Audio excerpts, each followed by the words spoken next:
Then endoscopic anatomy, see more and more video which are available nowadays online. How to use instrument, because these instruments are delicate and you may entangle and pull out the root. And define targets in every case, from where you have to start, from where you have to land and where you have to end. Then read the MRI properly. Know your complication and don't afraid to convert. Record all the cases, watch them, and do post-op MRI if possible initially, because that helps to learn that how much you have worked and how much you need to do. So to conclude, rather than jumping over the learning curve, we should plan it properly, stepwise learning, and everybody has different status. One who don't have exposure to any step will take more time. Only 1 minute left. Than one who knows some steps.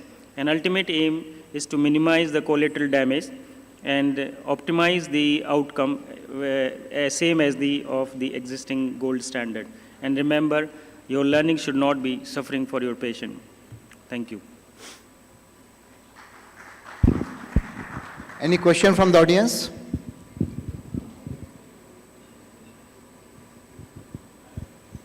Thank you. Okay. So, Dr. Ankit,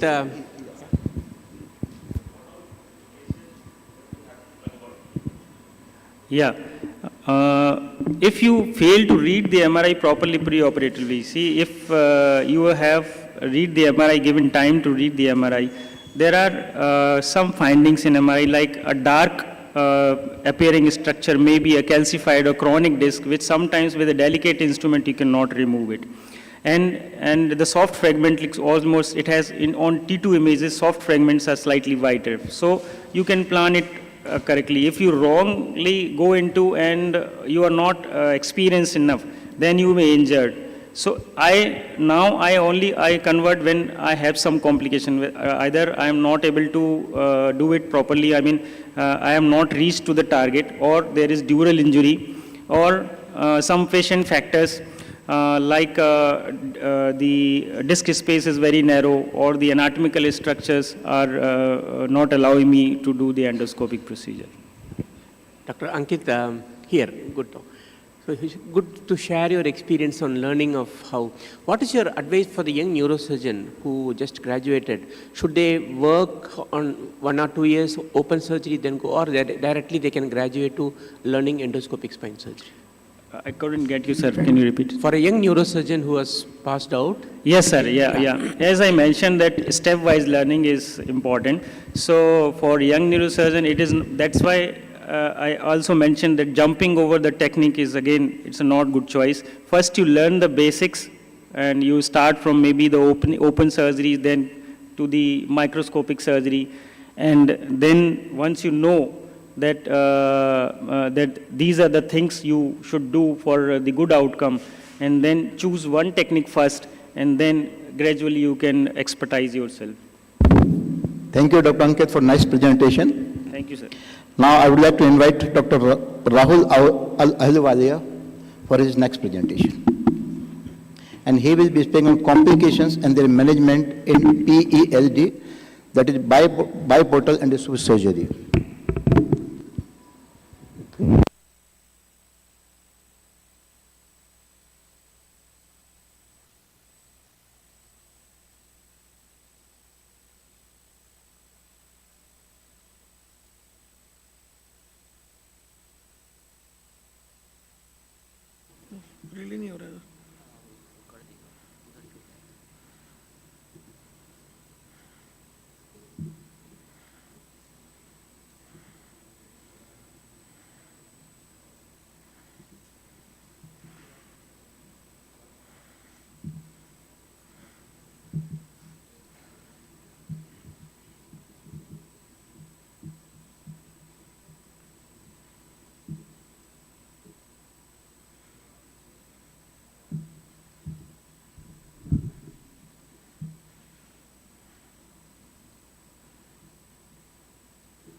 Good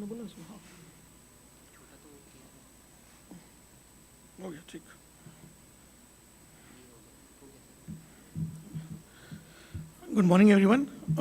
I'm really happy to be present here today, and I've been given the opportunity to talk about the experience that I've had with the complications and how they were managed, or they were prevented, or they can be prevented in transforaminal and biportal endoscopy in lumbar spine surgery. So, as I have learned from my dear seniors who are present over here, that complications are bound to happen if you're going to operate. So the only way that to move forward is to try our best and avoid them. But is complication a norm? So I think yes, complication is a norm. You can do your best. You may be lucky today, but not so sure for tomorrow. We always have to try and move forward in a way that complications don't happen. Now, we are all well aware of the conventional spine surgery, and recently in the last 5 to 8 years, endoscopic spine surgery has moved very rapidly.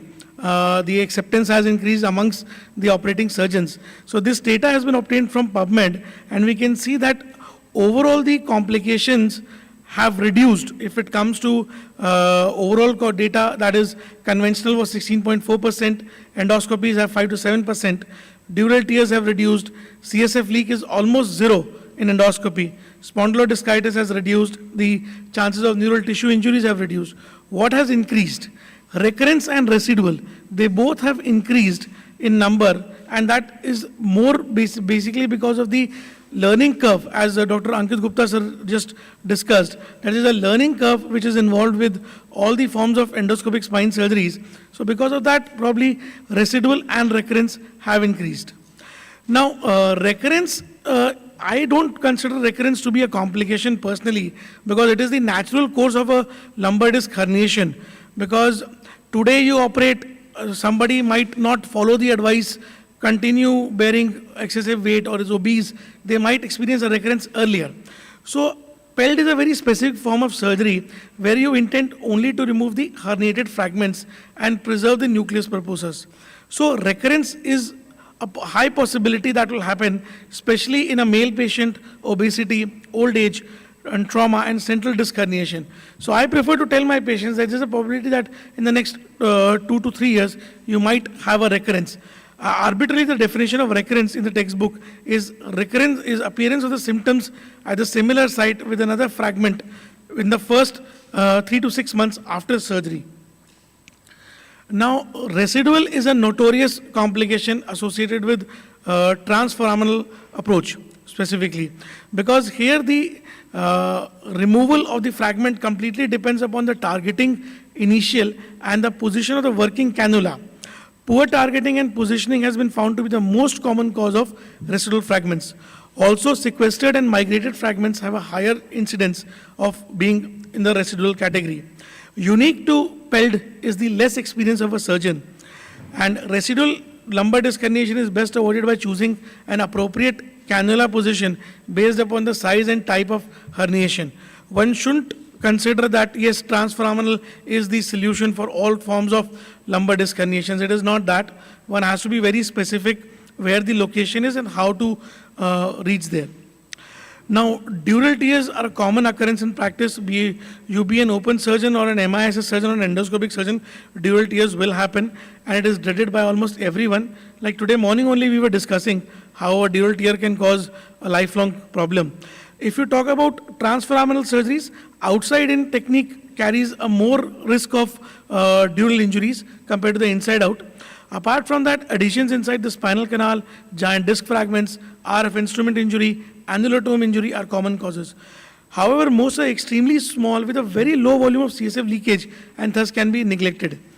Larger tears and herniation of the roots outside can happen in biportal endoscopy, and they usually require a formal open repair. Now, this is a video of a 40-year-old female. This is an L4, L5 disc herniation. This was probably my 5th or 6th case.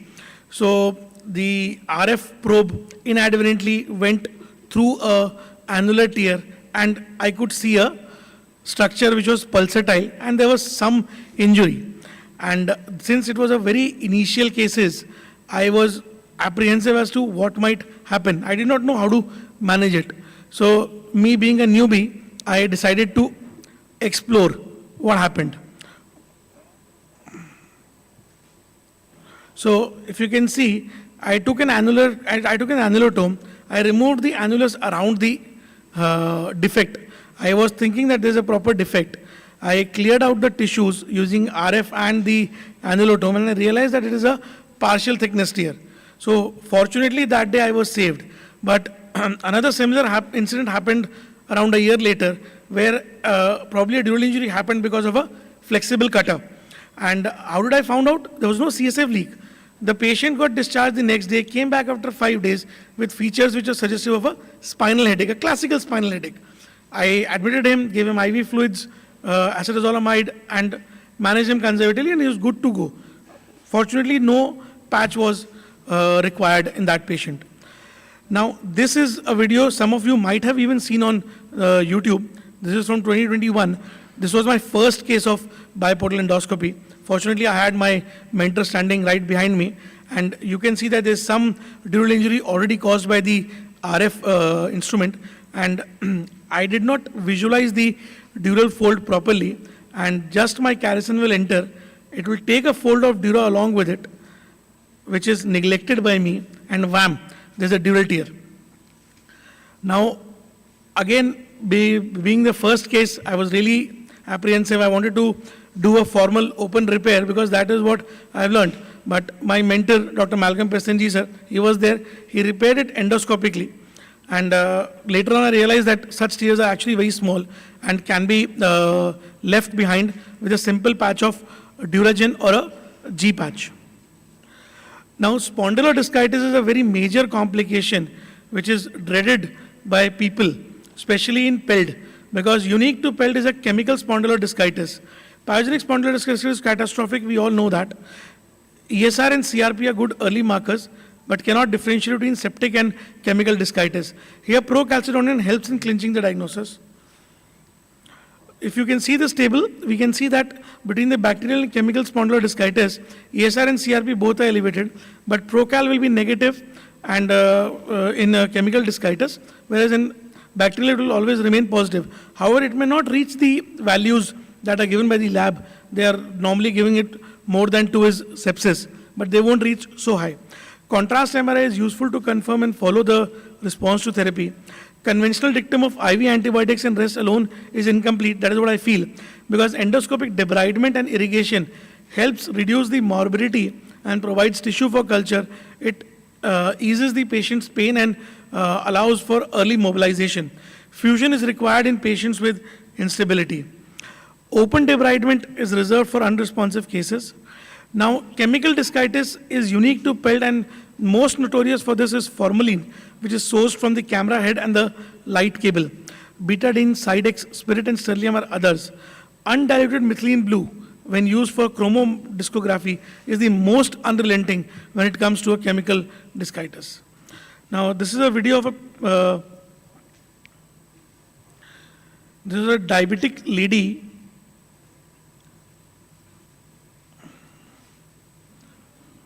I'm sorry, there's some issue.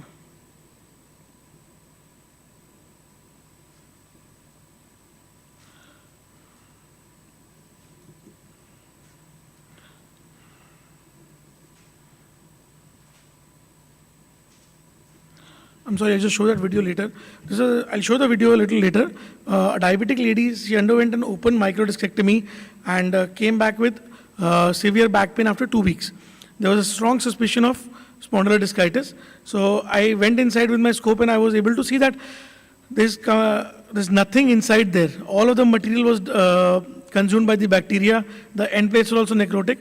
I debrided it and fortunately the pain was reduced, but of course, rest and IV antibiotics are definitely required. Now, neural injury is a major complication which we are all worried about. There is minimal risk in PELD because the patient is awake with a simple sensory block. Post-operative dysesthesia can still happen and mostly seen up to 4 to 6% cases and occurs due to injury to the dorsal root ganglion with the instruments and the radio frequency current. The recovery usually happens in 8 to 12 weeks, affecting a post-operative quality of life. They are best prevented by staying in the lower part of the Cambine's triangle under fluoroscopy and visualizing the exiting route prior to handling structures in the vicinity. Alternatively, making use of the floating retraction technique advocated by Cho et al. Has reduced the DRG injuries. Biportal endoscopy carries with itself a high chance of injury, especially during triangulation, if one is lenient and makes the mistake of going into the canal. Now, this is the conventional method by Young's technique. We can see how close to the lower end plate we are, and it appears that the exiting route is relatively free. Now, this is the floating retraction technique advocated by Cho et al. And if we can see, we are going at an angle. It appears that chances of DRG injury will be higher in this, but no, the incidence of postoperative dysesthesia has significantly reduced. Now, this is a case where you can see an interlaminar approach, that is a biportal endoscopy was being done, the working portal was being made, and I was trying to hit the lower part of the spinal laminar junction. And incidentally, the dilator went inside.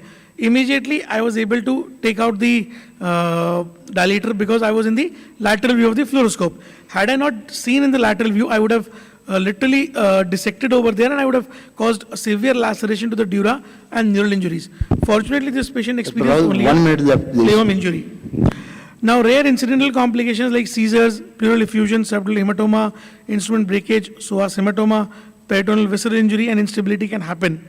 Seizures are rare, yet documented up to 0.02%, more common with PELD as compared to biportal, usually because of the use of irrigation pressure, more than 30 millimeters of mercury.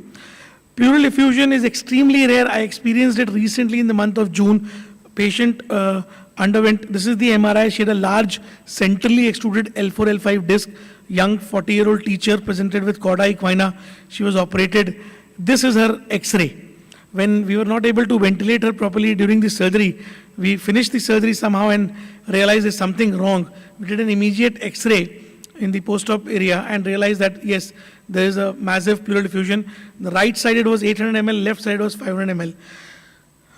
The postulated mechanisms for the same are capillary action through the muscles, especially if the portals are not good. If the triangulation is not good, the working portal does not drain the fluid. The fluid tends to stay inside, and that causes a lot of absorption through the capillary action from the muscles and also from the exposed venules in the cancellous bone.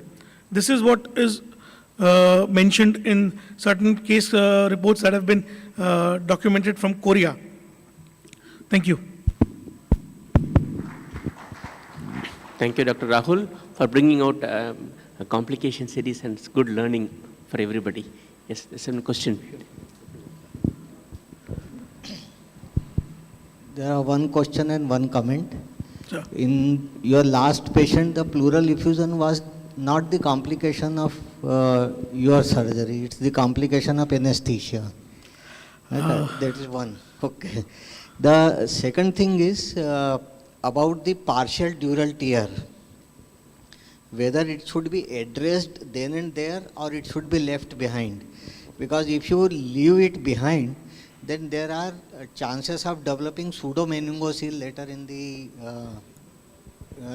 the time to come. So I think something should be done for partial dural tear.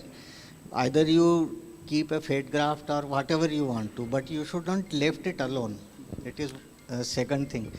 Third thing is the minor dural tears.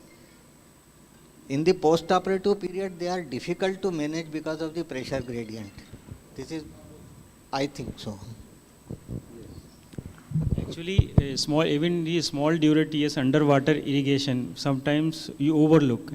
And what happens, the saline can go inside and give lot of complication. So in my experience, what I do is, even if it is a small, sometimes even the dura is injured, but the arachnoid is intact. Even then, I put Duragen and seal it. And in 2-3 cases, I didn't have any problem. But if I think that it is partially covered by Duragen or it is not possible by doing endoscopic, then I convert it. I don't leave it open. Definitely, sir. I completely agree that if there is a tear, either it should be repaired or sealed. So I prefer putting a small patch of Duragen. Whenever there is dural tear and then pressure, CSF is coming out, and a small part of the root is prolapsed. In that case, it is always better to open and repair it. Prolapsed root is always creating problem. Severe radiculopathy is there. Even patients say, I am all right, and within few hours, you find he is in agony. So my experience is that whenever there is dual tear and there is a possibility of leak, it is better to open and close immediately. I would just take one more minute. I want to show to that video, unfortunately, if there's a permission.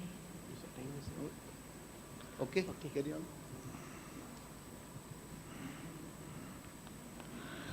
Now, this is the video I was talking about of a patient who underwent a microdiscectomy and the spondylodiscitis. You can see how much of a purulent material inside there is. And once you debride this, a lot of toxic and purulent material comes out. This gives a lot of relief to the patient. The pain reduces significantly. Instead of just waiting for the antibiotics to work, I think this is a better technique to simply help the patients settle down. Thank you. Thank you, Dr. Rahul. We invite Dr. S.N. Madariya for foraminoscopic lumbar disc removal.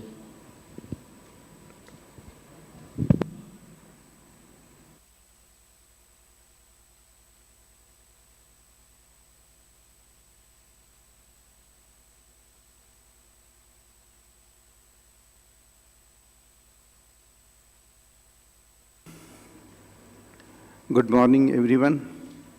And I thank all the delegates and faculties who make this conference successful. Without the participation of the delegates, none of the program is successful. So I give all the credit to my faculties members and delegates. And I apologize for little mess in some arrangement because of the delayed availability of the venue by us because of some government programs. Even the government had compelled us to change the venues. And they have not provided a hall even up to 10 p.m. just one night before. So there was some mess in arrangement in exhibition area, registration, and some lacunae in the hall. So I apologize for that. But ultimately, we succeeded. Thanks to Almighty, His lesson. Now I'm display.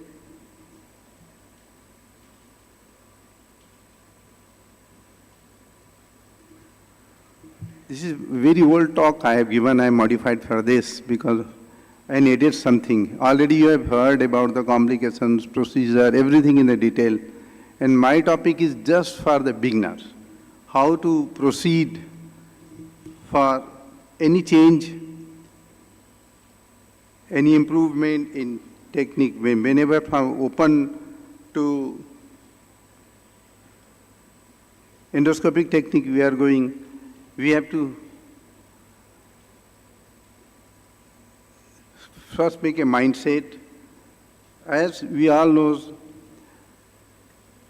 we started endoscopic, we started surgery of spine with the posterior operation only, but it requires a lot of the muscle cutting. So that is the reason only transforaminal comes in the picture. So we have to be motivated first, and this is a newer technique, leads a lot of improvement and requires few learning curves.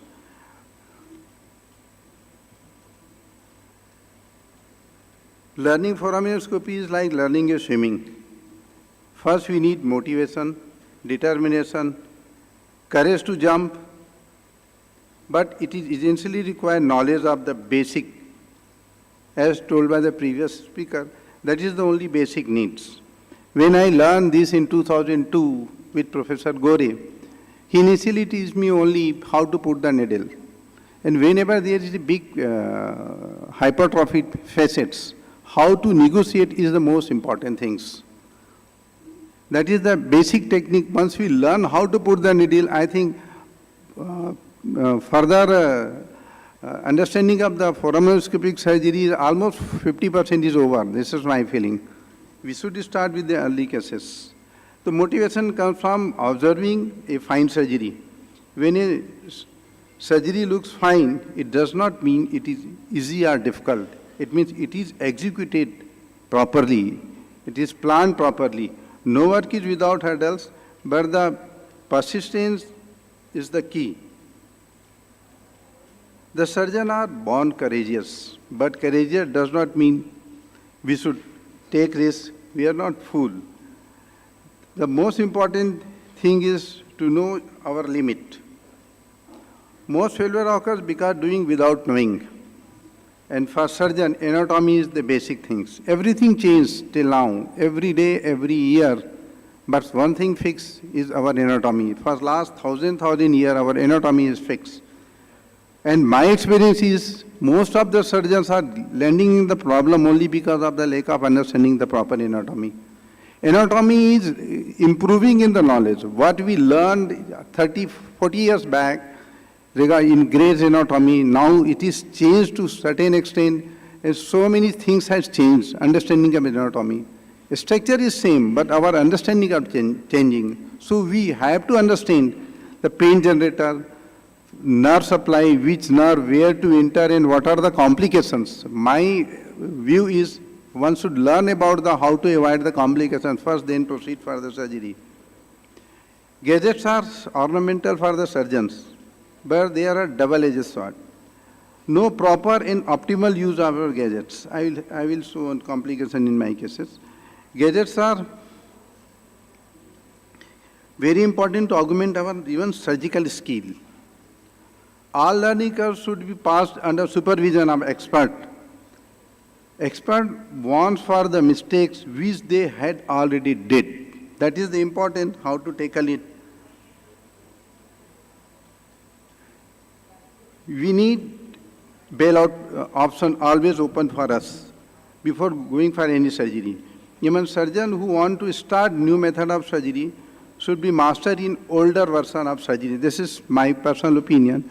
But nowadays, fellowship in the endoscopic surgery is somewhere going on. They are directly landing newcomer in endoscopic surgery.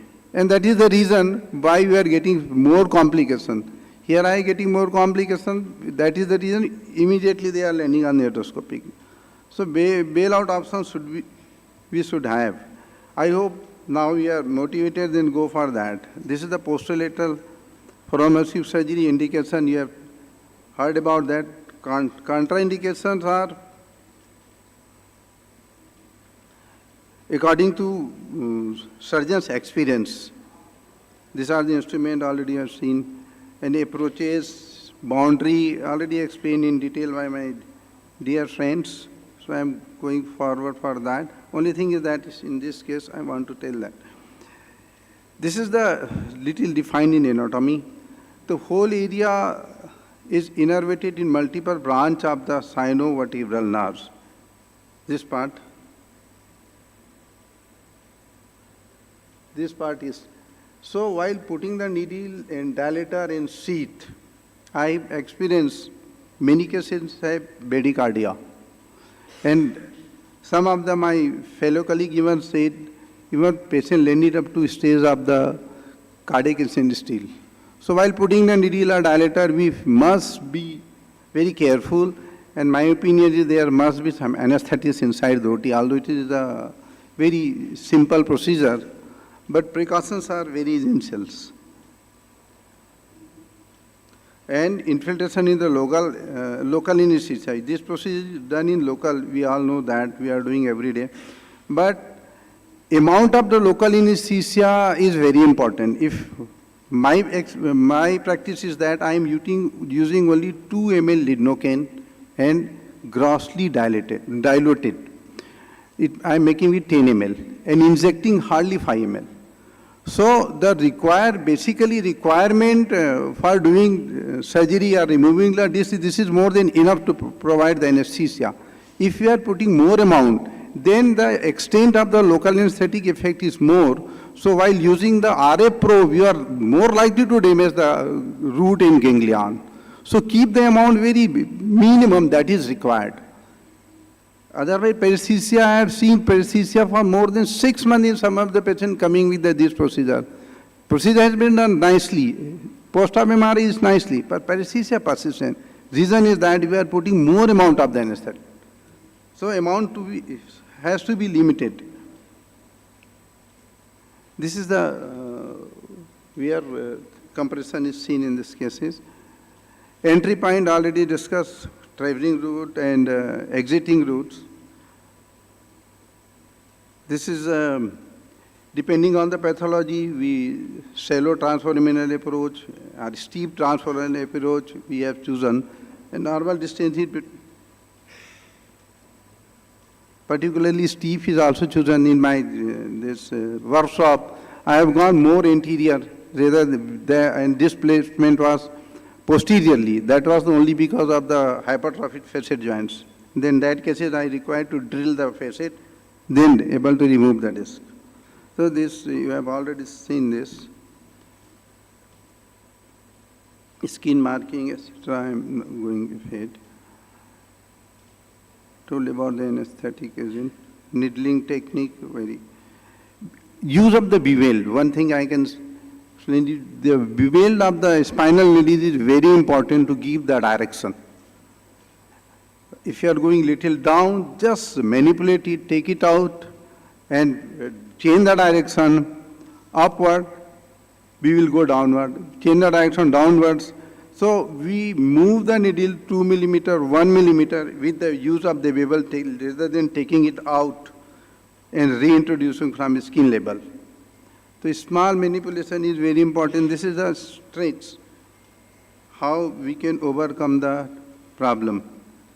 And after placement of the needle, then dilator, then see sometimes it is required to re-infiltrate with a diluted local anesthetic. I always use diluted. This is one of the case, a dorsal spine. This young fellow, 28-year male with myelopathy with bowel bladder involvement, and there was some calcifications. So in this case, I planned for open surgery, but first we tried, let's see endoscopically it is possible or not, but we able to do this case, placement. In dorsal spine, wherever we are doing, we have to be nearer to the midline compared to the lumbar one. Number one. Second, we have to manipulate regarding the rib and junction of the transfer process. Some manipulation, sometimes it is required to drill the part of the transfer process also to enter inside because the disc height is less. And fluoroscopy is to be used continuously in sometimes in these cases. Putting it, this is the ideal placement. AP view, it is on the midline, and the lateral view, it is view. After putting it, I'm going ahead because of the time constraint. And this is the, it was calcified.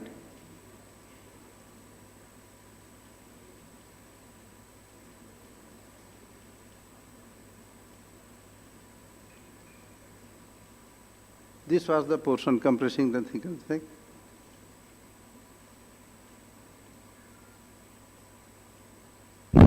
Dr. Maharaj, only 1 minute left for you. Sir.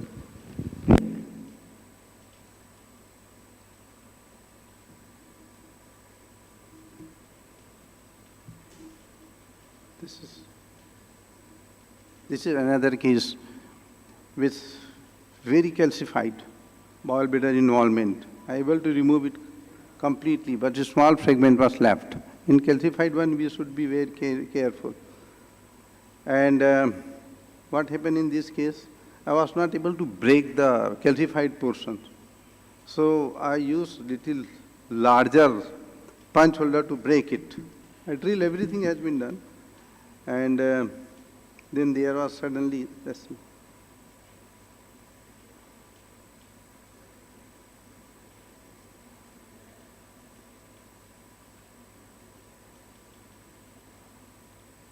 It decompressed almost.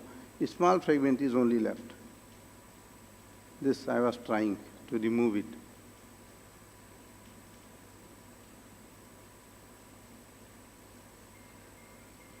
After removing that part, I again drill the calcified portion, and then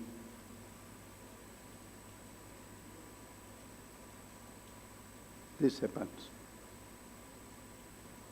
Yeah, this is the local instrument I'm using, robust, and there are dual tear, root prolapse.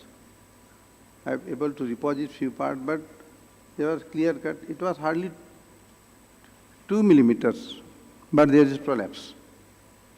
So I converted immediately, repaired it, and patient be able to see the both margin of the dura. Second day this patient and discharged on very third day. The limitation not contraindicated for sequestrated and thoracic herniation even, it is possible in the calcified one, provided we should have proper instrument. Thank you for patient's hearing. Excellent presentation. Thank you, Dr. Maridi. Any question from the audience?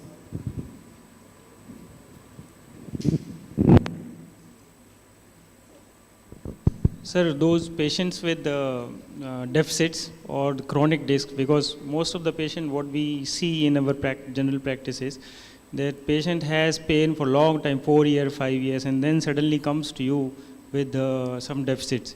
So, do you do CT scans in these patients? Because yeah, every cases. Whenever I feel there is calcified one, always go for the CT scan. If you find calcification in CT scan, I always advise don't go for colonoscopy. Because calcification means almost new formation of the bone. Even the patient like this with the calcification, it doesn't picked up by the CT scan. That is the reason I have chosen this. Yeah, sometimes these are not purely calcified, but they are tough enough. And because of the chronicity, they are adhered to roots. Yeah, like That case. is the reason. Once you see the calcification, don't try it. Yes. In initial research, I say don't try it. For that, we need the bendable drill, very guided bendable That drill. is also too dangerous that in is not initial- easy to do it. Yeah, it is too dangerous in initial case. Once you are experienced enough, you can use it. And Right. then one comment regarding the anesthesia, as you mentioned that the sinovertebral roots and the rami, they are all interconnected, and the sympathetic rami, they are connected. So sometimes when the pain is severe agony and you put dilator, they go into bradycardia and almost up to the arrest, and they have to be revived. Already, although not happened with me, but nowadays what I have done is, rather than struggling with patient and he is moving and this, I started doing, I'm giving epidural analgesia, only the mild analgesia, epidural analgesia, no motor block. Whenever doing fusion with this, now always we use epidural, but in majority of the cases it isn't required. Yeah, and the point is well taken. The anatomy is more important, because if you identify the structure, then you will not injure it. Yeah. And you keep high suspicion that any structure which looks like root could be root, so don't touch it. Yeah. And one point I can mention is, don't try to skeletonize the root completely. Our job is to decompress properly, adequately. Mandaria sir, good morning. Excellent presentation. But I have one question. You are doing this foraminoscopy since last 20 years. Not 20 years, it is almost 12, 13 years. 13 years. How many cases you have seen instability after your foraminoscopy procedure? After doing this, there is no instability, because we have not diagnosed it properly pre-operatively. So later on we correlating with that. But once we diagnose properly, foraminoscopy is not going to create instability, not at all. Okay, thank you. Thank you.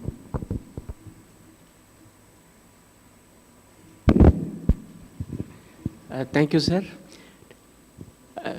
Next, we call Dr. Nitin Garg from Bhopal to speak on percutaneous dorsal parapedicular screw fixation, a technical note.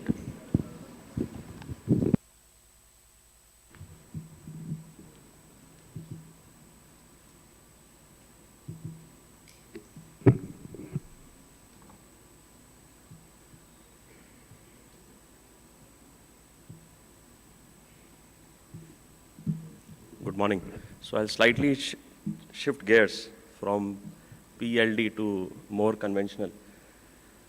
So we all know that transpedicular screws are the gold standard for fixation. However, in thoracic region, we are always concerned, and that is mainly because of the risks involved, because of the proximity of the neural structures and the vascular structures. And therefore, parapedicular screw or intercostovertebral screw fixation is a very effective alternative. And it has similar clinical and biomechanical efficacy. They are more medially converged, and therefore it provides a better biomechanical advantage, and it overcomes the limitations which we face whenever the pedicles are very narrow. A typical coronal CT scan, we can see in this upper half of the dorsal spine, the pedicles are very narrow, and therefore if you need to do a fixation, it's very difficult. And compare this with the lower half of the thoracic spine, and the pedicles are quite good sized. So there's always a challenge, especially for these patients who have narrow pedicles at this level. And coming to the Indian population, there have been few studies, some good studies by Pai and Roop Singh, and they have found that Indian pedicles in Indian population are much more narrower. And if we see at this level, D4 to D6, we can see that the pedicles average width is 4.5 to 5 mm, and the range is from 3.6 on the lower half. So in these patients, it's very difficult to go for a transpedicular fixation.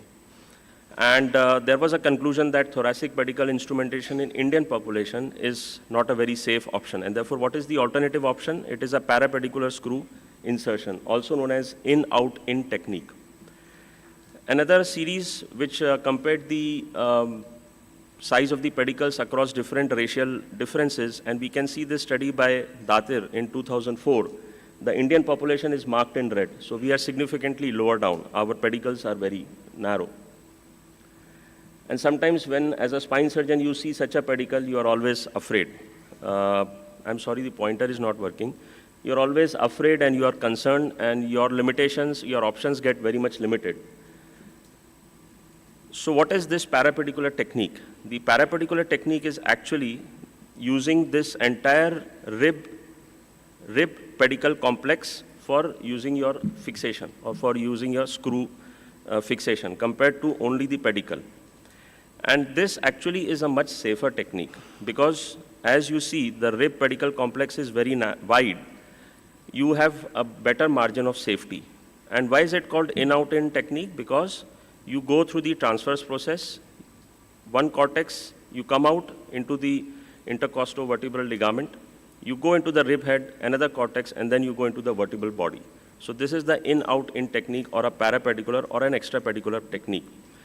So our experience, we have been doing this now for last 4 years through MIS method, and the number of patients are less because again, we choose patients who have smaller pedicles, less than 4.5. So as in our scenario, 4 were tuberculosis and 2 are osteoporosis. And the method is MIS decompression and percutaneous parapedicular screw fixation. We use intraop 3D CM and we also do a post-op CT. Now the number of screws, total screws in these patients is 23. And we can see 4 screws in D4, 2 in D5, 4 in D6, 7 in D7, D8 is the maximum, and then 4 and 1. And there is some patients where we have done a hybrid method. In those who had a good size pedicle, we have used transpedicular screws at the lower level. Now this is the values of the pedicle width in our patients, and you can see all these patients had very narrow width, 3.6 to 4 mm only, the range dropping as low as 2.4 mm. But if we come to the pedicle rib unit, it is very wide, almost 12 to 13 mm. So this is how the post-op X-ray looks. The pedicles enter more laterally and they are kissing each other, as you can see on this eggshell CT scan. Some representative images. This is how the screws go. They use the entire pedicle rib complex for insertion. Another similar image at the lower level. So I'll just briefly mention how to insert this screw. And this is a schematic representation of this method. So as I mentioned, it is an in-out technique. The marking of the trajectory is the most important. The skin is the most important. And you can have multiple trajectories, as you can see. You can have multiple trajectories going into the vertebral body, even crossing the midline on the opposite side. And on the sagittal, generally you enter on the upper half and target the middle half of the vertebral body. So an ideal trajectory is when you enter at the tip or the lateral third of the transverse process. And on the sagittal image, you are at the upper one-third of the pedicle. And you have to have an adequate medial coverage. Sometimes we get scared when we see the AP images, the tip of the screw is crossing the midline. And as a conventional learning in transpedicular screws, we never cross the midline. But it is okay in the parapedicular screws. So there are important steps, and I think as we have seen in other surgeries also, preoperative CT scan analysis and preoperative workup is very important, analyzing these pedicles and their trajectories. So for each pedicle, you have to mark the trajectory and the skin incision, because this is a percutaneous method. And the fascia is very tough. It doesn't allow too much mobility. Second is the C-arm, because here, apart from pedicle, we have to also see the transverse process and rib. So your C-arm technician should be good. And then docking of the pack needle or the percutaneous access needle is important. And you also have a feeling of give way. Whenever you keep on going, there's a feeling of give way when you enter the ligament. And you keep on taking AP and lateral images intermittently. Now, this is the most important step I feel in this surgery. And this is, you'd sit on a CT console room, and for each pedicle, or each level, you plan out a proper trajectory, and then you have a skin surface marking and the distance from the midline to the entry point. Because this is where things go wrong, because this is a percutaneous method. So you have to spend time and write down for each level. And then on an AP view, this is how it looks. So this is the pedicle, this is the rib, and this is the transverse process.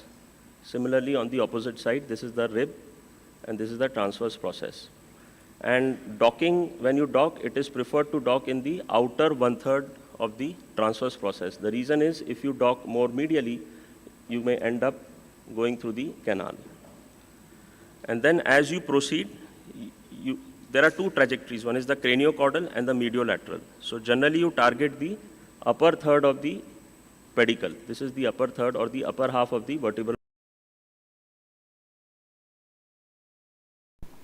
And once you breach the lateral cortex of the pedicle, this is the most important step. You have to take a lateral view. So generally when you breach the lateral part of the pedicle, you are somewhere here because you are coming from a more lateral trajectory. And then you take a lateral view. At this point, you have to be inside the vertebral body. And then you keep on going. And once you reach the medial part of the cortex, you have to be significantly inside the vertebral body. Unlike in the transpedicular, when you enter you breach the middle cortex, you are somewhere here. Here, you are more medially placed. Now, I'll just give some examples of inadequate or wrong docking or trajectories. Like in this patient, if you see, we are far lateral. We are on the rib, because when you go percutaneous, you cannot see the structures. So this is a wrong docking. So we have to be very careful, because if you go more lateral, you will end up either more lateral, or if you are angulated, very medial. Similarly, here, the docking is very medial. We are just lateral to the pedicle. This is a good docking for a transpedicular screw. But for a parapedicular screw, this is risky, because if you dock here, there's a high chance you may end up in the lateral paravertebral space. And again, trajectory, as I was mentioning, the tip is reaching almost the midline. But if you see the lateral view, we have not even entered the pedicle. So what happens? Your pedicle is touching the opposite, your screw is touching the opposite pedicle. And if you extrapolate it, you are going through the spinal canal. So again, this is a red flag. If your pedicle, if your image or the tip is not even entered the pedicle, and on the AP view, you have breached the medial wall, it's a wrong trajectory. So these are some of the examples. And this is my own learning curve, because this is not a very common surgery. So total, there were 23 screws. There were 21 which were in position. We do post-op CT for all patients. There was one patient who had a medial violation. This is a grading in one of the papers. which has less than 2 mm, so we did not have to do any repositioning. And there was one patient who had a lateral penetration. I'll show the examples. You can see in this patient, the screw is more lateral. And the reason, if you understand, is you can see the screw head. So my entry point was more medial. And therefore, when I put the screw, the screw went more lateral. Luckily, patient is fine, no pain. He's now 2 years follow-up. He was a case of tuberculosis. We have not repositioned it. Another patient, we can see there is a mild breach of the medial border here, but no symptoms. We have not done anything. And this was one interesting case. A patient had pneumothorax. So we checked the CT scan, the screws were in position.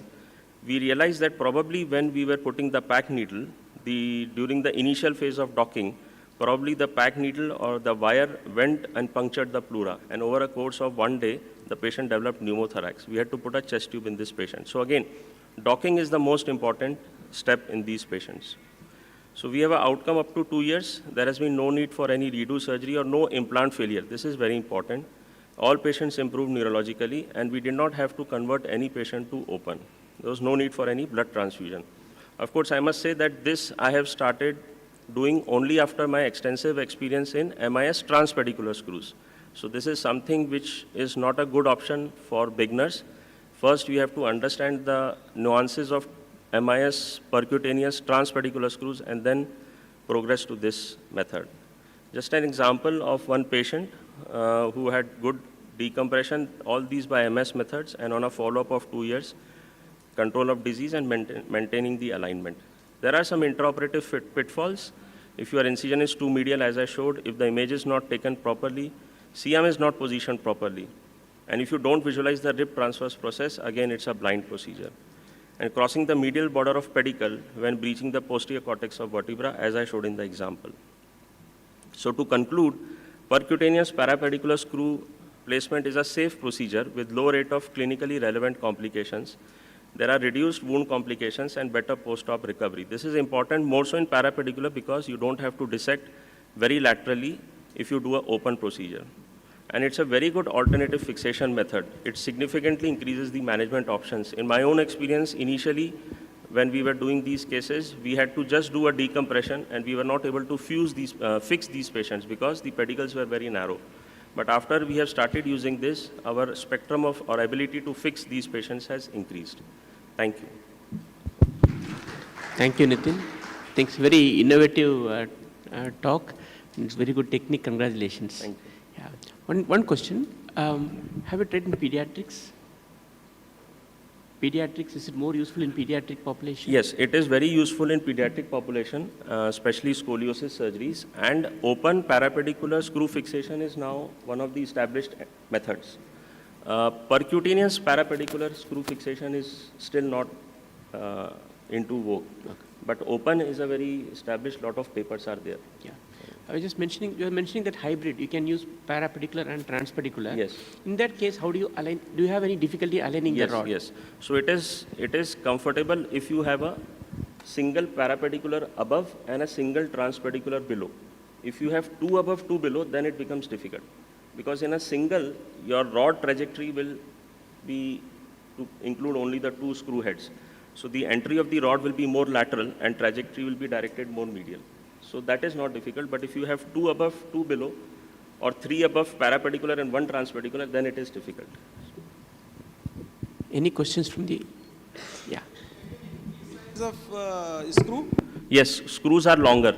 These screws are around 50 to 55 because the trajectory is longer. And we can use good size screws. We can use 6.5 very easily in these patients. So it gives a more confidence for us to have a good fixation. You showed one kyphotic thing, the last. Yes, yes. You have a difficulty in doing very significant kyphosis. To get Yes. So we were actually, when we took this patient, if you see, had undergone, can you show the slide? So this patient had undergone laminectomy at some other hospital 4 months back.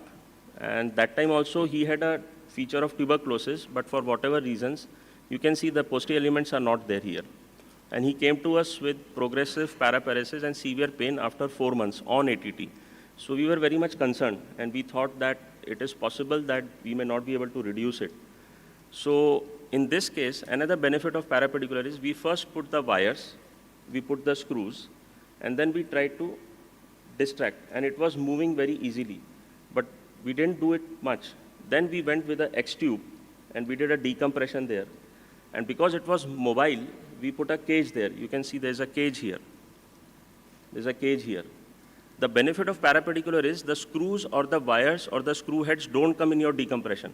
Like if you do a transpedicular screw, and you do a screw first and try to place a midline incision or a paramedian incision, the screw heads will come into your work. But in parapedicular, they are far away. So we first put the screws, thought that there is mobility, decompressed, put a cage, so the entire reduction was achieved intra-op. But we were concerned, and we had in mind that if it doesn't move, we have to go open and then do an open method. Very good technique. Thank you. Thank you. I think any more questions? I think we had a very good session on spine, and I thank all the speakers. I also thank the organizers for giving this opportunity. Thank you very much. Thank you so much to all the respected speakers for sharing the knowledgeable insights. And now I request the chairpersons to please felicitate Dr. Ankit Gupta, Dr. Rahul Ahluwalia, Dr. S.N. Madharia, and Dr. Nitin Garg. I request the chairpersons, Dr. I.D. Chaurasia and Dr. Rupesh Kumar, to please felicitate the speakers. First of all, I would like to invite Dr. Ankit Gupta to please come up on the stage. Thank you so much.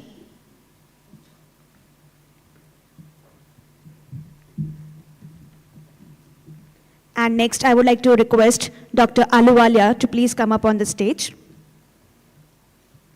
Can we have a round of applause for him?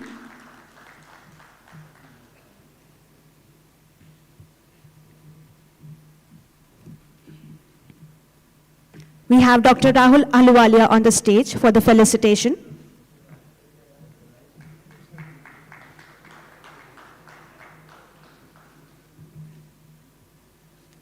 Next, I would like to invite Dr. S.N. Madharia to please come up on the stage.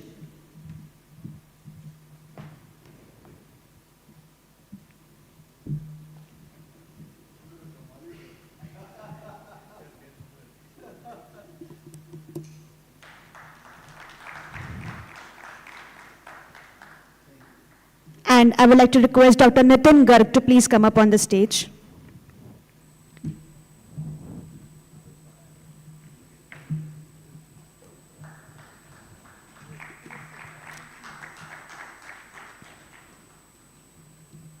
And I would request the chairpersons to please stay back, and I would like to request Dr. Sanjeev Gupta, Dr. S.N. Madharia, and Dr. Devaprita Sahana to please come up on the stage for the felicitation.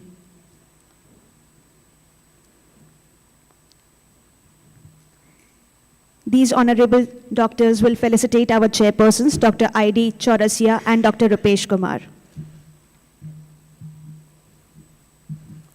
Thank you so much to each and everyone for playing their role.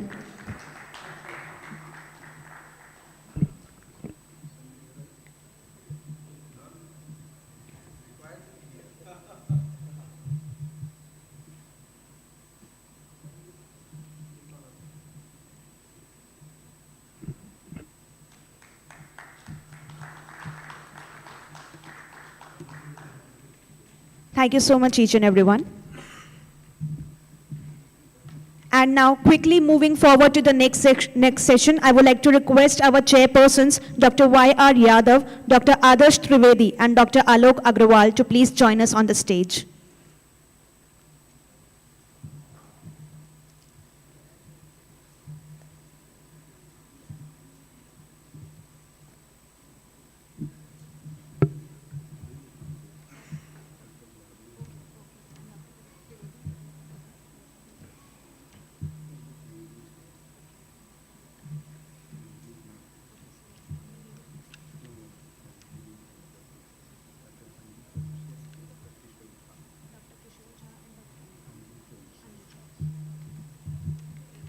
I would like to request Dr. Anju Chaurasia to please come up on the stage, and I would like to request Dr. Kishore Jha to please join us on the stage. Thank you so much. And let me quickly introduce to you our speakers, Dr. Aditya Srivastava from Gwalior, Dr. S.S. Dandapani from Chandigarh, Dr. Rupesh Kumar from Chennai, Dr. Subodh Raju from Hyderabad, Dr. Anand Sharma from Gwalior, Dr. Binoy Singh from Raipur, Dr. Debabrata Sahana from Raipur, and Dr. Shailendra Ratre from Jabalpur. And I would like to request the chairpersons to please proceed. Thank you. Welcome you all for this neuroendoscopic cranial segment. Without wasting time, I may call upon Dr. Shailendra Ratre from Jabalpur, endoscopic evacuation of chronic subdural hematoma.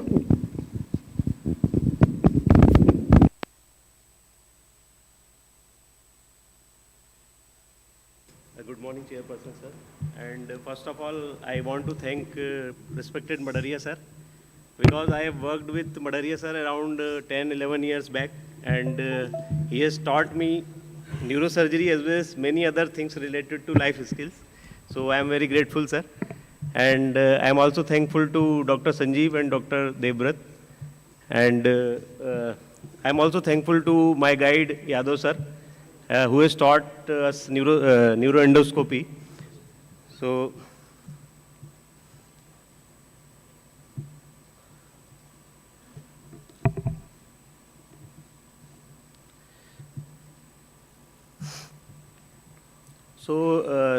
one day sir has asked that there are reports coming for use of endoscopy in chronic subdural hematoma, and then sir decided that we should see how it works. So we started doing cases around 7-8 years back, and when we see the images, because we were knowing chronic SDH radiologically, but introp images we are not seeing. We are doing burhole, we are irrigating the cavity. So when we put endoscope inside the cavity, and we were amazed to see different types of pictures inside the cavity, which were not previously known to us. So we all know chronic SDH is increasing day by day due to many comorbidities, and there is debate about the surgical method, and there is lack of uniformity about the treatment strategies such as burhole, twist drill, craniotomies, mini craniotomies among various surgeons. Though surgical technique is simple, but recurrence is a problem. And we have found in our cases of endoscopic surgery that it is effective, and with learning curve it is safe also. So we conducted this surgery in 150 patients and total 166 hematomas.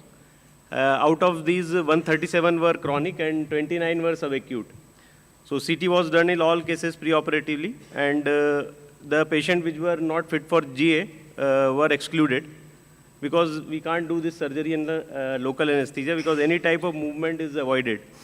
So positioning is routine positioning, supine positioning with 30-degree head and up. Incision is planned just in the this is very important. The incision should be in the most lateral and curved part of the skull, from where we can get the direct longitudinal trajectory to the whole cavity, because we have to evacuate the hematoma. So we have we should be able to view the whole cavity.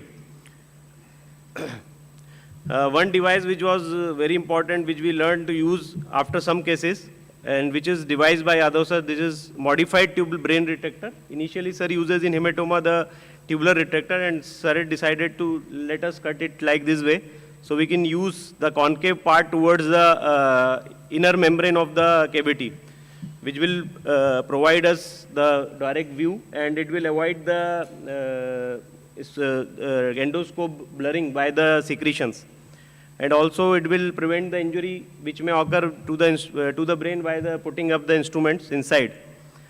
So, and also it is very useful in cases where the size of hematoma is the thickness is less. So we can retract the brain using this retractor. So we place under vision this retractor. So this is our setup. We've used this telescope holder. We use 30 centimeter scope, which is 0 degree. We can also use 30-degree scope if required, and it is fixed on this holder. some instruments which we found, gradually found, which may be useful and which are required for this surgeries. These are very important, which like angled suction, because we will be able to suck these debris from the corners. And also this retractor helps to retract the inner membrane while evacuating the hematoma. Initially during insertion of this angled suction, we have to go parallel to the cavity. This is the inner membrane. This is the view of the cavity, endoscopic view. This is outer membrane.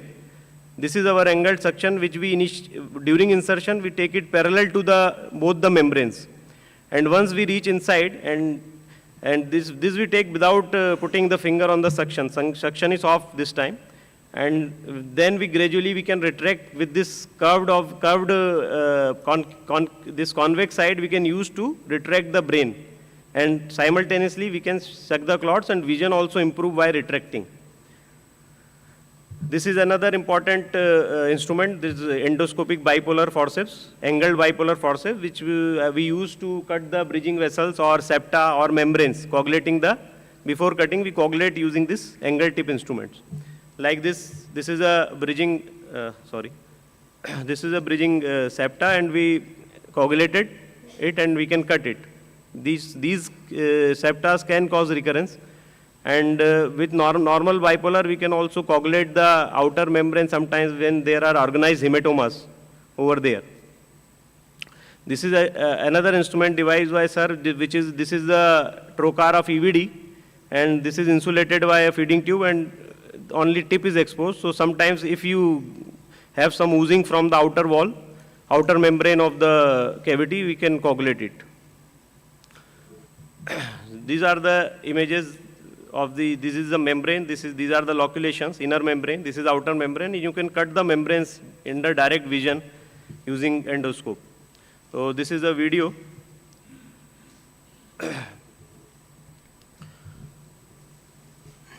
So this is a pre-op CT scan of having a right-sided chronic subdural hematoma, frontoparietal, and this is the positioning of the patient.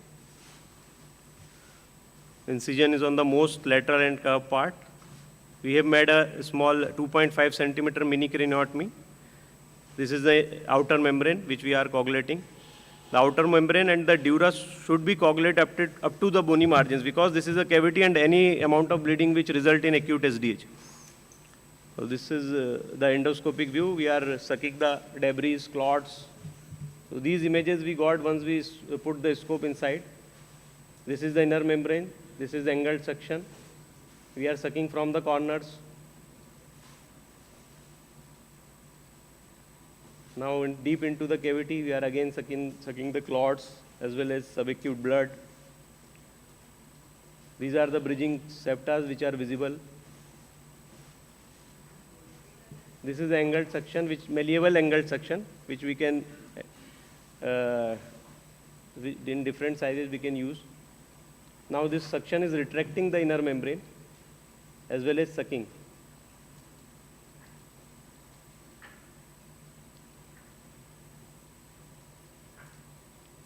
Now this is the deepest part. We are able to suck while retracting the inner membrane, and every precaution should be taken not to touch the outer membrane because it is the vascular site.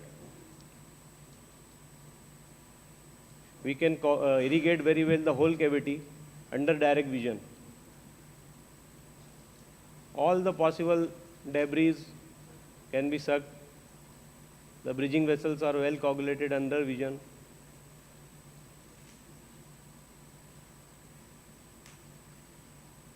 And then finally they can be cut using the micro scissors.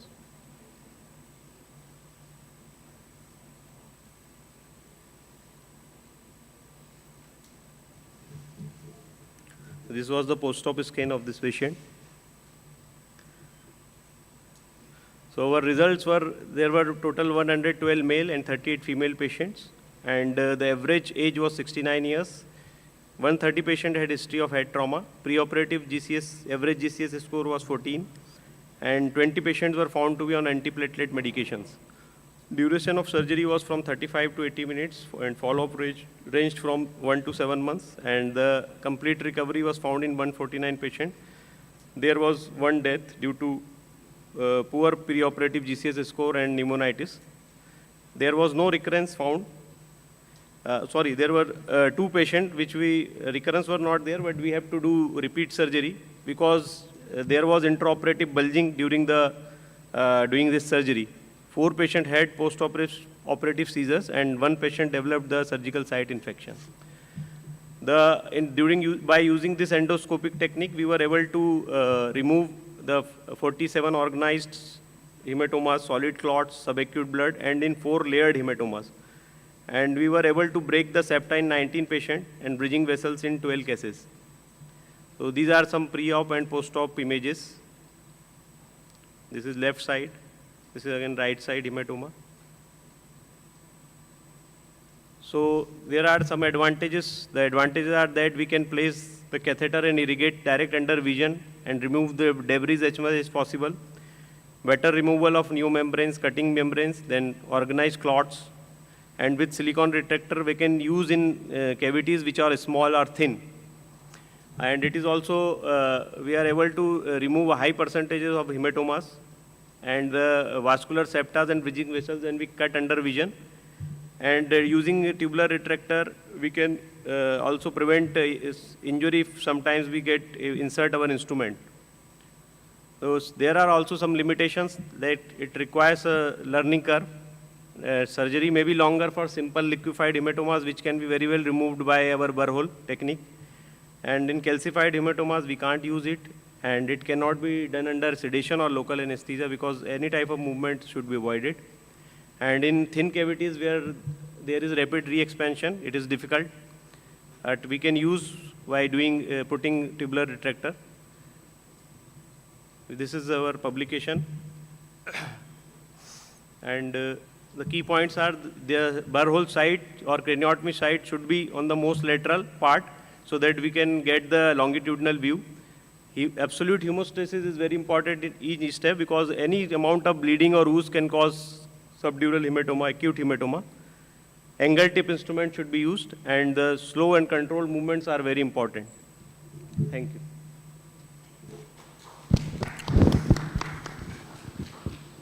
Any questions or suggestions from audience? Nice presentation, Dr. Sharan.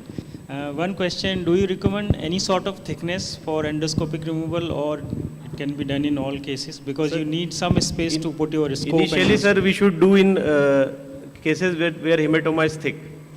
Because in thin cases, when the thickness is less, it is very difficult because we are using rigid scope and it may cause injury to the brain. And of course, because of sir's interventions, this thing has been easier for you.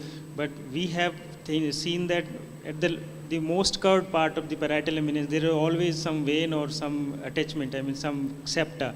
So and we should do, sir, because we are using endoscope, so you can visualize initially what are underlined, and then you should calculate that. It becomes difficult with the straight instruments, but because of sir's innovations, it is easier.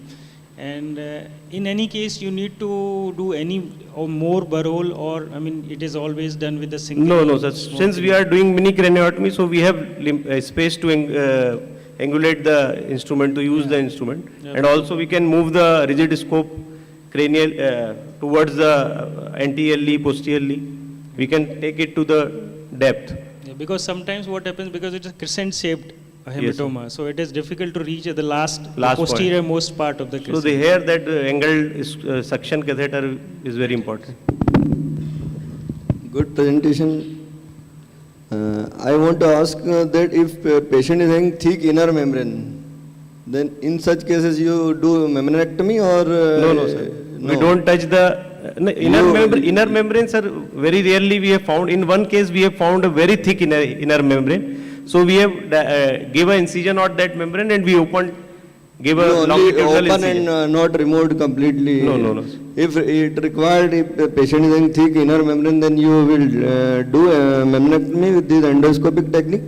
Sir, by using endoscopy, we cannot remove a large amount of membrane. Okay. Only we can give splits on that. So you required open in? No, we have not converted into open.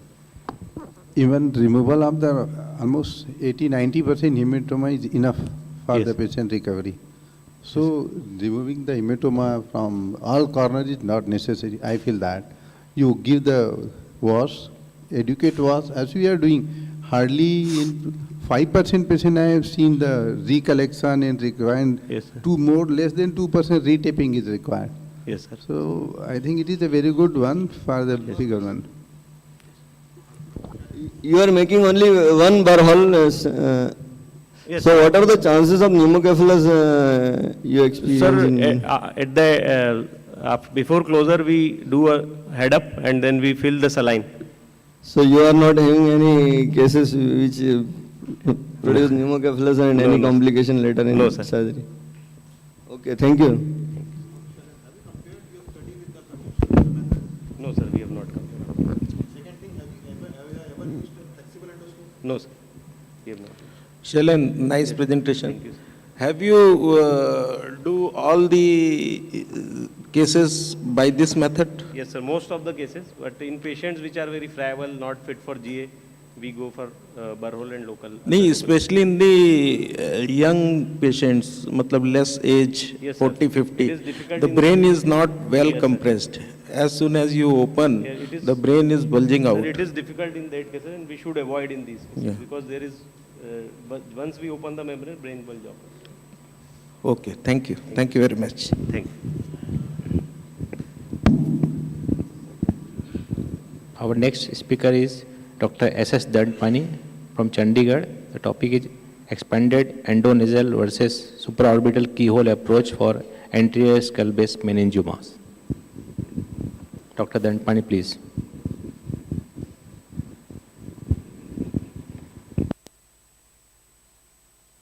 I would like to thank Dr. Madriya sir and Dr. Sanjeev for this great opportunity in this wonderful venue.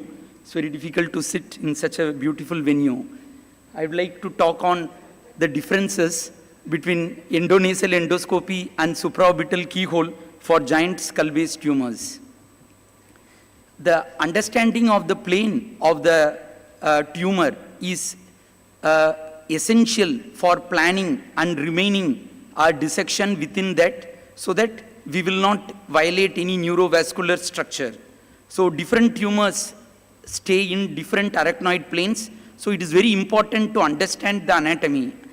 So that now this is a case of tuberculum cellae meningioma. As you see, this case, though it can be done by endonasal endoscopic approach, if we look at the coronal view, that there is a lateral extension of the tumor lateral to the supraclinoid carotid artery. That is one area in which, though endonasal endoscopy can be tried and sometimes you will get away with it, but managing the vascular complications will be extremely difficult. So whenever you expect the meningioma to be little complex, firm, and having vascular encasement and tumors which are reaching up to the frontal sinus, then it is better to do a supraorbital keyhole approach. Because the more anterior the tumor is, it is difficult to approach from the endonasal endoscopic viewpoint. And supraorbital keyhole, mostly we do from the lateral trajectory because of the frontal sinus. And this is an oblique trajectory. Being an oblique trajectory, your visualization of the tumor is not symmetrical. So understanding that is very important. Few things are better visualized on the same side and few things are better visualized on the contralateral side. We always do a skull base approach in which we remove the orbital roof so that we are going as flush to the anterior skull base as possible. Here we see the optic nerve first on the ipsilateral side, totally stretched out. This is both an advantage as well as a disadvantage, because all the dissections and manipulation you are doing across the ipsilateral optic nerve. So whatever you do, always there will be some transmission of force to the ipsilateral optic nerve. You know, meningiomas are not soft. Most of the time they are firm. So definitely there are some surgical manipulations. That is the biggest disadvantage of the any transcranial approach. So you'll have to be conscious not to handle the optic nerve too much. And though we do a skull base approach and we are not retracting too much, but a gentle placement of a retractor is good to protect the brain. And as you see, the opposite side optic nerve and ICA is visualized, this angle is best visualized from in the contralateral side.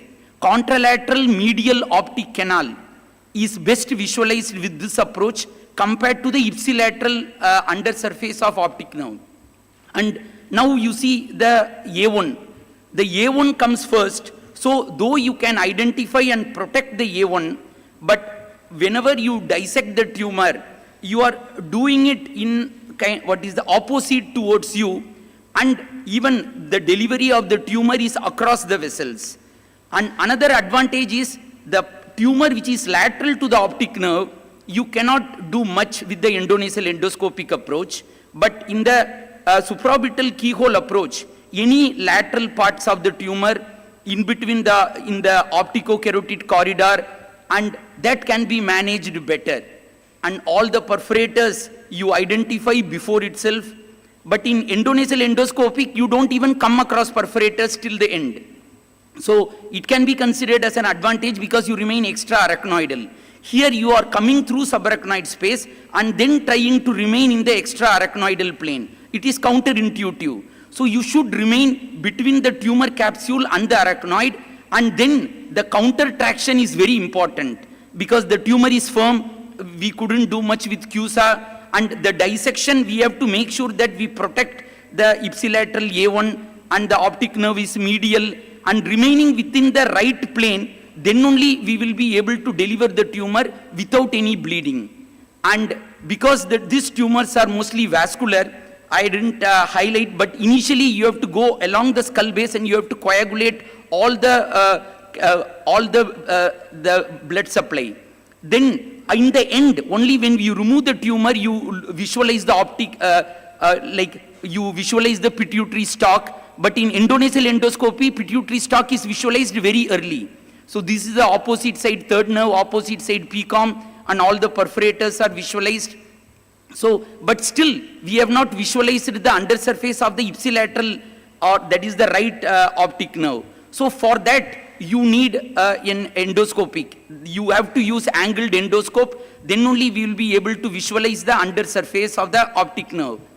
So that is the disadvantage of when you are coming parallel to the skull base. So with angled optics, you can look at the undersurface of the ipsilateral optic nerve, curate out things. And compared to a transcranial approach, in the keyhole approach, you are going parallel to the skull base. So anything which is going below the level of anterior skull base, in the supradiaphragmatic area, you need angled instruments and angled bipolar to coagulate the attachment. Then only you will be able to take out each and every bit of the tumor totally. So these are the advantages and the disadvantages of this approach. This is the post-operative scan showing complete excision, and this is the extent of the keyhole.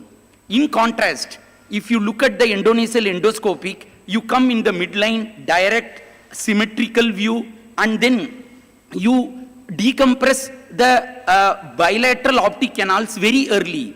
And the mere fact that you are entering the tumor devascularizes the tumor, so that most of the time in endonasal endoscopy, there is no bleeding from the tumor because you have already devascularized them. And because you are remaining in the extra arachnoidal plane, so you don't come across any vessel.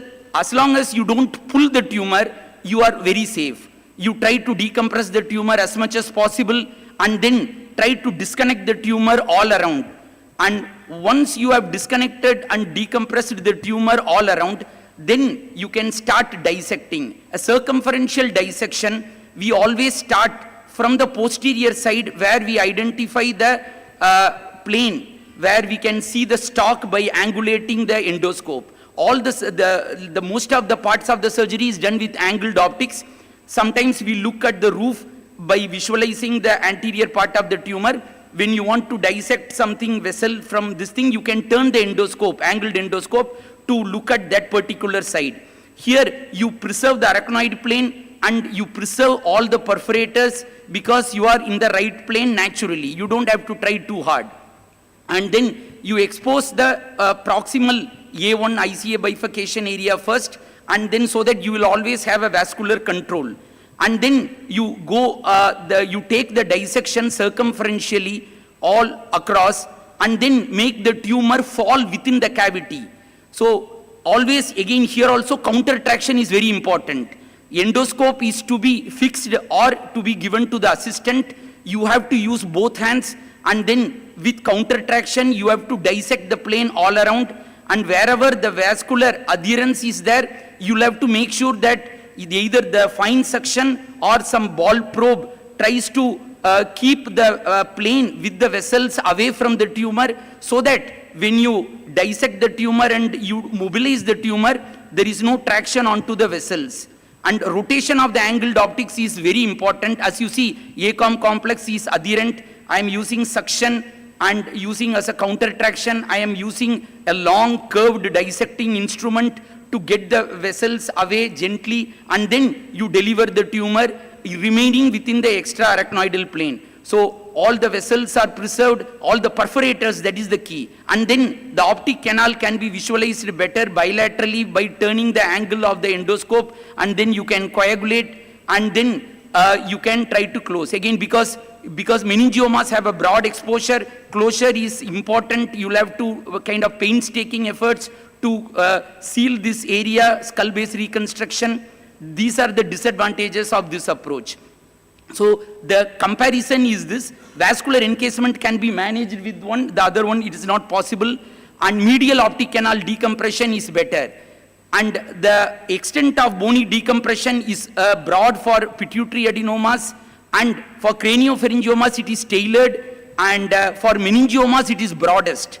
So, and the differences between dissection in meningiomas which have no vascular encasement, mostly we do blunt dissection. Craniopharyngiomas we do sharp dissection.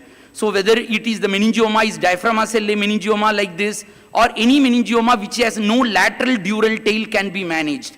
Things which have lateral dural tail, whether craniopharyngiomas extending lateral to the ICA or not, those kind of cases, we always do a transcranial keyhole approach. So these are the various, and if the tumor is more down in the cellar area, then definitely endonasal endoscopic is far superior to a transcranial any approach, whether open surgery or whether it is a keyhole approach. Cavernous sinus can be easily managed with endonasal endoscopy, because both cavernous sinus you can enter. In transcranial you can only enter one cavernous sinus, the opposite cavernous sinus you cannot handle much. So these are the advantages of expanded endonasal endoscopy. And infradiaphragmatic tumors, definitely it is always better to come endonasal endoscopic. But whenever the tumors are going lateral to the lamina papyracea here, and if it is going anteriorly to the frontal sinus, and where there is this vascular encasement, and these kind of tumors, as you see, this part of the tumor is not possible to take out through endonasal endoscopic, but this lobe can be taken out. The one which is superior is easy, the one which is inferior is difficult. And in keyhole, the contralateral visualization is better, so planning the trajectory and understanding the visual deficits is very important. The visualization tool can be microscopic, exoscopic, endoscopic, depending upon what you are comfortable with. Microscopic has definitely some advantages, but 3D exoscope is now coming up. This is what I was telling. In keyhole transcranial approach, this part of the tumor you need angled endoscope. Otherwise, you will have to come from this trajectory in which you have to do an open surgery. So though endonasal endoscopy is better for this, but because the tumor is going lateral, this part of the tumor cannot be excised through endonasal endoscopic. So a combination of tools is very important to get it. So there is no contraindications, but only thing is that we have to have a strategy to do the appropriate thing. Like tumors which are coming till frontal sinus, you can't do endonasal endoscopic. It is very difficult to get visualizing this angle. So these are the kind of nuances in which we'll have to, no tool is sacrosanct. Patient and what you want to, how you want to deal, that is the sacrosanct. This is the meta-analysis results. The visual outcome is best with endonasal endoscopy. The deterioration is least, and diabetes insipidus you can prevent the best because you visualize the stalk early. You can decide in craniopharyngiomas sometimes to sacrifice selectively, but these are the advantages. But in meningiomas, the GTR rates are better with the transcranial approach, but recurrence rate in craniopharyngiomas are better with endonasal endoscopy because you visualize all the nooks and corners better and bilaterally symmetrical. Those CSF rhinorrhea is still. This is the strategy recommended by Otton Hassan et al.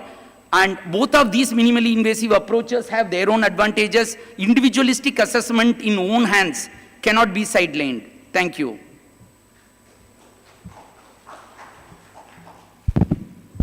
The topic is, I think, very well covered. Any questions or suggestions?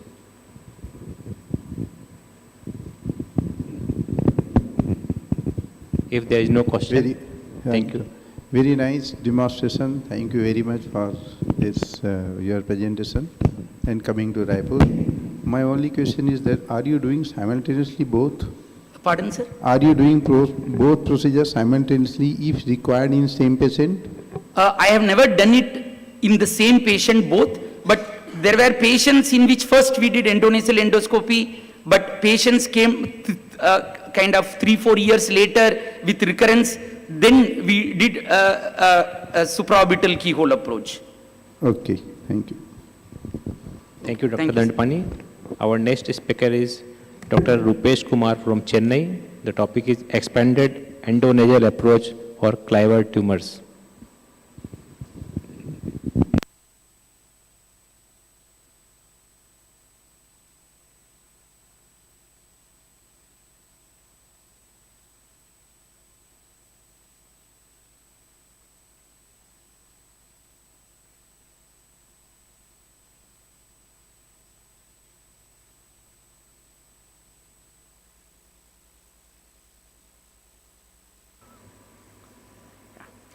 Good morning, dear respected chairpersons, colleagues and friends. At the outset, I thank the organizers for inviting me for this meeting, and it's a pleasure to be here on this morning.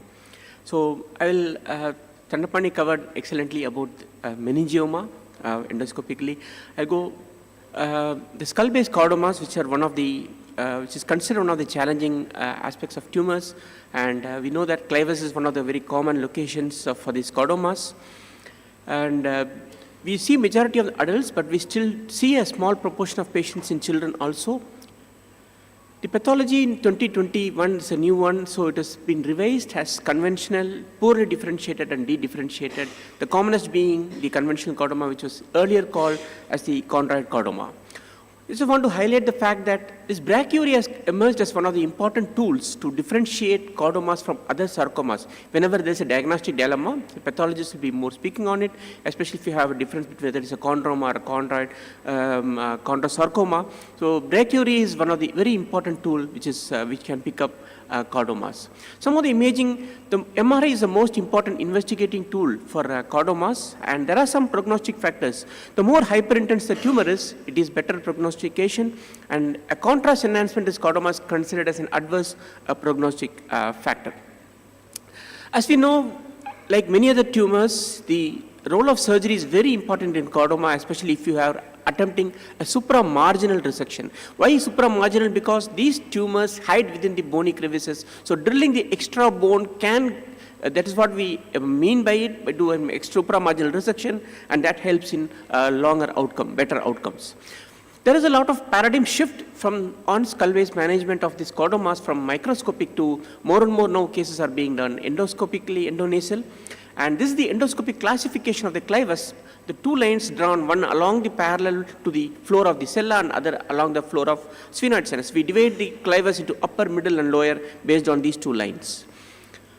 So reaching the clivus by endoscopically, the transpterygoid approach gives you an unobstructed corridor. So that by transpterygoid, you drill the posterior part of the maxilla, you enter into the pterygopalatine fossa, you mobilize the content so that you have uninterrupted view and we can get into the clivus with ease.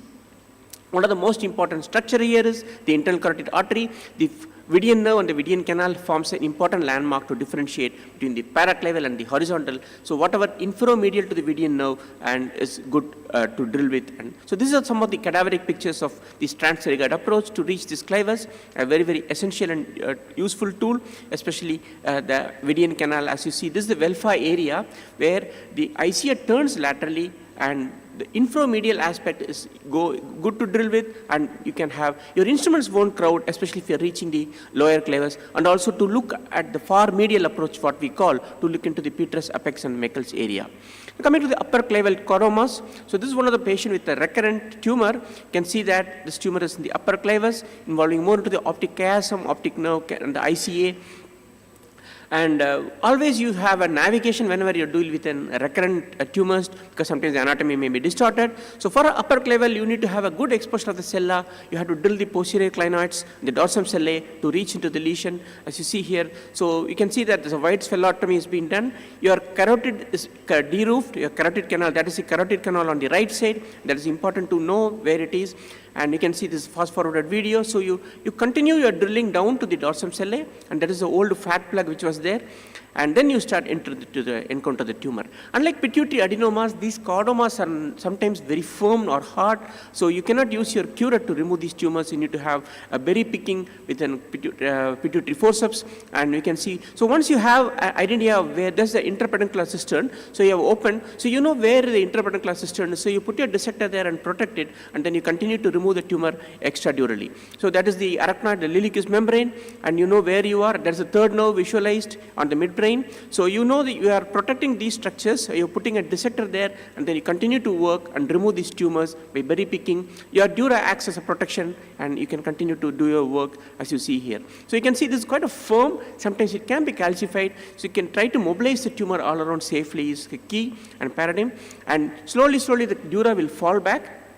Here the dura is the capsule. So you use, this is an extra capsular dissection, you use the dura, and you can see that you are trying to mobilize all around, and you can remove this tumor. You are seeing the optic chiasm there. So that is very important to decompress the visual apparatus, and then you continue to do inferiorly. So that's a postoperative MRI. You can see that almost a gross total excision can be achieved. Coming to the upper and middle clavicle chordoma, sometimes they can be huge, again a recurrent, large, including upper and middle. You can see some multilobulated more on the left side and small nodule on the right side. These cases, navigations are very important to get into those tumors, because you need to get into the Meckel's cave. You can see that the postoperative MRI, almost you can achieve a gross total resection. A mid-clavicle chordoma is a young girl with a 13% with a unilateral 6th nerve paresis. As you see here, the tumor is indenting or burrowing into the pons, and it is involving, as you see here, predominantly it is extra. The clavicle bone is intact, it is more into the extradural space. The dura is there in one area, the dura is breached, and the tumor has gone into the arachnoid, and it is burrowing into the pons. So here this is a bilateral transpsyrigoid exposure. And you can see that the entire clavicle bone is to be drilled, and you can see this is a soft tumor, and you continue to remove this tumor, extradural tumor. You can get into the crevices, you can use angled scope, and you try to remove the tumors in all the nooks and corners, as you see here. And unlike the previous case, it's a soft tumor, so it is coming out with the curette. And then once you have a complete excision of the extradural component, then you go into the subdural tumor. So as you see here, this is the one which is burrowing into the pons. You try to gently remove the tumor with the pituitary grasping forceps, and like a pituitary adenoma where you see the arachnoid prolapsing, you see slowly that the arachnoid is getting prolapsed, and you are trying to remove this tumor gross totally, and you can see there's small capsule fragments attached to the arachnoid. So you have to push the arachnoid back, so you have to strip the tumor off the arachnoid very carefully, meticulously, without damaging the arachnoid, so that a clavicle CSF leak is quite difficult to manage. So as you see here, the tumor is getting slowly delivered out, and you can see you are trying to remove this tumor in piecemeal and stripping the arachnoid of the tumor, so that you can push the arachnoid back. As you see here, so fortunately here the arachnoid is quite thick, and you are able to do a two-hand nice dissection, and you are stripping the arachnoid, and you can see that the whole tumor has been removed, and that's a pulsating arachnoid. You push the fat and Surgicel and back to reconstruct this defect, and you can see this is a post-op immediate MRI. You can see the whole tumor is removed, and the fat plug is there in the area where the tumor was burrowing into the pons. Sometimes these tumors can be very large. As you see here, it is multi-compartmental, involving the Meckel's cave, including petrous apex, and also there's one nodule which is burrowing into the pons, like the previous case, so it is a small one. So here it is intradural, and this is the video. As you see, this is a transpsyrigoid exposure bilateral, and this is on the right side. And as you see here, so you have to completely expose the carotid canal and drill it, and you can see that this tumor, this navigation helps because these are mostly recurrent tumors, so you need to know where you are and endoscopically. So that is the inferior part of the cella. You need to completely excise the dural cella wall, and that is the Vedian nerve as you see here. So that is a Vedian canal, and that acts as a landmark. So whatever infromedial to the Vedian nerve, you are safe to go ahead. So this is that you can see the advantage is that you can go into the medial aspect, and there's an angle scope to look into the petrous apex and the Meckel's cave, and that is we call the far medial approach in endoscopically. Once you remove the extradural component, as you see here, you see the small dural rent through which the tumor has gone. So you use an angled scope, you use angled suction tips, so to get into these grooves and crevices so that you can have a gross total excision, and you can see that the tumor is being burrowing into that, and there's a further tumor into the Meckel's cave, petrous apex. You can see this part of the tumor is quite firm and hard. So once you do the extradural portion, then you go into the intradural one, and you can see that the basilar artery, you open the dura there because there's one nodule fragment going and burrowing into the pons which has to be cleared. So that is the dural opening, and that is where the tumor has burrowed into the pons, and you try to remove that. And we can see there's a lot of perforators. You have to be extremely meticulous and careful in removing this nodule, and that is a sixth nerve on the left side, and you can do a robust reconstruction is also essential. So this is the immediate perioperative MRI. You can see the large fat graft, and you can see multi-layered reconstruction, and you can see that the nodule which has gone into the pons has been cleared. Coming to the lower clival tumors, this is a very large tumor presenting with dysphagia, hoarseness of voice, and gait ataxia. You can see that the whole cervicomedullary junction has been pushed. It's going till the dense, behind the dense. So again, here is very important to have a transpsyrigoid exposure, and you can see that this tumor, the whole clival bone is destroyed in the inferior aspect. You try to remove the bone and the tumor and the dura, and you can see this is a little bit of firmish tumor. You can use a debrider for the inferior aspect, and that is a C1 arch. So you drill the C1 arch, and then you drill the odontoid because you need to go behind the dents endoscopically, and then you can see this is the tumor. This is luckily it's a soft tumor, and you can see this is a multilobulated. So you try to get into the component. Though we think that chordomas are extradural, in this case it's completely intradural. As you see here, this tumor is infiltrating, so you are removing components, one component and one lobule after other. You are initially going on to the left side, you are already visualizing the vertebral artery and basilar and the pons, and you remove the left side component, and now you go to the right side component. You can see how the rootlets of the hypoglossal rootlets are infiltrated by the tumor, so they are not extradural, these are intradural tumors, conventional what we think. So you can see that the whole aspect, you are able to visualize completely the C2, cervical cord, upper cervical cord, and the medulla, and you can use angled scope to look into the corners to visualize the lower cranial nerves on either side. And as you see here, you can use the angled scope to look, that is the lower cranial nerves on the left side, and vice versa. You can also turn to the other side, and you can have a radical excision. You're already removing the involved dura, your involved bone, so you can achieve a gross total resection in such cases if endoscopic. And that's the opposite side, lower cranial nerves. These cases are important to have a good, robust reconstruction, and as you see here, this is the fat multi-layered reconstruction using almost a gross total excision can be achieved. And this is again a recurrent chordoma which was operated earlier elsewhere, but then you can see the large component intradurally. Unlike the previous cases where it was burrowing into the pons, in this case it was burrowing into the medulla. For time constraints, I'll skip this video. So this is a preoperative image, and you can see postoperatively the tumor which was burrowing into the medulla has been decompressed, and the total medulla oblongata is free now. So you can see the multi-layered reconstruction as is evident in this sagittal image as you see here. Sometimes you see very giant tumors. This patient presented dysphagia because of the tumor into the oropharynx, and as you see here, it's a large component here, the dysphagia and dysphonia. So you can see and achieve a gross total resection, and this is the patient. And sometimes chordomas are not very vascular, but sometimes this patient was operated elsewhere, and because extreme bleeding, patient was packed and then patient was referred to. As you can see, we did an angiogram, we found that a significant vascular blush. We could embolize partially, and then but not the wholly, because it was going from the IC, a small fragment which could be left, and after the embolization, we could achieve gross total resection. Just to highlight, chordomas are not just a surgical disease. Invariably they recur, the recurrence rate is very high, and whatever said and done, we will not be able to extirpate, and radiation therapy Previously was considered radio-resistant tumors because the radiation dose required for chordomas was very high. But with proton, we are able to come down with that. We are able to give a higher radiation because of the safety profile of the Bragg peak. So chordomas are very responsive to proton. So if at all possible, proton therapy post-operative is very good to achieve a long-term outcome. So especially as the chordomas of Clavus is concerned, extended endonasal approaches are now, there's a paradigm shift of these tumors, and we have excellent visualization, and we can achieve radical excision with this approach compared to a lateral microscopic approach. Your cranial nerve morbidity is much less because you are visualizing it, not much handling of the cranial nerves. The most important thing is robust reconstruction. Thank you very much for this opportunity.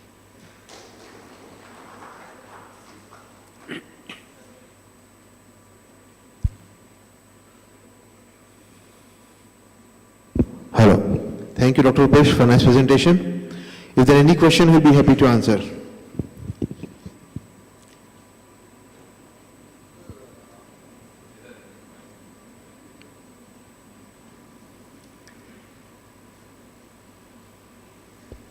Sir, after removing all these giant chordomas, there is a large dural defect.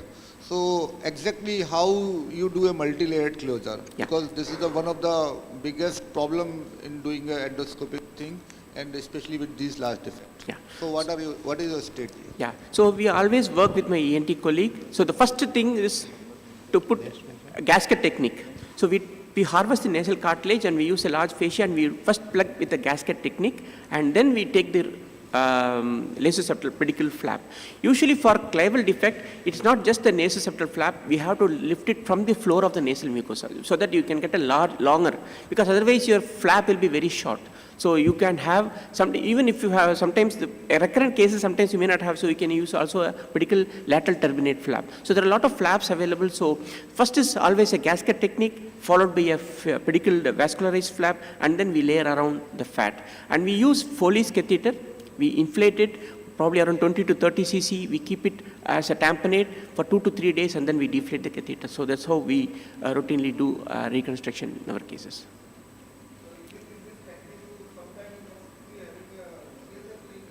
Yeah.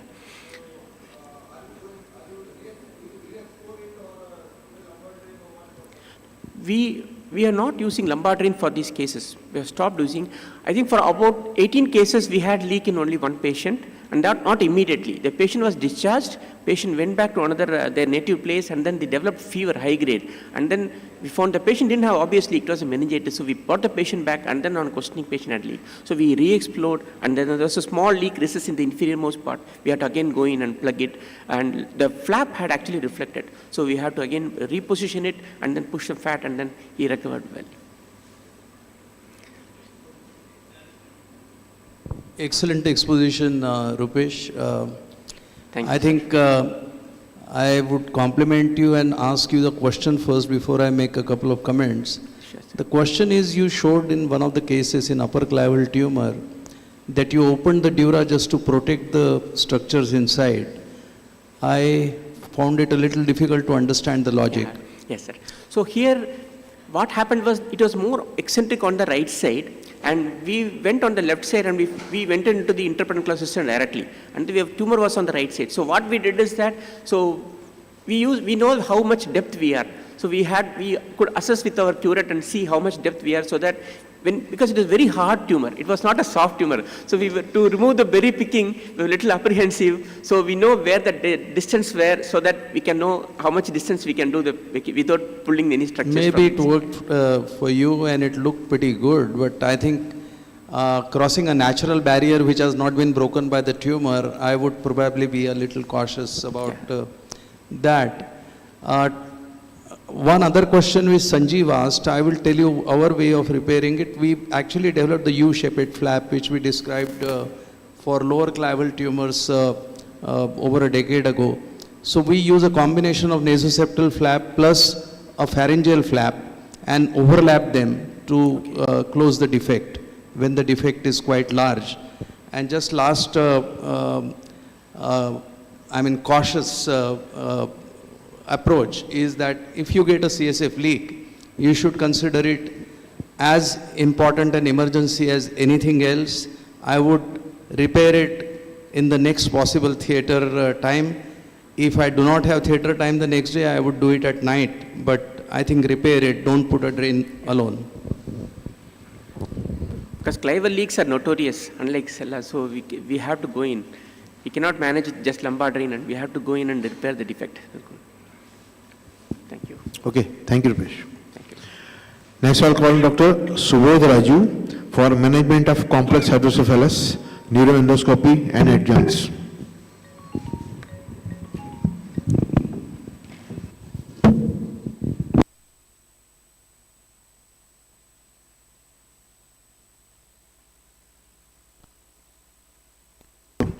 Hello. Good morning, everyone. Once again, I thanks Dr. Madharia, Dr. Sanjeev, Devabrata for an excellent conference.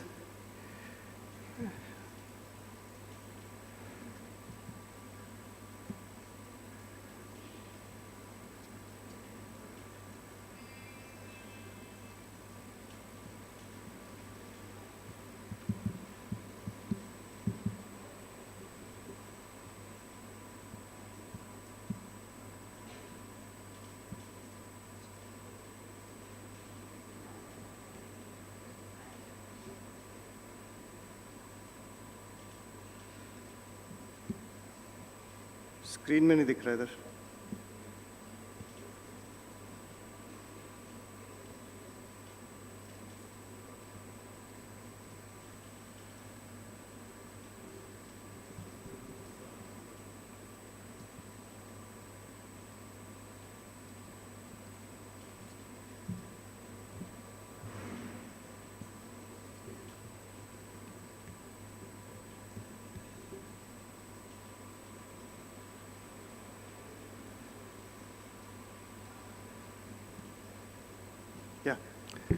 So from one endoscopy of skull base to the common things which we deal in day-to-day lives, the complex hydrocephalus, from skull base to interventricular hydrocephalus.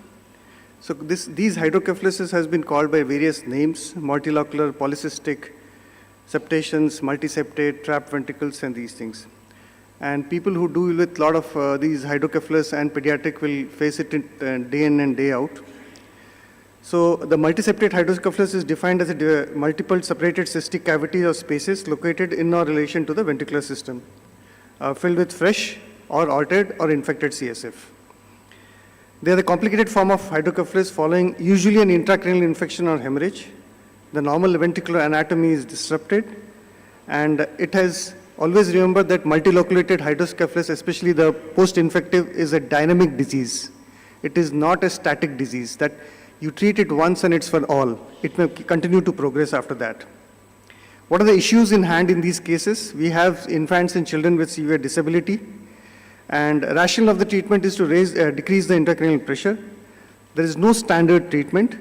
Multiple shunting was the routine before this. We find children with 5-6 shunts inside the brain, but this has been associated with more shunt-related complications. Now here comes in the role of endoscopy.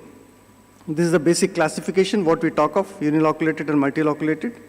And uniloculated hydrocephalus or the trap may be usually congenital, but multiloculated, as I told you, is a post-infectious or a post-inflammatory conditions. Septa, the etiology of formation of septa we can see here. The two septa are formed by ventriculitis and hemorrhages. And it's a progressive disease. And the pathophysiology when we talk of is various causes. Ependymal injury is the primary thing following an infection or an inflammation. There's a glial protrusion into the ventricles. The ventricle membranes are formed. Initially, the membranes appear flimsy, translucent, but later on they become more informed form. So there is a role in post-infectious hydrocephalus of doing ventricular washes repeatedly to prevent these type of septations which occur. Diagnostic studies are usual. Options we know: shunting, stereotactic aspiration, craniotomy, fenestration, endoscopy plus shunting.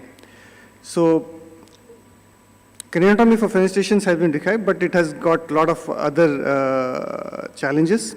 Shunting, as we know, more number of catheters, more shunt-related complications. Shunting alone is always unsuccessful. Scarring and collapse of the cyst around the catheter tip frequently occurs. In this case, you see the shunt which was put this type of ventricle is collapsed, but the new set of trapped and loculated hydrocephalus is formed. The catheters may be embedded or adherent in these cases, and because if the inflammatory process continues, so this becomes a challenge in treating these type of cases. Here you can see the shunt displaced here, and in this case you can find the shunt here.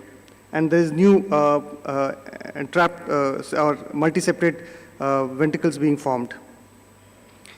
It is a classical method, but it has its own set of complications. So coming to one example, 6 months child, post-meningitic, post-ventriculitis, post-VP shunt. The ventricles, if you see, are multiloculated. So aim is to communicate all the loculate into a single cavity and placing a single ventricular catheter.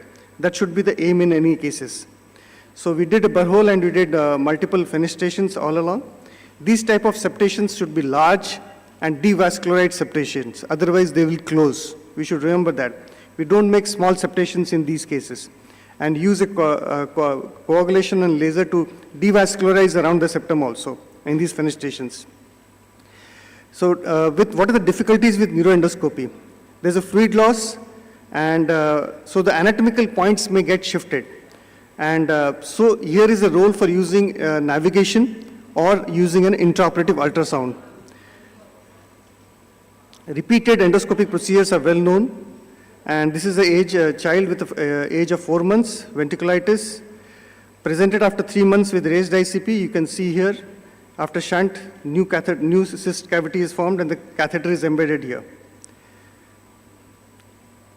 So we did a navigation-guided septostomy in this case. So these midline membranes and membranes which are towards the base, even if there is a certain amount of CSF loss, they will not shift because they are firm membranes. They are not flimsy membranes. Flimsy membranes can get shifted, but a firm membrane may not shift. So navigation is still useful, but if you are not able to use a navigation, then advice is to use an intraoperative ultrasound if possible. If the frontal is open, ultrasound guides you very well in these cases. So pass the scope and open up the septations one after the other, and keep on doing it one after the other. The other thing is knowing whether there is a true septa or a pseudosepta or a brain. So there is a pressure change technique where you infuse a lot of CSF and keep on opening and closing the outlet. So if there is a pulsation across the membrane, you will know that there is a free membrane that side and you can do a septations in this. Then place a catheter, shunt catheter inside, and guided it navigation-wise or endoscopy-wise. Under endoscopic vision, you can do it. So this child again presented after 4 months. You can see here, we did the shunt. Now shunt is did here. So this new set of cavities, because as I told you, these multi-separate hydrocephalus may be a dynamic disease. So again, we went here. So here what we did was, our target was, we went from the opposite side. Our target is the shunt catheter here. So through navigation, we went here straight across and tried to open up this catheter, open these membranes to take the catheter inside the ventricular cavity. So we open one by one of these membranes, and you can see here, the shunt catheter is seeing, and the shunt is functioning. So you don't have to put another shunt. You have to just do multiple septations and then draw the catheter into the cavity. So we pull the catheter into these cavities after doing a septations. And all other minor loculi and septations were broken in these cases. Same way you can see here, the catheter outside and you draw it inside. So an endoscopic fenestration is a well-recommended technique. These are other cases where we have same way. You can see here, the catheter is embedded in one thing. So our direction of trajectory is like this. And you take the help of a navigation in these cases. Same way we did it. This is another case where we have opened the septations and you can see the ventricular catheter across the membrane. So open that and pull the catheter inside these cavities with a grasper. And these are functioning catheters, so you don't have to put a new shunt for this. You do a septations and draw the catheter inside. This case, post-fungal meningitis, multiloculated hydrocephalus, you can see the number of loculi. We use navigation, but a lot of septations one by one. We kept on opening, and in this case, we use the flexible scope. You can see the number of fenestrations we had. We are coming inside out. One, this is the second one. So with a rigid and a flexible scope, you are able to do this. This is the third one.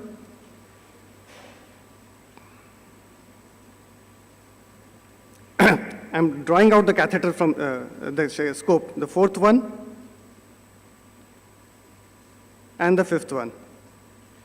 So you can go one by one inside. So a flexible scope in where your septations and the loculi are not in straight line. You can use a flexible scope in these cases. And after doing that, what we did was we placed a catheter, shunt catheter.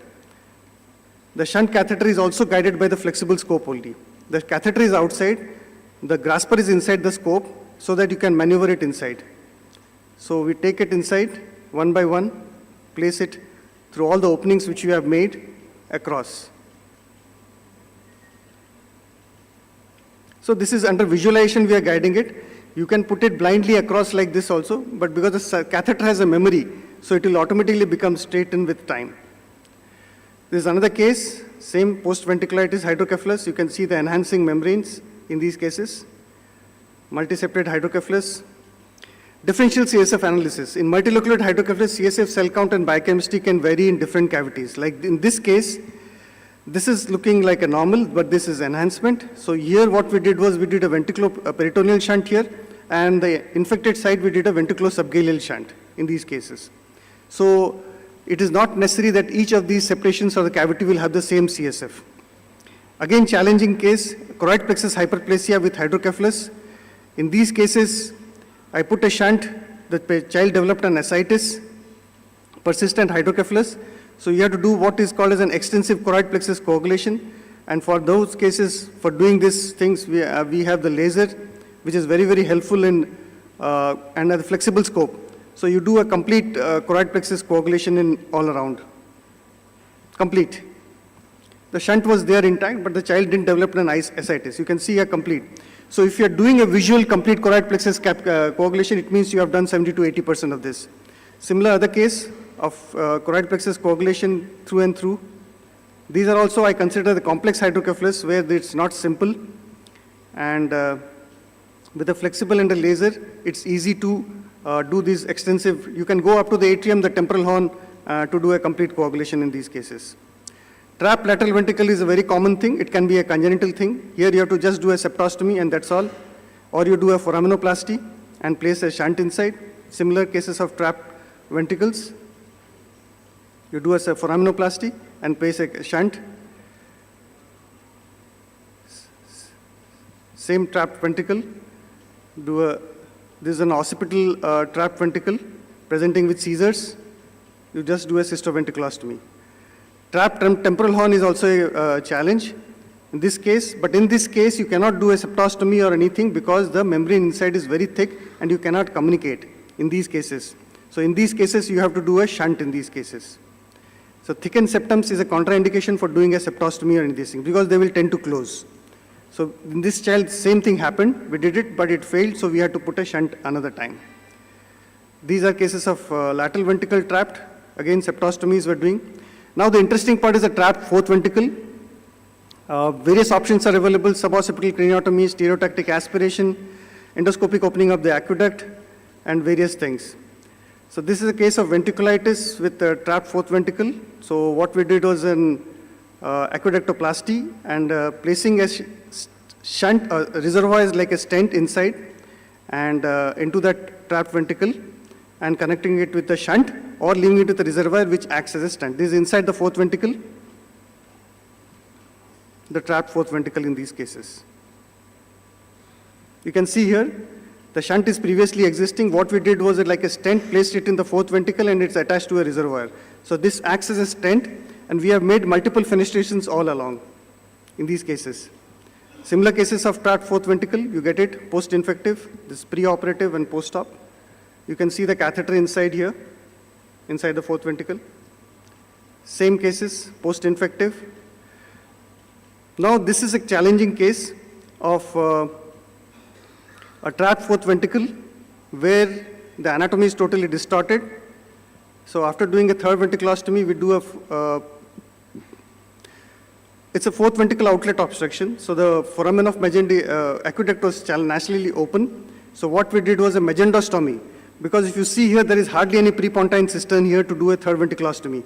So what we did was it opened up the foramen of Magendie, and this inside you can go into the occipital bone. You can see the foramen magnum here, the medulla here, the lower cranial nerves across the foramen of Magendie here. This is a fourth ventricle outlet obstruction. You can see here it's blocked here. In these cases, you can do that. Similarly, transventricular transaqueductal placement, a 17-year-old boy presenting with ataxia and repeated vomitings, large trapped ventricle, you can see the aqueduct is closed here.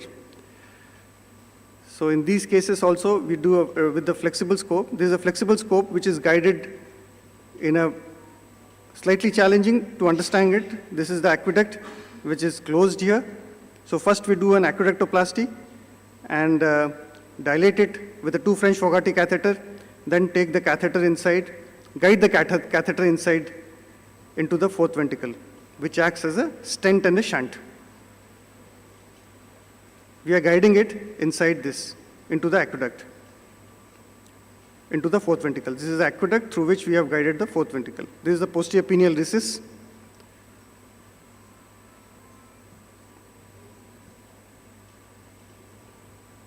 You can see the post-op scan, the catheter placed behind the one ventricle. So it's not a straight shot, it is a curvilinear, multiple curvilinear shots. Similar cases of trapped fourth ventricle. So time is up. Yeah, I'll just rush through these things. Similar ways, a catheter placed across the aqueduct into the fourth ventricle. You can see the catheter inside the fourth ventricle. One case more, retrograde aqueductoplasty. This girl presented with ataxia only, with a well-decompressed supratentorial ventricular system, ataxia and vomiting. So in this case, we cannot do an antegrade endoscopy because the supratentorial ventricular system is completely collapsed. So we can't do an endoscopy from. So what we did was a retrograde aqueductoplasty. We open up a small foramen of Magendie here, small suboccipital craniotomy, pass the scope, you can see the membrane obstructing the aqueduct, and we did a retrograde, we did the aqueductoplasty through this small foramen of Magendie, and this is opened with a 2 French Fogarty catheter. This is small suboccipital craniotomy. So this is a child after 3 months. You can see here the symptomatically better because the child had undergone VP shunt at 3 months of age. Yeah, I'll finish it. Yeah, Translaminatomatous third ventriculostomy is another indication. Management of complex hydrocephalus, we published this on various methods. So concluding, infection is a major cause of development of these trapped ventricles. Establishment of communication between trapped ventricle and the ventricle system is key. And managing this complex hydrocephalus requires multimodality approach. Endoscopy achieves this easily. And neuronavigation and intraoperative ultrasound image should be performed in all cases where it is necessary. And treatment of loculated hydrocephalus remains a difficult problem in practice of neurosurgery, and neuroendoscopy can help in a lot of that. Thank you very much.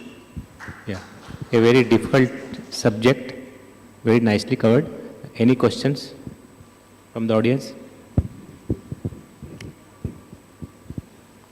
What is the average expectations of life in these cases? Sorry? The average expectation of life in these cases, because the patients are keeps on coming. So this is very challenging. These children, they don't go away. They survive because you don't require a brain to survive, but they keep on coming this. So our aim is till the age of 2 years, as early as possible, to take care of all these septations and make it into a uniloculated. After this, whatever brain development happens, they will be mentally challenged in these cases. What is the antibiotic protocol in your hospital for these cases? It's based on the culture report. Again, the discussion about ventriculitis treatment is itself a subject in that self. So all these challenging cases, what we see where there is an active ventriculitis, we just don't leave it with an EVD. To prevent these septations and these things, what we do is we do ventricular wash with cholesterol irrigation.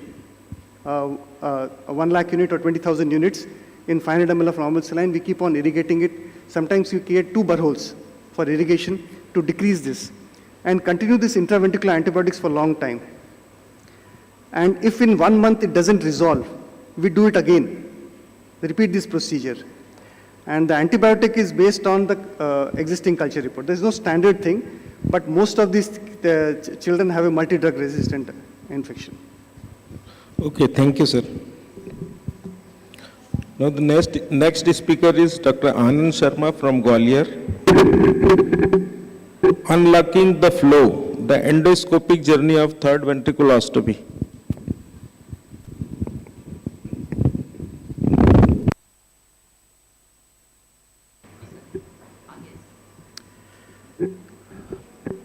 Good morning, Chairperson, respected teachers, seniors, and dear colleague. Thank you for allowing me to present my work on endoscopic third ventriculostomy. The topic is unlocking the flow, the endoscopic journey of third ventriculostomy.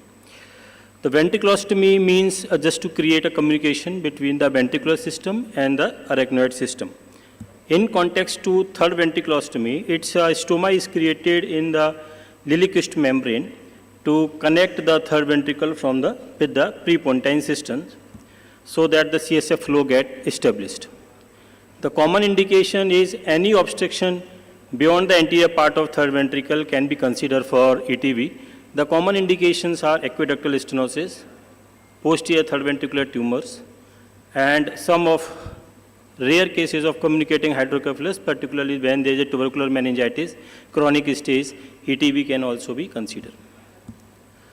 There are certain prerequisite conditions to be sure before doing endoscopic third ventriculostomy. They should be like lateral ventricle should be dilated, foramen Monro should be wide enough, floor of third ventricle is thin and transparent. There should be enough space between the basilar artery and the dorsum salis. So these are the certain prerequisite conditions to be seen before doing endoscopic third ventriculostomy.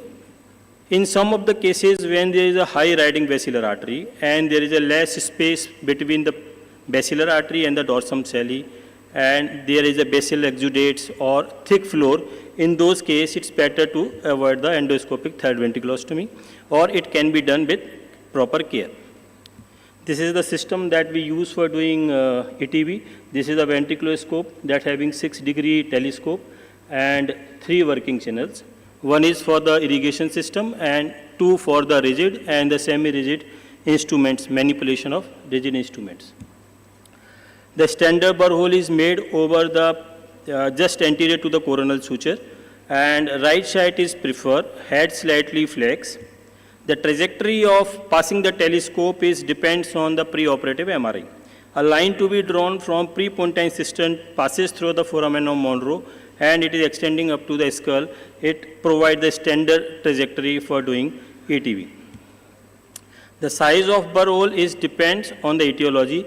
Usually the 1 centimeter to 1.5 centimeter size burr hole is sufficient, but doing ETV for aqueductal stenosis, the 1 centimeter is sufficient. But if you are doing ETV for posterior ventricular tumors and you are planning to take biopsy from that, the burr hole to be placed more anteriorly and larger in size so that the telescope can be freely mobilized without injuring the underlying structures. After that, durotomy and cortisectomy to be made, brain needle to be inserted, and sheath along with trocar to be inserted. While inserting the sheath and trocar, care to be taken should not be inserted more than 4 or 5 centimeter. Otherwise, there is a chances that you may injure the floor of lateral ventricle.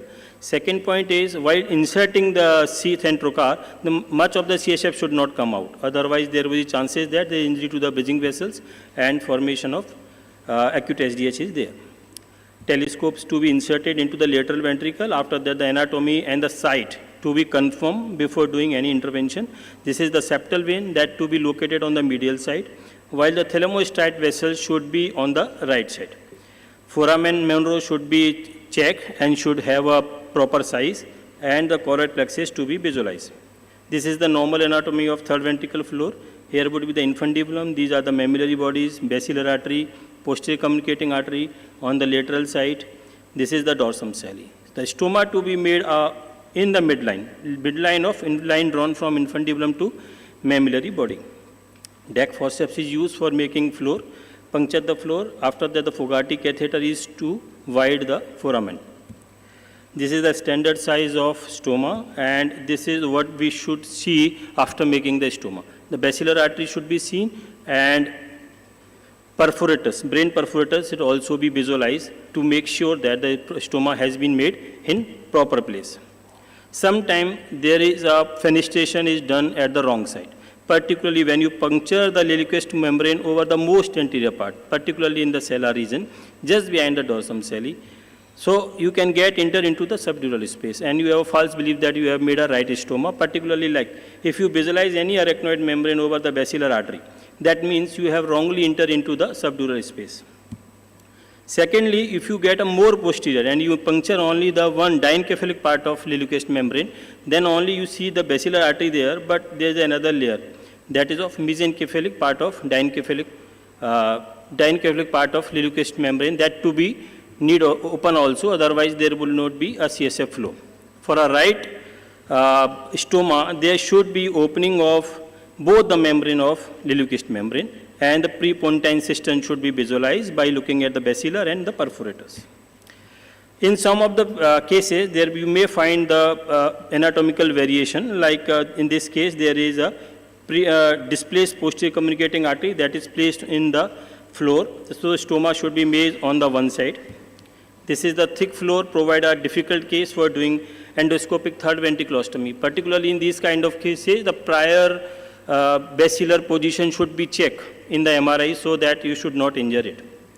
Some of the cases you may find the floor is more steep down, and some of you may find the posterior communicating artery is having fetal anatomy and it is more prominent, same like a basilar artery. So in these cases, care to be taken before doing endoscopic third ventriculostomy. This is the case of 25-year female presented to us with a headache and recurrent vomiting. The CT scan shows a triventricular hydrocephalus, diagnosed as a aqueductal stenosis. So in this case, we went into the third ventricle. These are the mammillary body. The floor is thin and transparent, that to be of standard, and the basilar artery is visualized. This is the dorsum celli. So we make a stoma after the coagulating the floor. So after making the stoma, the floor should have pulsation. This is the normal pulsation of CSF that can be visualized, and the perforator should be visualized along with the basilar artery. This is the post-operative CT scan, shows there a mild reduction in the ventriculomegaly and complete absence of periventricular rouge. This is the second case of 25-year female that presented to us with hydrocephalus, and on contrast MRI, there is a tumor over the posterior third ventricle. So we plan to do a ETB first. With the help of forceps, we make a stoma, and after that, after the balloon dilation of stoma, we make a biopsy, and maximum reduction of tumor was done. This is the post-operative CT scan that shows there is a gross reduction in the ventriculomegaly and there is a reduction of tumor size also. Patient improves symptomatically. This is another case of a 12-year male that presented with hydrocephalus, but there is a septum over the right side. There was the initial impression that might be a arachnoid cyst intraventricular, so we enter it from the right side. Upon entering into the ventricle, there was a red fluid. Except of clear CSF, we find a red fluid, and when we enter into the more deeper side, there is a glial tissue, glial septation, that we plan to open it with a balloon dilation, and after that we negotiate the telescope through this opening into the ventricle, but again there was a red fluid. So we keep on waiting just to get this fluid clear. After that, after certain period of time, we was able to visualize the sum of the internal structures, like these are the two mammillary bodies. Here would be the basilar artery. This is the dorsum celli. So we may start making perforation over the most anterior part with the forceps. After that, we make a balloon dilation. And even after the dilation, there was another deep layer that we call like a mesencephalic part of liliquous membrane that we also open with the balloon. And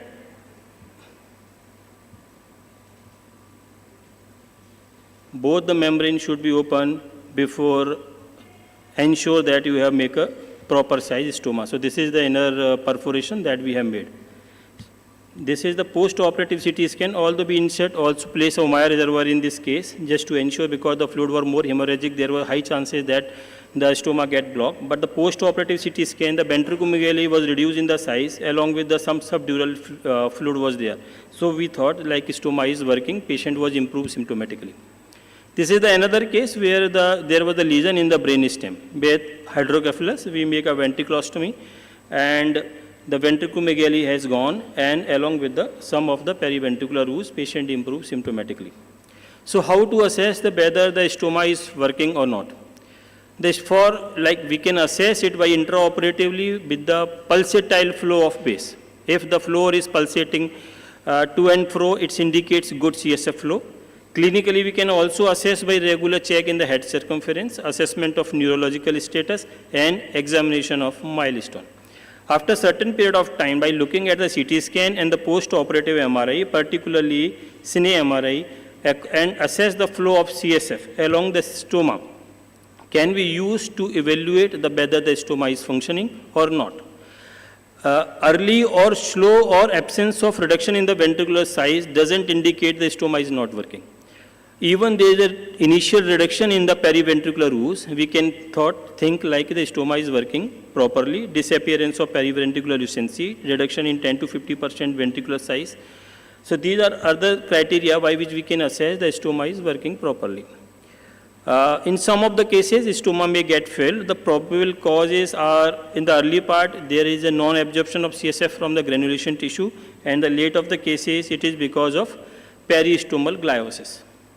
Certain condition in which there is a high chances of failure, like particularly age, meningitis, meningocele, shunt infection, shunt malfunction, these are the certain condition in which there is the high chances of failure. This is our experience. We have operated 30 cases of obstructive hydrocephalus and 1 communicating hydrocephalus. Majority cases are aqueductal hydrocephalus, stenosis, and some of the brainstem lesions, posterior third ventricle, we did a endoscopic third ventriculostomy. Our success rate is somewhere 70 to 90%, and we have also encountered some complications like CSF leak, meningitis, fornix injury. So these are the certain another is the minor bleed from the stoma site, so for which we keep on waiting and keep irrigation the cavity with the normal ringal lactate fluid. So ultimately all the bleeding gets settled down. At last, ETB has a highly effective, high success rate and the safe mode of treatment for the hydrocephalus. And the success of ETP depends on the strict patient selection, preoperative MRI evaluation, and proper technical skill. Thank you.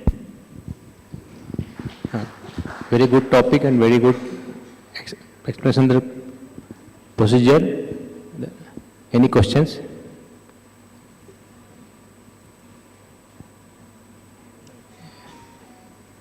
Anytime you require to proceed for shunt in these cases? Shunt. Sir, we usually do a ATV if the CSF is normal and we find a favorable anatomy, then we only do the ATV. In some of the cases, we thought like when the ETV stoma is not working, then we attempt the secondary ETV. Even then the stoma is not working and we do not get enough space to do or redo the ETV. Only on those cases we go for the ventriculoperitoneal shunt. Secondly, in early childhood when the child is less than 1 month age, in those cases we know like the chances of getting successful ETV is very less, particularly not more than 45%. Even those cases also we attempt the ETV first. If that is get failed, stoma do not work, only then we go for the shunt only.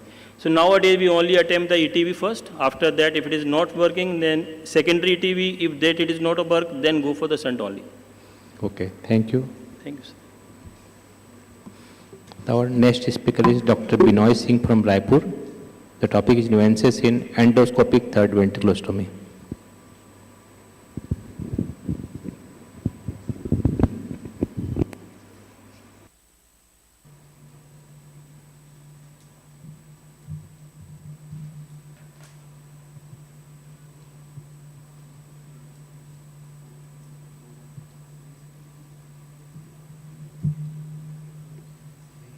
Chairpersons and my seniors and colleagues. Today I am going to present surgical nuisances of endoscopic third ventriculostomy. My prior two speakers has already spoken most of the things, but still there may be something new in my slide. So we all know endoscopic third ventriculostomy is a well-defined procedure where a small ostium opening is made in the floor of the third ventricle. And when after the successful ETB was done by William Jason, it is became increasingly popular. But most of the study focuses on the success rate of the procedure, but the complications of these are insufficiently documented, and it is important to recognize the known complications in order to avoid them. So the first question comes to our mind is, why do we need endoscopic third ventriculostomy?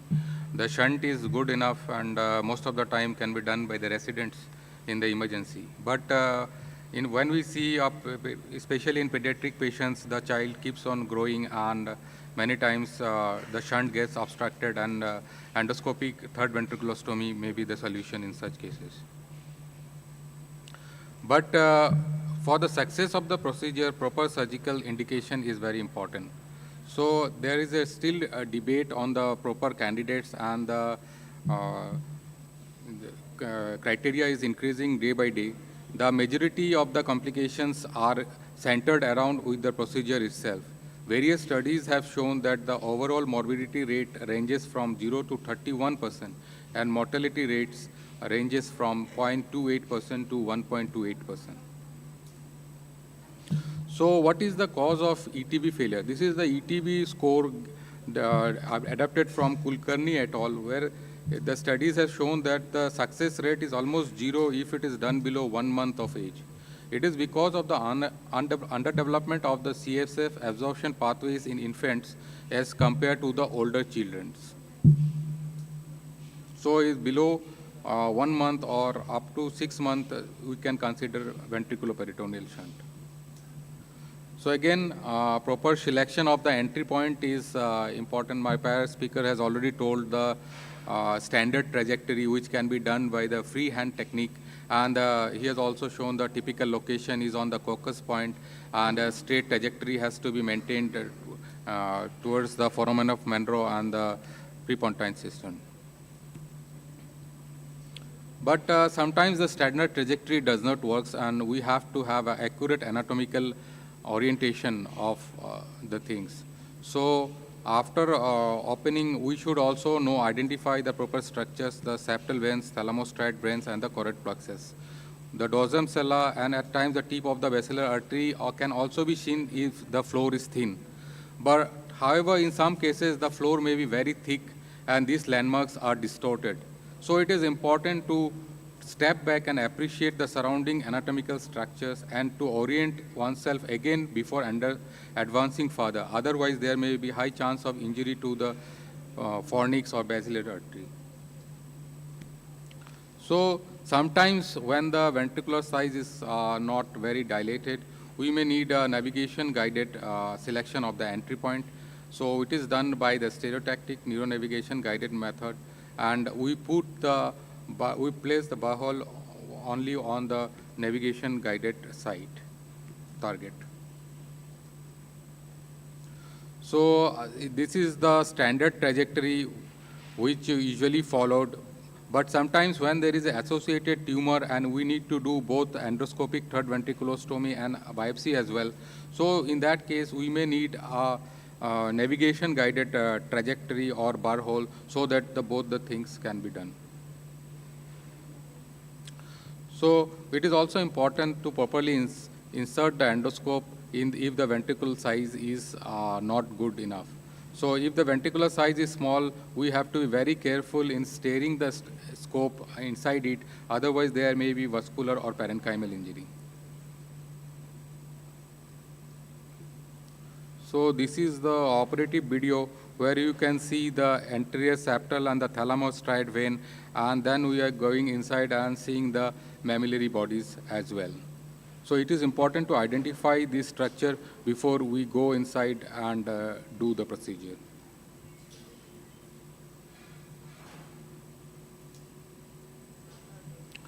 So there may be bleeding, after entering there may be bleeding from the opening of the lateral ventricle and also from the foramen of Monro.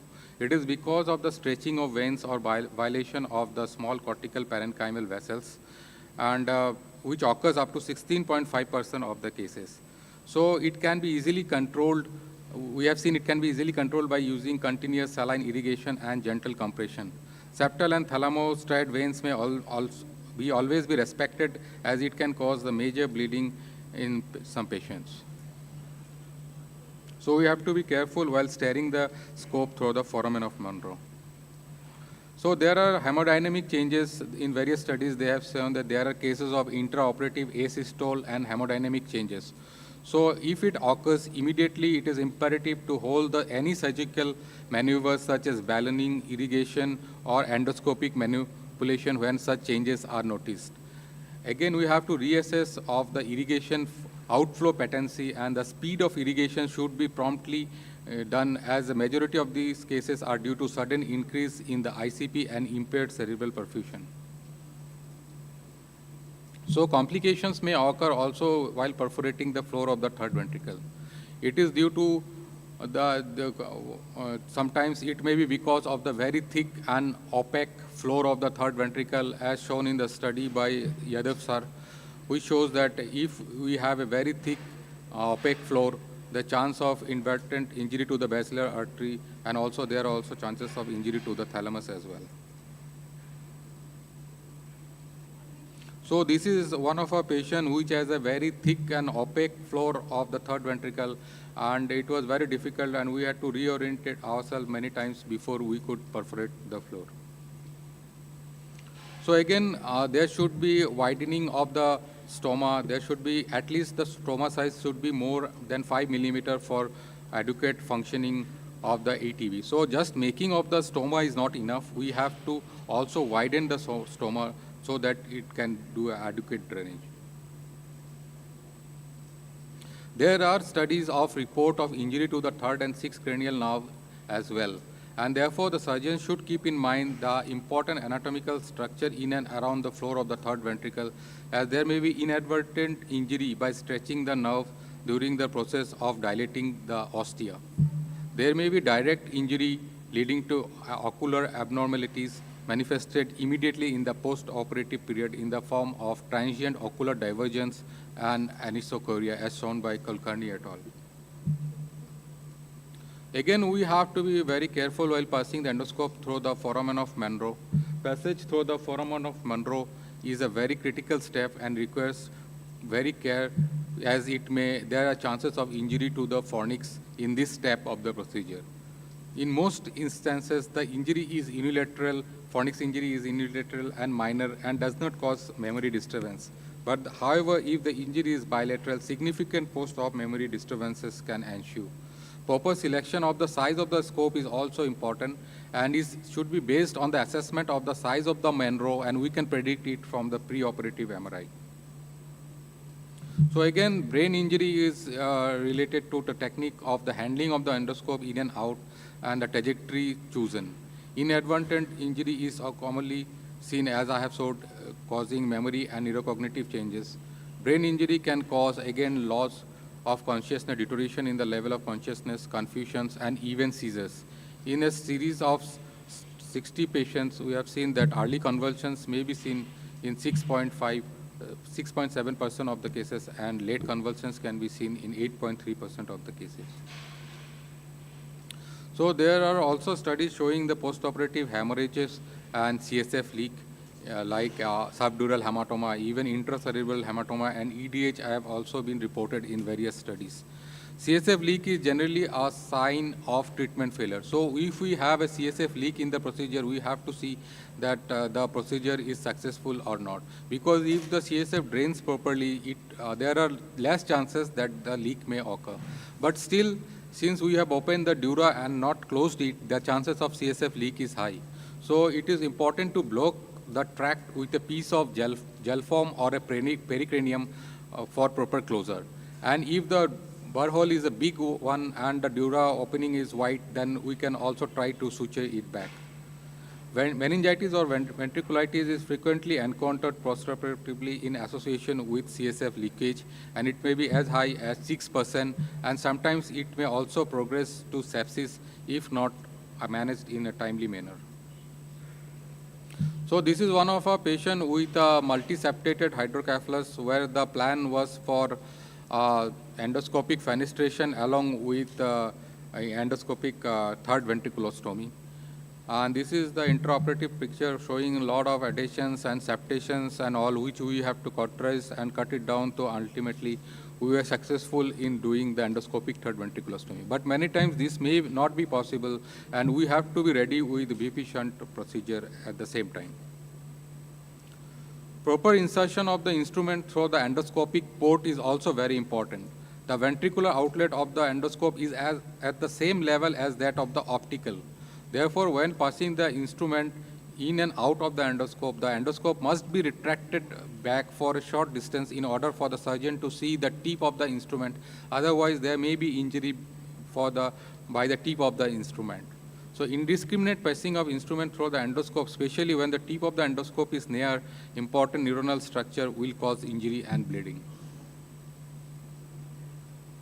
So now coming to the skillful penetration of the floor of the third ventricle. There are various methods described of penetrating the floor of the third ventricle. Some you like to use the scissors, some like to use the bipolar, some use the electrocoagulation monopolar without passing the current through it, and some uses the laser and ultrasonic probe contact as well. But whatever method we use, we should not use it without proper inspection and knowing the floor structures. We do a monopolar cautery probe without passing current to perforate the floor of the third ventricle. And dilatation of the fenestration is usually done by a 5 French or 6 French Fogarty balloon catheter. So this is the floor of the third ventricle. Here you can see the transparent floor, and the basilar artery can be predicted, and the mammillary bodies can also be predicted in this picture. But it may not be the same in all the cases, as I have shown that in the thick floor it may not be apparent, and in that case you have to reorient it multiple times before considering the penetration of the floor of the third ventricle. So this is the operative video where we have penetrated the floor of the third ventricle.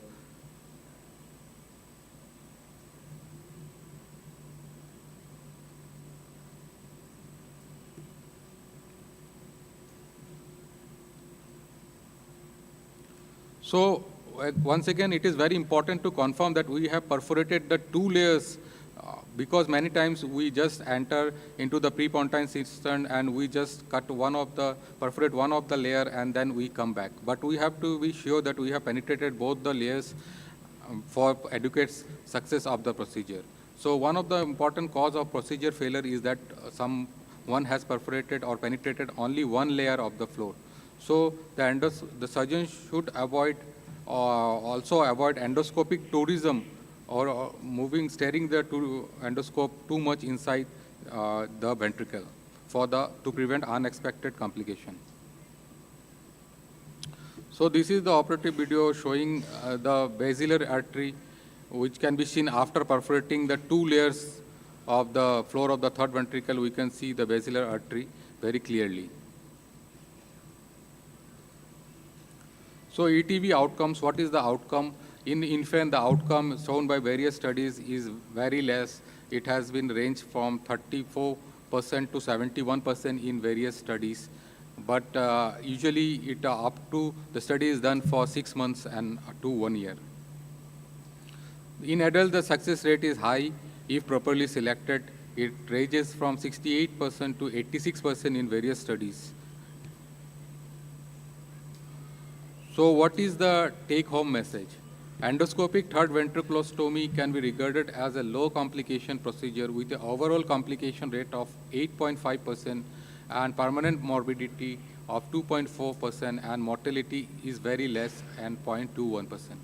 So a comprehensive knowledge of ventricular anatomy with proper orientation by studying the preoperative images is mandatory, and one should be aware of all the complication types and rates, and a small change in the technique can minimize complication and result in better patient outcomes.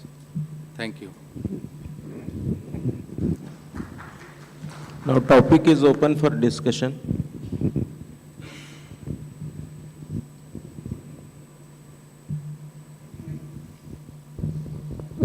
So all the papers, can anybody tell me the comparison between a VP shunt and endoscopic third ventriculostomy? Because you said lot of complications. The other fellow said you can do it within first 6 months also. Yeah, there are people who are doing, the spectrum is increasing every day, but success, ETB score success rate is less and below 6 months years of age.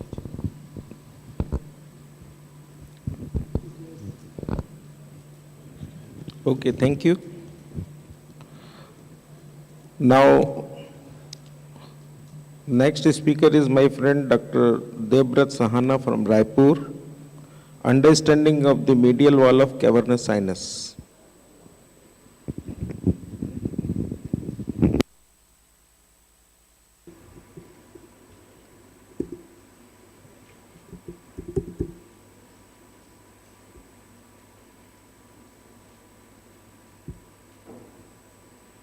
Very good morning.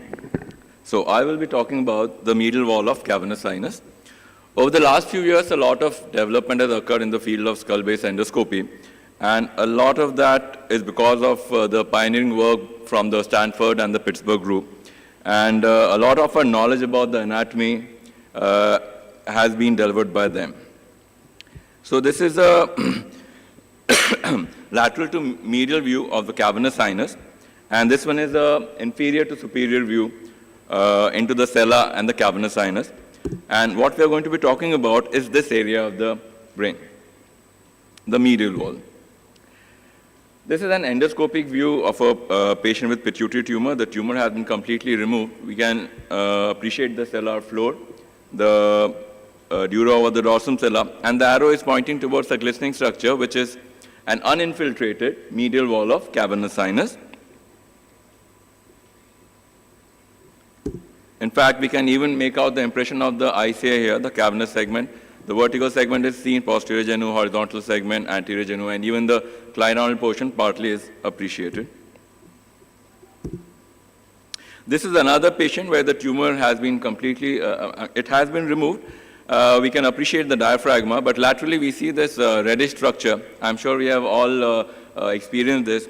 It bleeds on suctioning, doesn't come out easily. So this is an infiltrated medial wall of cavernous sinus. That's what it looks like. And the MRI of this patient shows infiltration of the cavernous sinus. But I chose to leave it behind. The patient was relieved of his symptoms because it was a non-functional tumor. Now, this was a 19-year-old male with features of acromegaly, growth hormone levels were high, and we can appreciate how the right cavernous sinus is infiltrated. And in this lateral view, the sagittal view, we can appreciate how the horizontal segment of the cavernous ICA is compressed by the tumor. So these are the kind of cases which demand exploration of the cavernous sinus and removal of the tumor, because otherwise, these kind of patients, they won't be relieved of the symptoms. So to perform such explorations, one needs to have a very good understanding of the anatomy of this area. So we'll begin with the dural architecture first. The dura in the sellar floor is formed of two layers, the outer or the endosteal layer and the inner or the meningeal layer. And as we move laterally from the central area of the sella towards the carotid sulcus, these two layers start separating, and they separate into an outer layer which forms the anterior wall, and the inner one forms the medial wall of the cavernous sinus. And this inner wall is separate from the pituitary capsule. It's not the same. This is another view, superior to inferior view. Part of the pituitary has been removed. We can see how the sellar floor is there, and these two layers are forming two different structures, the anterior wall and the medial wall. So the inner dural layer forms the medial wall of cavernous sinus. And this medial wall of cavernous sinus, the ICA, these are attached by dural-like structures to the lateral and the anterior wall, and these are called parasellar ligaments. So they have been subclassified as caroticoclinoidal ligament, which is the most robust of all, the superior parasellar ligament, inferior parasellar ligament, and the posterior parasellar ligament, which is the least consistent of them all. So to perform such explorations, one needs to do an expanded endonasal approach, wide binostril approach, wide sphenoidotomy is done, and the sphenoid base, the floor is drilled adequately. One needs to expose the area where the paraclaval ICA enters the cavernous sinus. So the bone in this region is drilled thin, and removed in pieces. And the paraclaval ICA is exposed. In a similar fashion, the anterior wall of the cavernous sinus is also exposed, and the ICA is confirmed with the Doppler. For opening the dura, we try to open it in two separate layers, which sometimes is not possible if the dura is too tense. And here it was possible to separate these two layers, the outer and the inner layer. So this inner layer is also open, and the first thing to do is taking care of the cellular part of the tumor decompression. So here we can see a good plane between the normal pituitary and the tumor. This plane is further developed and the tumor is decompressed.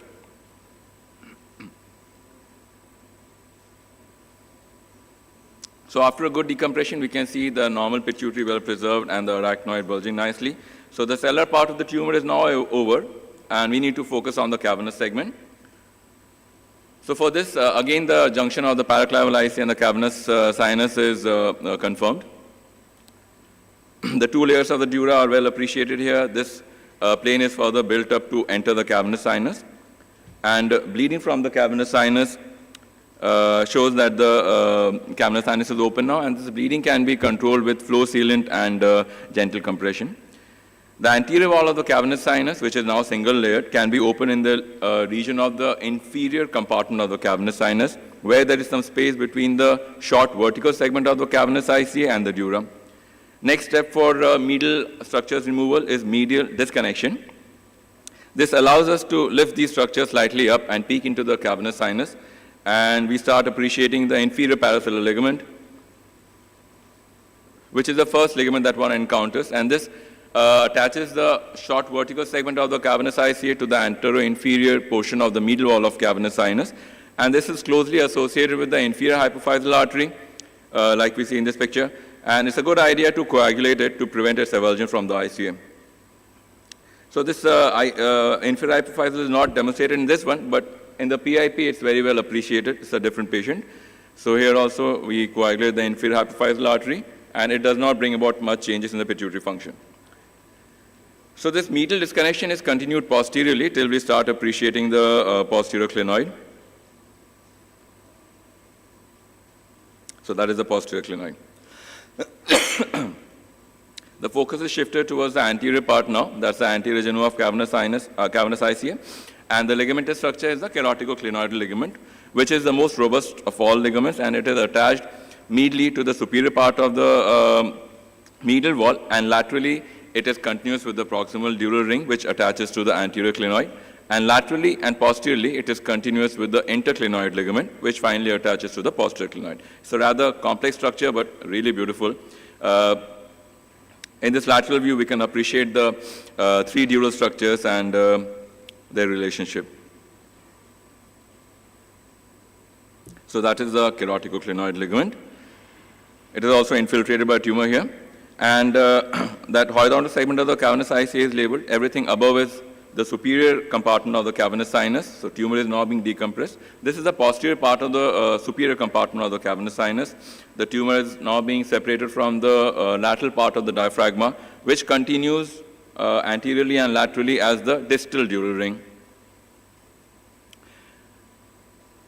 And this ligamentous structure, shining thing is seen, that's the interclinoid ligament, which, like I said, continues laterally and anteriorly as the proximal dural ring and the keratocondyloid ligament. So the tumor, some more separation from the ICA.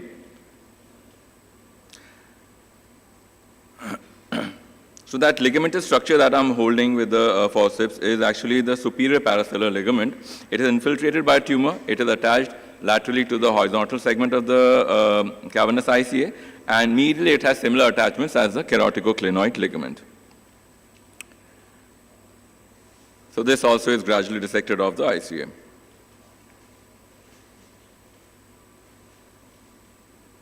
Again, focusing back towards the genu, the keratocondyloid ligament, like I said, is continuous as the proximal dural ring, and opening this takes us into the clinoidal space where there is tumor. Actually the dorsal clinoidal space, which is the space posterior-medial to the clinoidal ICA. And the other clinoidal space is the ventral clinoidal space, which is not appreciable endoscopically. So all these structures are dissected off gradually, and the tumor is removed along with the infiltrated ligamentous structures.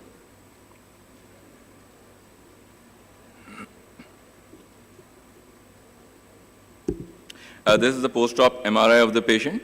There's no residue, and he was relieved of his symptoms. So what are the other applications of understanding this anatomy and this technique? This is an 8-year-old female with a craniopharyngioma. It's a giant tumor, multi-compartment, and if you see the CT scan is going behind the clivus. So these kind of patients need at least a posterior clinoidectomy. And there are different techniques of doing a posterior clinoidectomy. One can do it intradurally, extradurally, or interdurally, which apparently is the most favorable for pituitary function. And the trajectory it uses is similar, with the IC on one side and the medial cavernous wall structures on the other side. So a similar exposure is needed, an expanded endonasal approach. Clivus is partially drilled. The junction of ICA, paraclaval ICA entering the cavernous sinus is exposed, anterior wall of cavernous sinus is exposed, and for suprasellar exposure, part of the tuberculum sella and planum is exposed. The dura is open in 2 layers again. The cavernous sinus is entered, and the anterior wall of the cavernous sinus in the region of the inferior compartment is opened. The inferior hypophyseal artery is coagulated and cut.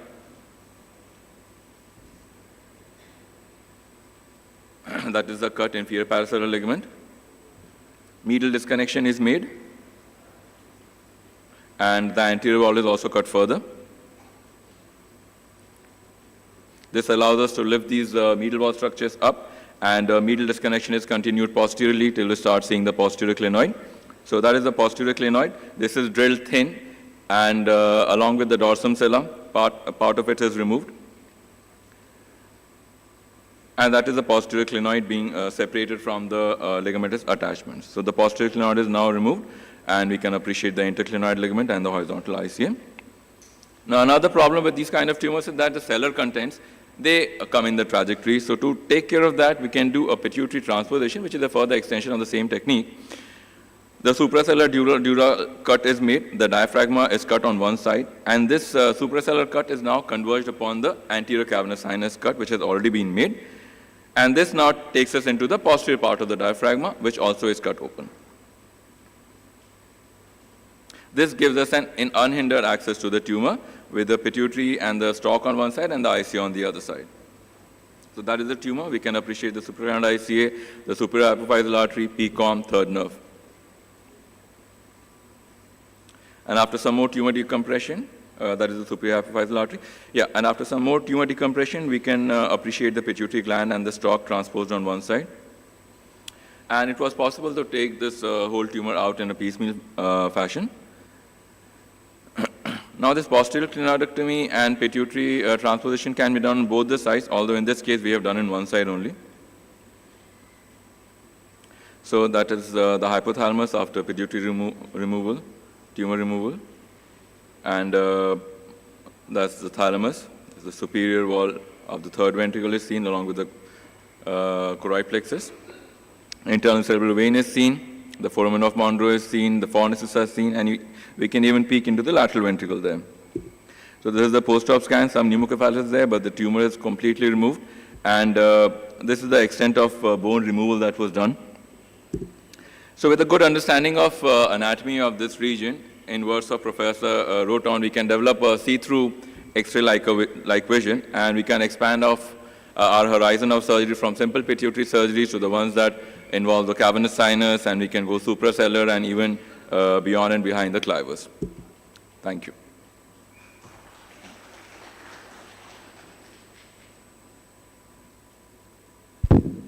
Topic is open for discussion.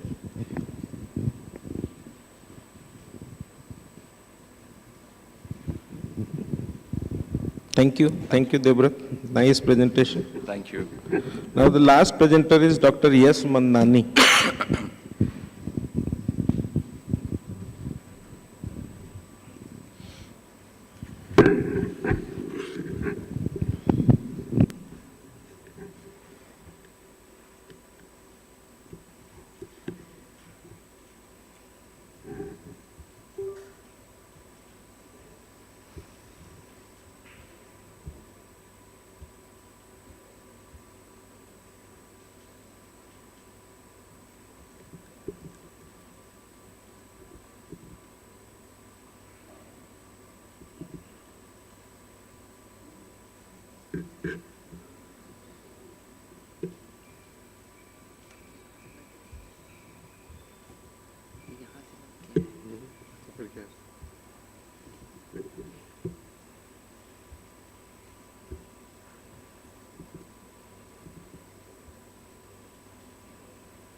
Greetings everyone.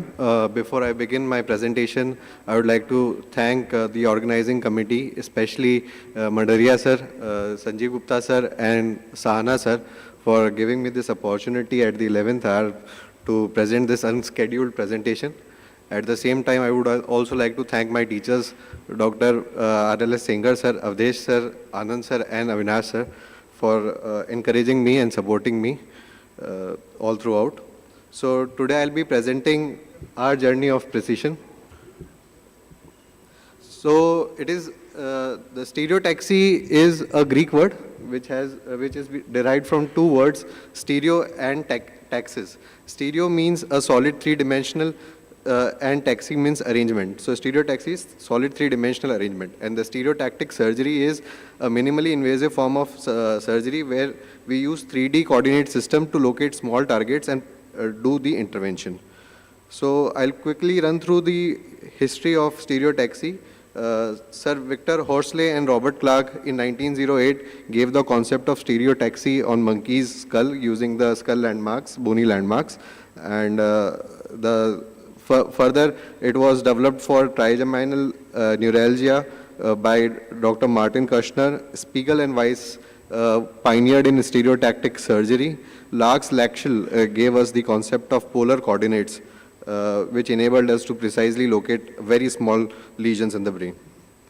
So indications are fairly simple. It is, we perform stereotaxy in areas, eloquent areas of brain, the lesions which are deep-seated, lesions which are focally enhancing in the region of brainstem, tumor which are uncharacteristic, tumor having uncharacteristic MRI pattern, lesions which are ring enhancing, multiple lesions, patients who are reluctant for open surgeries, and patients having severe comorbidities and not fit for general anesthesia, and even in Parkinson's disease by deep brain stimulation.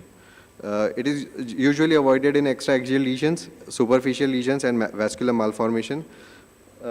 So the concept is very simple. It is based on the principle of center of arc, where we try to take the lesion in the center of the computerized software, which gives us the coordinates X, Y, and Z axis. So the device consists of a head ring, a localizer frame, the arc assembly, and the biopsy instruments. On the day of the surgery, we first fix this head ring with the help of pins on the patient's head, and two localizer frames are fitted on the either side of this head ring, and the patient is subjected to CT or MRI. The desired scan from which we have to take the biopsy, the lesion is selected. The localizer frames helps us select the fiducials. Fiducials are basically the reference points on the localizer frame. The computer software then takes over and do the entire calculation for us. It gives us the x-axis, y-axis, and z-axis, which has to be fitted on the patient's head frame. Then we can select the trajectory manually. This trajectory we select, we avoid the major vessel, the ventricle, and the motor strip. And the patient is taken to the OT. The entire arc assembly is assembled over the stereotaxy head ring. Local anesthesia and scalp block is given, and a 2 centimeter incision, which we have calculated with the help of a computer software. 2 centimeter incision is done, and a 10 mm burr hole is made. And after fitting this arc assembly, we go and after creating the burr hole, we take the biopsy using the biopsy instrument.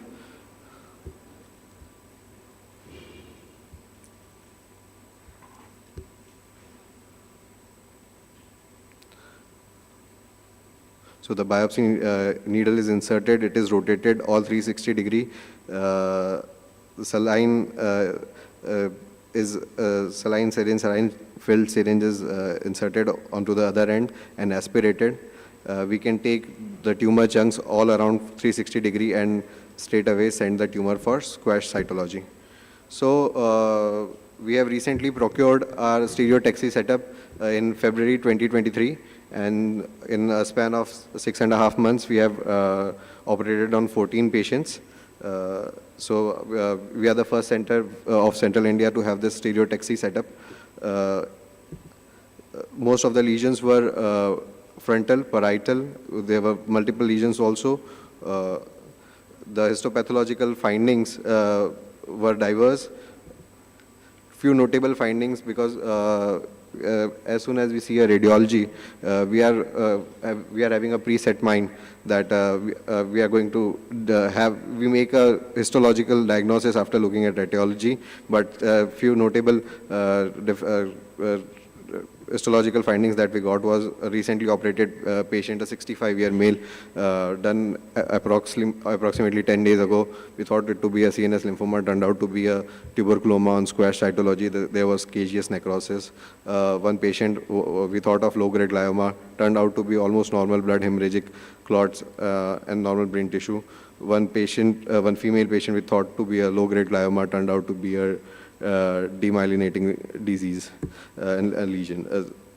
As any other surgery, stereotaxy has its fair share of limitations. At times there is no diagnostic biopsy yield. There are some technical failures. Even during our initial stages, we used to do even we faced the technical challenges. We used to do a video call to make sure things go right. At times there may be a hemorrhage if we inadvertently encounter a blood vessel, as it is a blind procedure. So stereotaxy is also, the take-home message is stereotaxy is a safe and a minimally invasive procedure from where which helps to take the biopsy from the lesion. It is suitable for deeply located lesions which does not necessitate tumor decompression. Even in sizable lesions, in patients who are not fit for general anesthesia and who are not willing to undergo surgery, we can do stereotactic biopsy to establish the histopathological diagnosis and further treatment. Thank you, sir. Hello. Any question?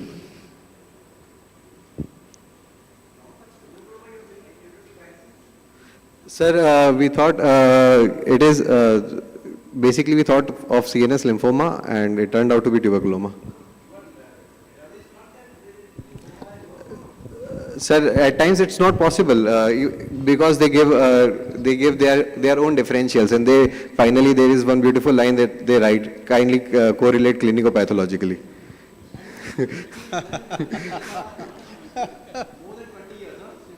Yes, sir. Yeah, 30 years back. Yeah.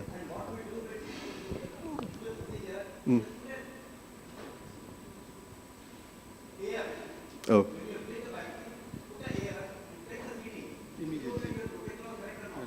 Yeah.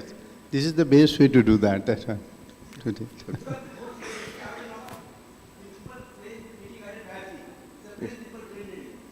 Yes, sir. In the incidence of technical fault, you have mentioned 3.7%. This seems to be very high. The axle stereotatic frame says it is less than 0.5%. Here you have mentioned technical failure to localize the lesion is 3.7%. Sorry, sir, I didn't got your question. In your presentation, technical failure you have written is 3.7%. It seems to be very high. Okay. Sir, in our initial studies, we have just done 14 patients as of now. This is the data which I have taken from PubMed, and we are yet to do this.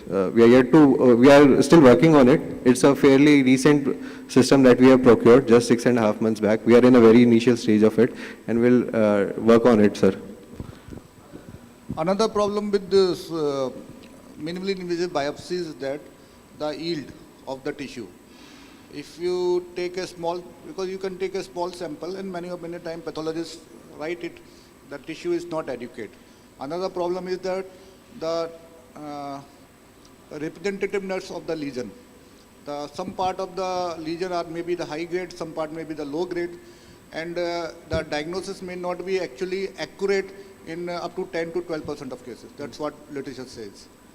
Sir, we usually take 2 to 3 chunks and we get square cytology, we get the report in 15 to 20 minutes. So it's, we have not encountered this problem as of now. Yeah, definitely this is one of the problems of stereotaxy, that we are not able to take the biopsy from the desired site.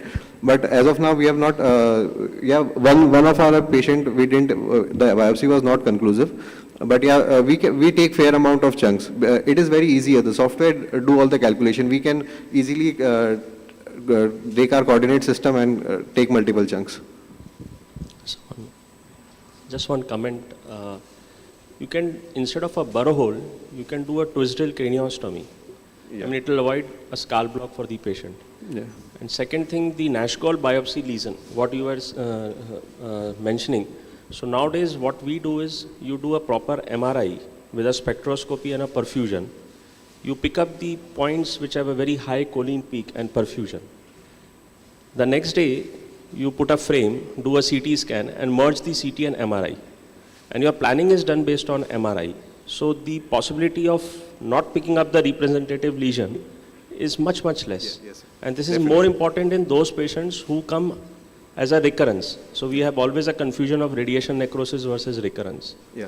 And finally, just I was observing the Nash-Gall biopsy needle which you are using has a very good window. It's a 10 mm by 1 mm. Window, yes, sir. But I was observing you are aspirating and rotating it. Yeah.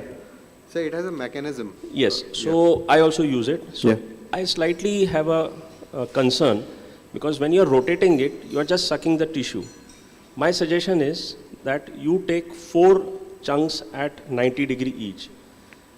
You aspirate, you take a long, you take a syringe which is connected to an IV cannula. Ask your staff with a 3-way, ask your staff to suck and block the 3-way. You take that chunk out. Then you again insert it and rotate it 90 degrees or 180.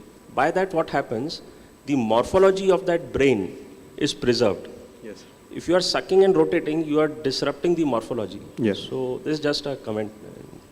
Thank you, sir. Good that you have it. Yeah. And as sir is there, we used to send it initially to sir, because the stereotactic system was only at Indore. But good to have it more often at more centers. Yes. Thank you, sir. Thank you, sir.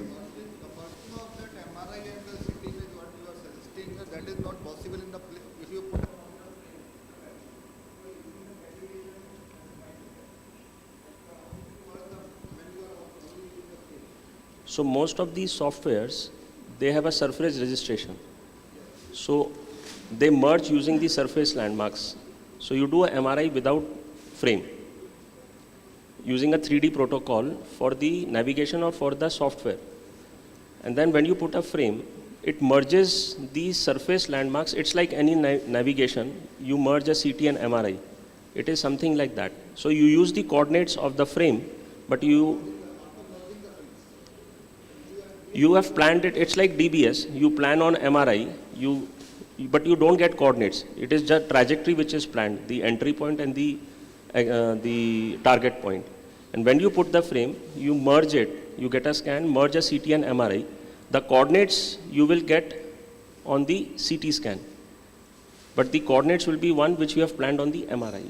So all these softwares only do. We don't have to do. You can do manually also. Previously, during our residency, we used to do manually, AC point, PC point, mammillary bodies, but now software is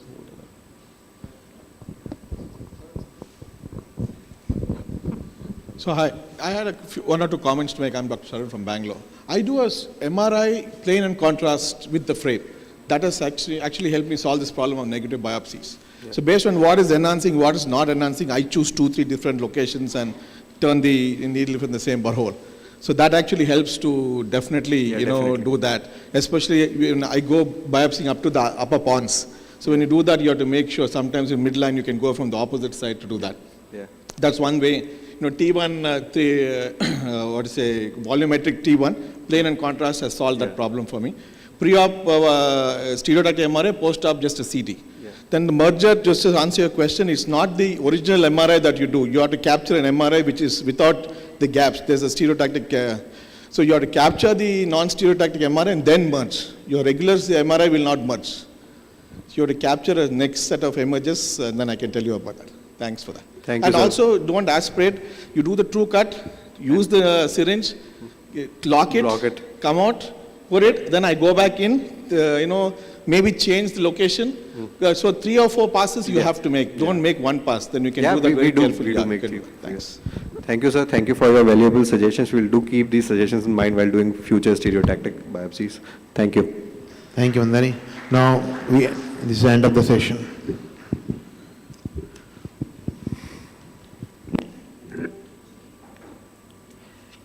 Okay, thank you so much to all the respected speakers for sharing your words with us. And now I request the honorable chairpersons to please felicitate Dr. Shailendra Ratre. I request Dr. Shailendra Ratre to please come up on the stage. Okay, I would like to request Dr. S.S. Dhandapani to please come up on the stage. Yes. Can we have a round of applause for him? Yes, thank you so much.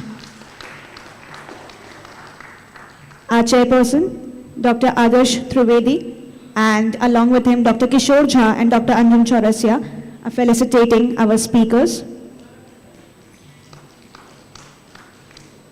And now I would like to request Dr. Rupesh Kumar to please come up on the stage.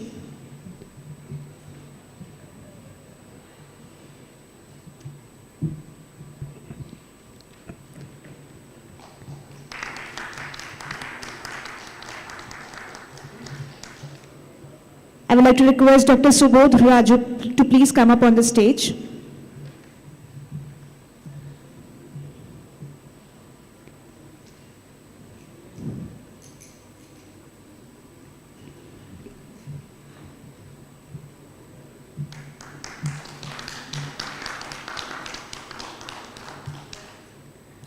I would like to request Dr. An Sharma to please come up on the stage.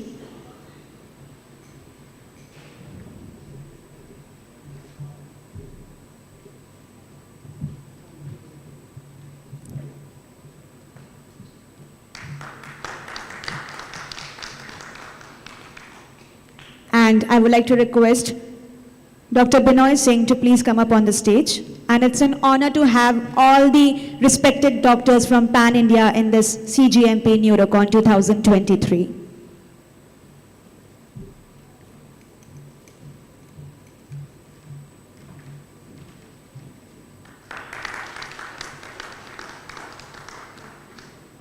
And I would like to request Dr. Yash Madnani to please come up on the stage.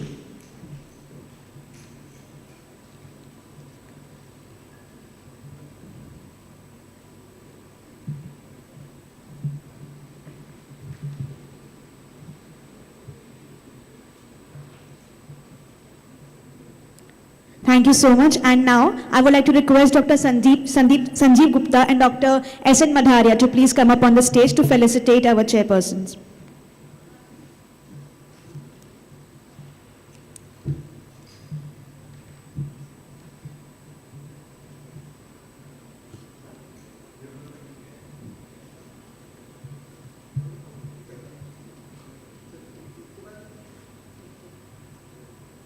Thank you so much, Dr. Adarsh Trivedi, Dr. Kishore Jha, and Dr. Anjum Chaurasia to join us on the stage.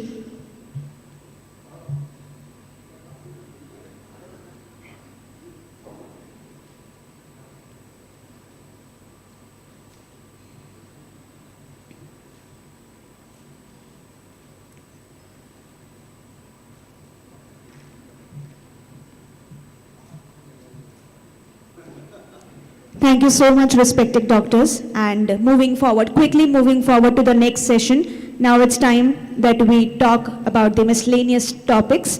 And for that, I would like to request the chairpersons, Dr. Vasant Dakwale to please come up on the stage, Dr. Anando Roy to please come up on the stage, and Dr. Manish Tawari to please come up on the stage.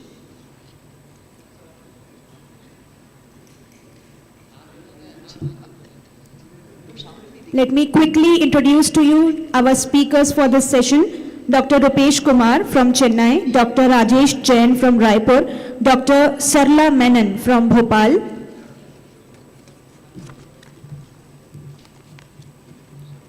Dr. Vaibhav Nasre from Gondia, Dr. Charandeep Singh from Raipur, Dr. Vivek Sharma from Bhilai, Dr. Pratibha Sharan from Bangalore, and Dr. Ashok Nayak from Bhopal. Thank you so much.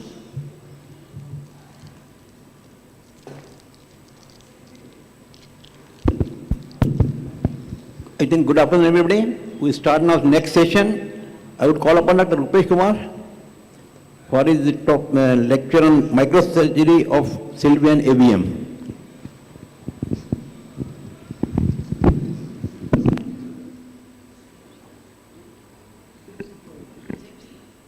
Respected chairpersons, dear colleagues and friends, again at the outset, I am extremely happy to be here.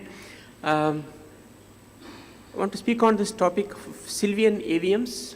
Arteriovenous malformations as such is a very broad topic, and Sylvian AVMs, considering the location, is a little bit more challenging and complex, so I wanted to share our experience. In general, the Sylvian AVMs are defined as those AVMs confined within the Sylvian fissure, and they have a typical angiographic anatomy. Majority of them are by MCA feeders, and then they drain into the cavernous sinus through superficial middle cerebral vein and also into the superior sagittal sinus.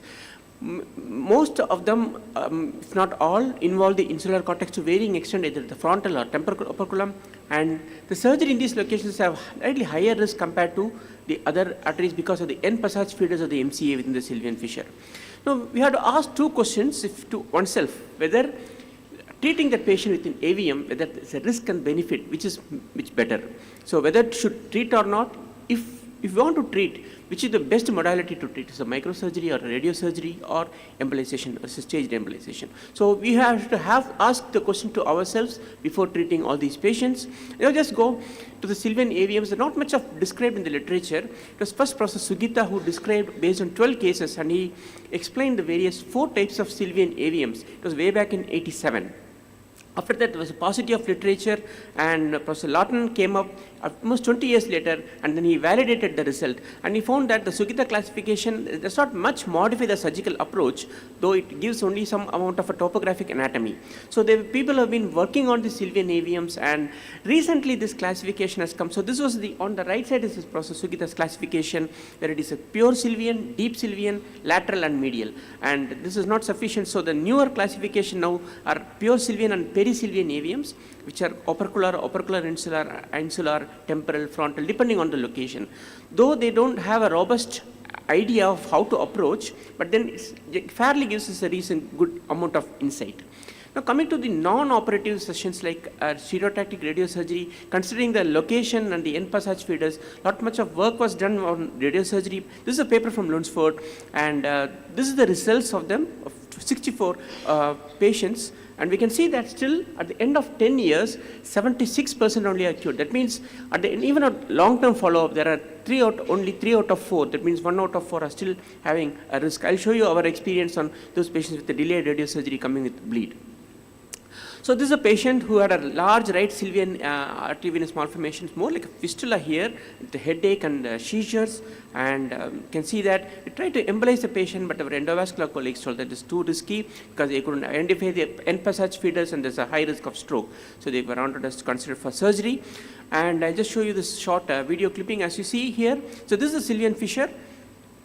And you can see on the frontal side, on the temporal side. So here you can see the big vein, draining vein is facing us. So we have to work on either side of the vein, and we need to be very careful because we should not damage this vein because this is the main draining vein. So the challenge is to get into the fissure on either side of the vein. So you should have a complete exposure of the Sylvian fissure meticulously and divide all these fine vessels and which is supplying, because small arteries still supply is more like a AV fistula here. And then you get into the depth of the Sylvian fissure, both on the temporal side and the frontal side. Try to identify the normal vessels of the MCA, and the the trick here is to work very closely to the nidus so that you avoid the end passage feeders. So you be on the nidus so that you selectively coagulate and cut. If you have a doubt, you can put a temporary clip and use an intraoperative neuromonitoring, wait for any MEP or SSCP change or the configuration of the nidus, and then you can work if you have a doubt.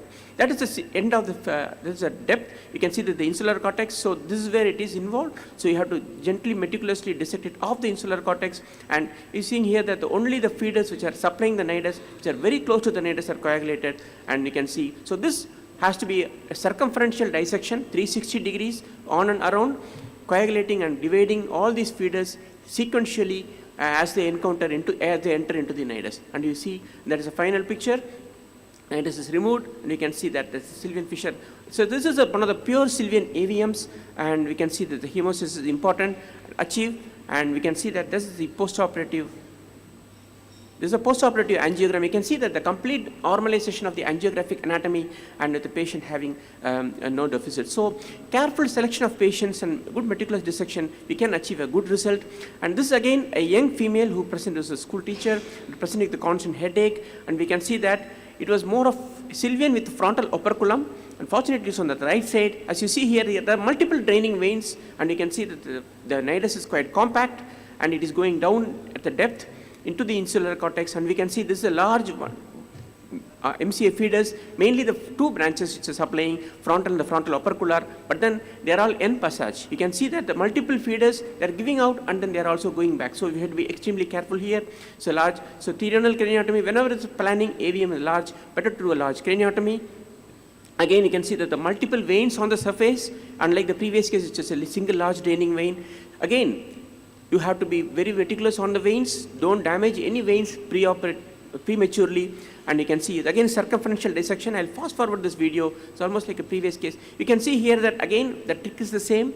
Be close to the nidus sequentially and selectively coagulate and divide all these feeders which enter into the nidus, and don't damage much of the end passage feeders. I can see that the end passage feeders going down, and then you selectively close to the nidus, you dissect. You encounter these small subependymal feeders. As you see here, these feeders has to be selectively coagulated with a very small bipolar current. If you use a high current, they can burst and then they can bleed, they can recede into the insular cortex. So you have to use a very small current and go circumferentially, don't go into the depth at one particular area. So you have 360-degree orientation and continue to dissect and all around and divide all these small vessels, and so that you can have a good dissection. So continue, that's the insular cortex. You are dividing the small branches into the nidus, very close to the nidus, and then you continue work. So once you have done on your frontal side, now you can see that the multiple small feeders like this, which enters into the nidus. So these are the ones which are feeding the nidus, and then you can see the normal vessels which are down going into the depth, and you zoom out in between just to orient yourself what is happening onto the things, and then you come down, and once you are done 270 degrees on the frontal side, and then you can come on to the you can see that though this is an unruptured, you can see the lot of hemocyte in rim, just telling that there is a past history of small bleeds. So they can see that's the temporal side of the AVM nidus, and again you go around and dissect, and we can see that still you have done a reasonable good decompression of excision of the nidus feeders, but still you can see the veins are still red and pink. That means that you have still the vascularity at the depth. So you continue to divide. That was one large feeder of the frontal opercular branch which is supplying the feeder, and then you divide it, and you can see at the depth you are continue to see small feeders, and still you have dissected almost 360 degrees, but still the veins are pink and red. So that means that there is one vessel which is filled, and that was a big artery which was very close to the draining veins. And once you see with a put clip, you can just observe closely how these red veins become blue. That means you have completely devascularized the nidus. As you see here, all the surface veins are collapsing after you put that. So that is one of the last feeders. So till you take the last feeder, you are not sure. So you can see that all the red veins have become blue, and you can see that you know that is the last feeder, and then you continue to divide that, and then you also coagulate and take out the venous. So that is the multiple confluence of veins of the Sylvian, and you take out the excess the nidus, putting Liga clips, and then you remove the nidus completely. So that is the end of the nidus excision. And you can see the normal end passage vessels which is going into the depth, and you can see that is fine. You can see all the veins are becoming under, so you do a post-op ICG angiography and make sure that there is no vascularity at the depth, and you can see that veins are clear. So that is the end of the resection cavity and the hemostasis, and you can see that the post-op CT angiogram showing almost normalization of the vascular anatomy. This is one patient who had a young male who presented with a large bleed, and usually there are dilemma whether to go in immediately or you just selectively remove the hematoma and do the excision of nidus later. Usually we do hematoma evacuation and stage the AVM excision. You can see a large Sylvian AVM on the left side. This is the left frontal opercular. We did a functional MRI and make sure that the functional areas, the Broca's areas are very quite close to the nidus, so you have to be very super selective here. Again, as you see here, this is the large AVM on the left Sylvian fissure. I can see that there is a postoperative MRI. We can see complete excision of the AVM with the normalization of the vascular anatomy, and the patient, in fact, the dysphagia had improved postoperatively and is back to his normalcy work. This is a young girl who had operated outside. She had a large hematoma in the Sylvian, deep Sylvian fissure, and she underwent a selective hematoma evacuation, and then this patient was referred to us. We can see that there was one large small fluid which is going into the depth of the fissure and supplying the AVM nidus, and we can see that is the post-operative angiogram, and we did a cranioplasty subsequently, and she has recovered well. Sometimes you can see these type of AVMs which are more into the temporal opercular AVM with a bleed into the temporal lobe, and you can see that the cause of the bleed, there is a feeding artery aneurysm on the left ICA paraclateral segment, and we can see what the interesting thing is that the vein, draining vein, has a significant venous stenosis, and that is responsible for the bleed. And as you see here, it's not much multiple veins, there's a single large draining vein which had a venous stenosis accounting for the bleed, and that is the angiogram. It was more into the projecting into the temporal and temporal opercular, and we can see the complete excision, clipping of the paraclateral aneurysm, and we can see that the AVM, the angiographic anatomy has been restored. Again, a similar example, this is a patient who had a post-radiosurgery. He presented 12 years later with a bleed. You can see a massive bleed on the left side, insular and temporal, frontal opercular. You can see significant edema. So this patient underwent an hematoma evacuation as a first stage. You can see there was, again, there was an aneurysm here on the MCA along with the AVM. And we can see that the hematoma, probably the aneurysm had bled, or we are not sure whether the AVM has bled. So we first stage, we removed the hematoma, and also we clipped the aneurysm on the MCA, and then after 3 weeks later we excised the AVM, and we can see that it's a post-operative MRI and the post-op angiogram almost normalized and is back to his normalcy. So this is 12 years post-radiosurgery, staged radiosurgery. So you can see always they should be on a long-term follow-up, and still they are not immune to bleed, especially so. This is a very interesting case. We had a 34-year-old sudden onset headache and seizures, and we can see that there is a small bleed in the perisylvian area, and we can see a confluence of vessels in the right sylvian. And we can see that 6 weeks follow-up, when we called her back, and then we can see that the totally, completely thrombosed AVM, and we 3 years follow-up, the AVM completely was thrombosed. So we didn't do anything much for this patient. You can see this is a spontaneous thrombosis of AVM. We had again a similar patient in a 56-year-old male who had a right frontal perisylvian AVM with a bleed, and we can see that 1 month when we called him for a repeat DSA to plan therapy, the whole AVM had disappeared.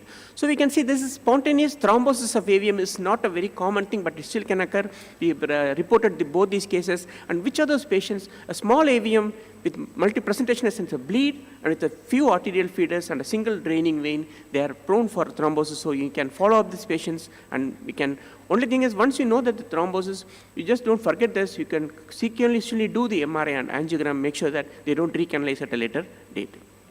So to conclude, microsurgical excision is a very favorable option in Sylvian AVMs, and it has excellent outcomes provided you selectively choose the surgical technique. You have to be very close to the nidus, selectively preserve all the end passage feeders, and do super selective coagulation of the feeders to the nidus, and you can achieve a good outcome in these patients. Thank you very much. Excellent presentation. Do you routinely do angio for any bleed cases? DSA? No. The patient comes with a hematoma, yes, a bleed. Do you routinely do an angio for those patients? Yes, yes. We do CT angiogram.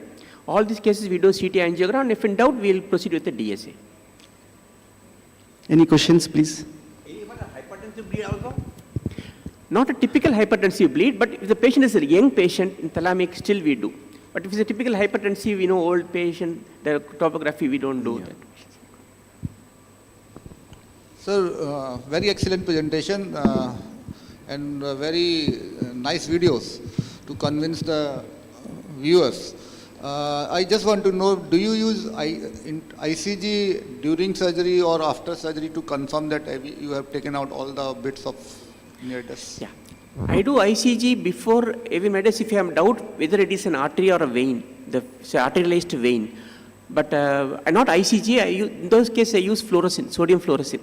But at the end of the suction cavity, I always use ICG just to make sure that there is no daughter nidus anywhere in the bit.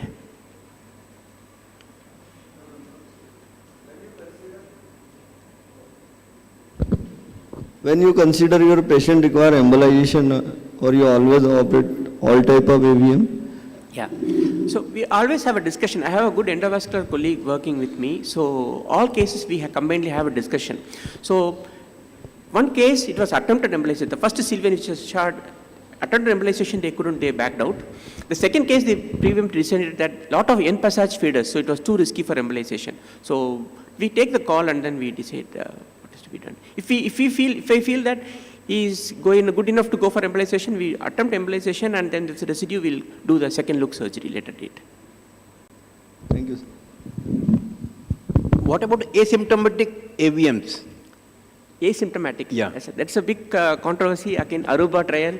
So we still don't have answers. But if the patient is symptomatic, suppose this patient both the patients had, one patient was not unruptured AVM, but intraoperatively we saw multiple areas of hemosiderin. So they have been having some headaches. So there are some micro bleeds which is happening. That's why you can see a lot of hemosiderin. Though it was an unruptured, intraoperatively we could see a lot of pockets of hemosiderin around the nidus. So probably they may be having small micro bleeds, which we are ignoring. Thank you, Rupesh. Thank you, sir. Our next speaker is Dr. Rajesh Jain.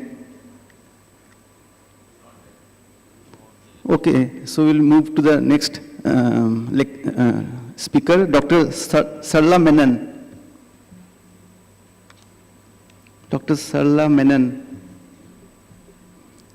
The topic is CNS tuberculoma.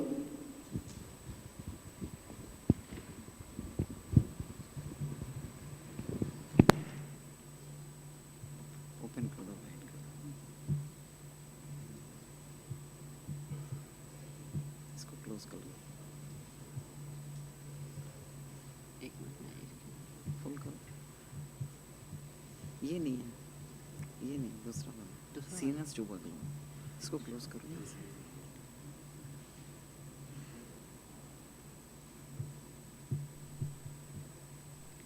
Cancel दिखा रहा है एक minute में कर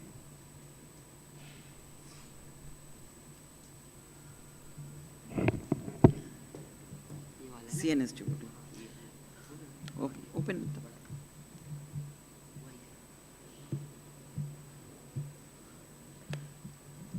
Good afternoon. Well, why is it not coming on this?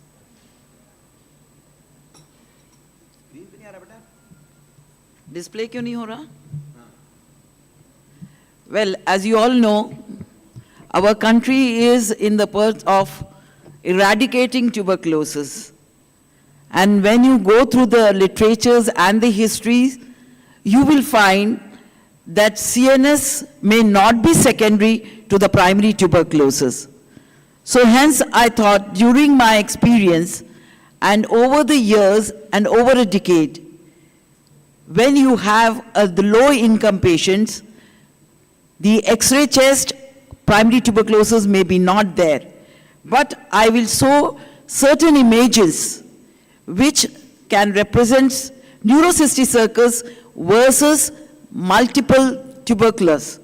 And these are the cases where in spite of the albendazole treatment, the patient do not recover even by the scan or by historically. So going to the cases, now these are, we all know, every one of us when we get a case of a seizure, maybe with the secondary seizure is a very, very important one, which we have to really investigate them and find out what is the cause of the secondary. And these are the cases, and when you see the primary and the secondary, with plain and contrast CT scan, lot of information comes. Why is it going out of the thing? Well, I will not go much into the details of the pathophysiology. We know the risk factors, and we know which patients would be the patients who would be having the secondary tuberculosis. Now, clinical features, all of us know what would be the features: emaciation, fever, and other infection. Cough may or may not be there. Whereas in CNS tuberculomas, when they are there, they represent and present as a secondary seizures, and when you investigate, you have a case where it could come with a dilated ventricles. And when you do a contrast scan, and if you see the meninges, you will find the enhancement. And these are the few lesions which you find, and one goes for a neurologist, neurocystic circus is the one diagnosis, but for us, we repeat frequently, because you can't start the anti-tubercular immediately. So confirmations are to be there. Initially, anticonvulsant definitely is given, and a repeat scan has to be done. In the spinal cases, we can definitely diagnose this, and we can find out. And many of them may require when the body and the vertebral are collapsed, and you can have many confirmation even by the aspiration. Now, these cases, when you see, you can see the meninges enhancement. So whenever there is a hydrocephalus, or whenever the ventriculars are enlarged, and patients present with the raised ICP, especially in the younger adults, I always go in for the plain scan, get the hydrocephalus treated, and then go in for a contrast CT scan to find out the etiology. Most of the cases, you will get the enhancement of the meninges. And these are the cases where we really have to start the treatment with anti-tubercular.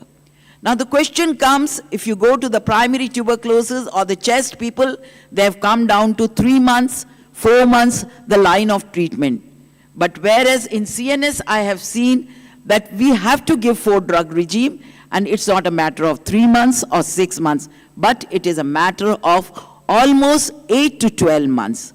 I have tried all my patients minimum 1 year to even 18 months. And complete cure of the disease we could get in the CNS by getting a CT scan, contrast scan, as well as now with the MRIs, we are more clear in us.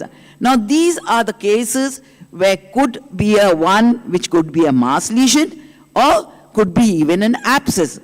Now in cases of cyanotic heart disease, we do get, but the best differential point which we get in a contrast CT is the meningeal enhancement as well as the surrounding infective area. So these are some of this which of course has to be operated, and it has to be seen clinically with other findings. Now, diagnostic feature. The diagnostic features, I hope I am audible. The diagnostic features are the clinical, secondary, primary fevers, headache is of course, and raised ICP features may or may not be there. Altered sensoriums can be there, and many of these neurologists, most of them have done the CSF. The question comes when you have a mass lesion, this would be contraindicated. So better to go in, get the biopsy, and get a final diagnosis. Because this is one condition where we can treat in whole. And this is where, and in the CSF finding, whenever I get the leukocytes, especially the lymphocytes, plus the protein levels are very high.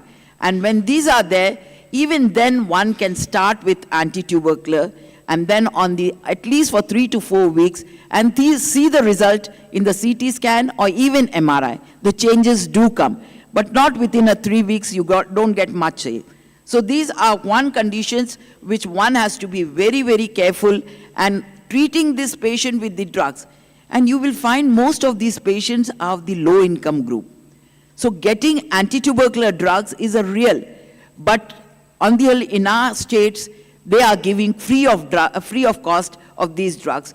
But the question comes when we go for 6 to 12 months. Then that is the time when these people do not get. And I think as a neurosurgeon or a neurologist, we have to persuade them that CNS is one where we can't take changes and we have to give them. And once you ask them, because they have made that module that it has to be 3 months or 6 months, but that is not in the case of CNS. I have seen in many of these cases. The radio imaging gives you a lot of diagnosis. And I'll tell you, 90% of the cases, if you clearly see with a clinical suspicion, you will get, because the exudate in the basal system and in the sylvian fissures, the gyral enhancement, and the tuberculoma formations are very, very rare. It is hardly 2%, and these CNS tuberculoma is constitute only 10% of the whole lot. So these are very rare unless you have a high degree of clinical suspicion. Now, going into the encephalopathy and spinal tuberculosis, not a difficult task, because the moment you get the MRI picture done, you get either in the form of abscess, cold abscesses, which is visible externally, or even in the destruction of the bone and the disc spaces. Mostly it is the whole involvement which is there, and when there is a close history, I think once we start the anti-tubercular drug and then again repeat. But in cases of spine, as the space is less, and if it is in the cervical, you get quadriparesis to plegia, whereas in the lumbar or thoracic areas, you get it as a paraparesis. So these are the cases, and when we get these sort of thing, we definitely have to start on anti-tubercular, and when this is given, within 3 weeks, the approach and the clinical features which are seen in the patient gets improvement. And the best thing which the patient says, no, I feel much better. And I think this is one thing which we as a surgeons going into the tuberculomas and in the port spine cold abscess, definitely it has to be operated. But putting as because the bone is completely destructed, I would advise, say after 6 weeks of the anti-tubercular, go in for any fixation or formation. And even may not be required, provided we have. Now these are the two essays which has come in a practice which is not available everywhere, but gives you some diagnosis and may not be 100% positive. So these are something which has come new, which gives you and is available in good centers and in the metro cities. Now after starting on and diagnosing it, the question comes, how long are we going to give the tubercular drugs? Should we go with the thing which as the national level has taken 3 months and not beyond that? But I think I leave it to all individual, because as a CNS tuberculomas, we can't just leave it, and we have to start. And when you repeat the CT scan, you definitely see after 6 months, the size of the lesion reduces, and this is a hint that it could be a tuberculoma. And if you are not finding any changes, this is another finding with MRI which gives you, now we have the T1 and T2 images which gives you quite a lot of information. So this was one thing which I thought that we have to get into this practice, and then if you are finding 3 weeks, no, you're not getting a response, better go in and find out histopathologically. So these are few investigations which every one of us does, and the CSF, if it is done by a neurologist or it has been done, even the ventricular CSF is very, very dogmatically, if it gives, we should not leave. But these are the one which is at the other side, where the histopathologist and the microbiochemistries, how much they are giving and at what time they are doing the CSF analysis, because the cells depends on the time where they are doing it. If the gram staining is done or zeal staining is done immediately, probably the results would be much better. But definitely molecular and other tests may not be that available to every place, and these are mostly in the rural. And if you start on 3 to 6 weeks, and today CT scan is available everywhere. So plain scan will give you an idea, contrast scan will give you little bit confirmation, start on the drugs, and there has been many lots of tests which has been assigned, but out of that, how much are you able to do? Now, this is one clinical picture where MRI or CT, whichever you do, even plain X-rays, will give you an idea that the tuberculosis is involved and the way the destruction is.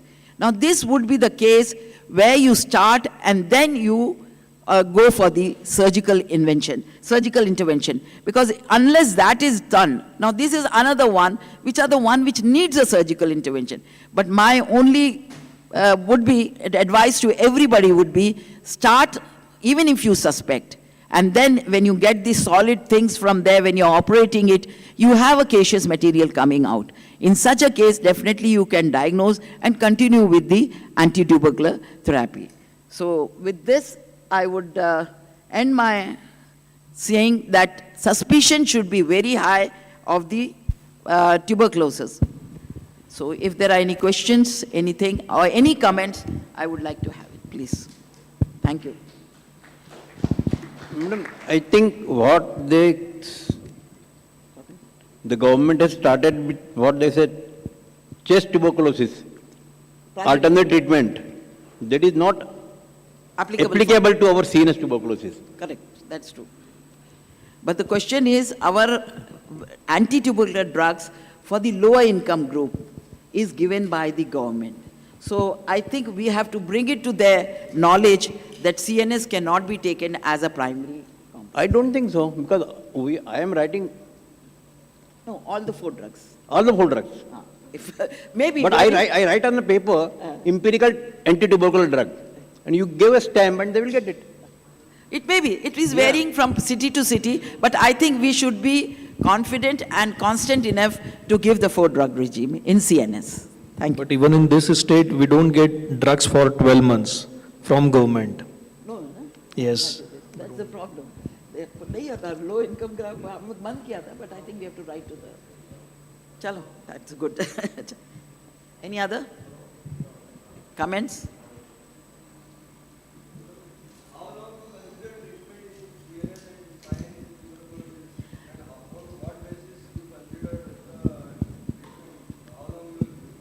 No, see, what I do is, initially 6 months is 100%. After that, even if the patient is relieving, and I feel that it is a tuberculosis, I give for at least 8 to 9 months.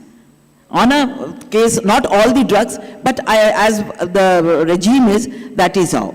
So PAS goes for a longer time. Pyrazinamide is given almost for 12 months. That's it.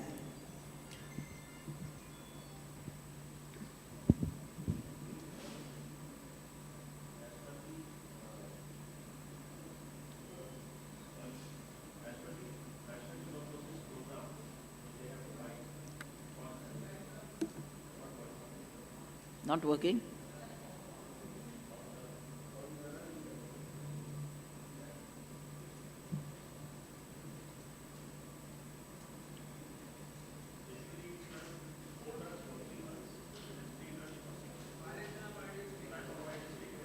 Is tapered. But Isonex is continued. Isonex is. And no, like rifampicin and all, that we take only for 7 to 8 months, maximum 8 months.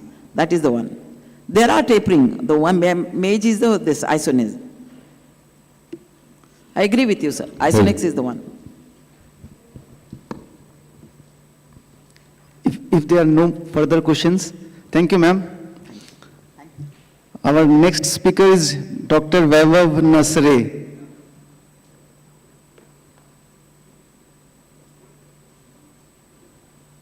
Dr. Vaibhav? So the next speaker is Dr. Charandeep Singh. He will be talking on multidisciplinary management of rhinocerebral mucormycosis.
Hello.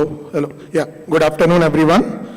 Good afternoon, chairpersons, seniors, and my dear colleagues. I'm going to speak on multidisciplinary management of rhinocerebral mucormycosis and institutional experience.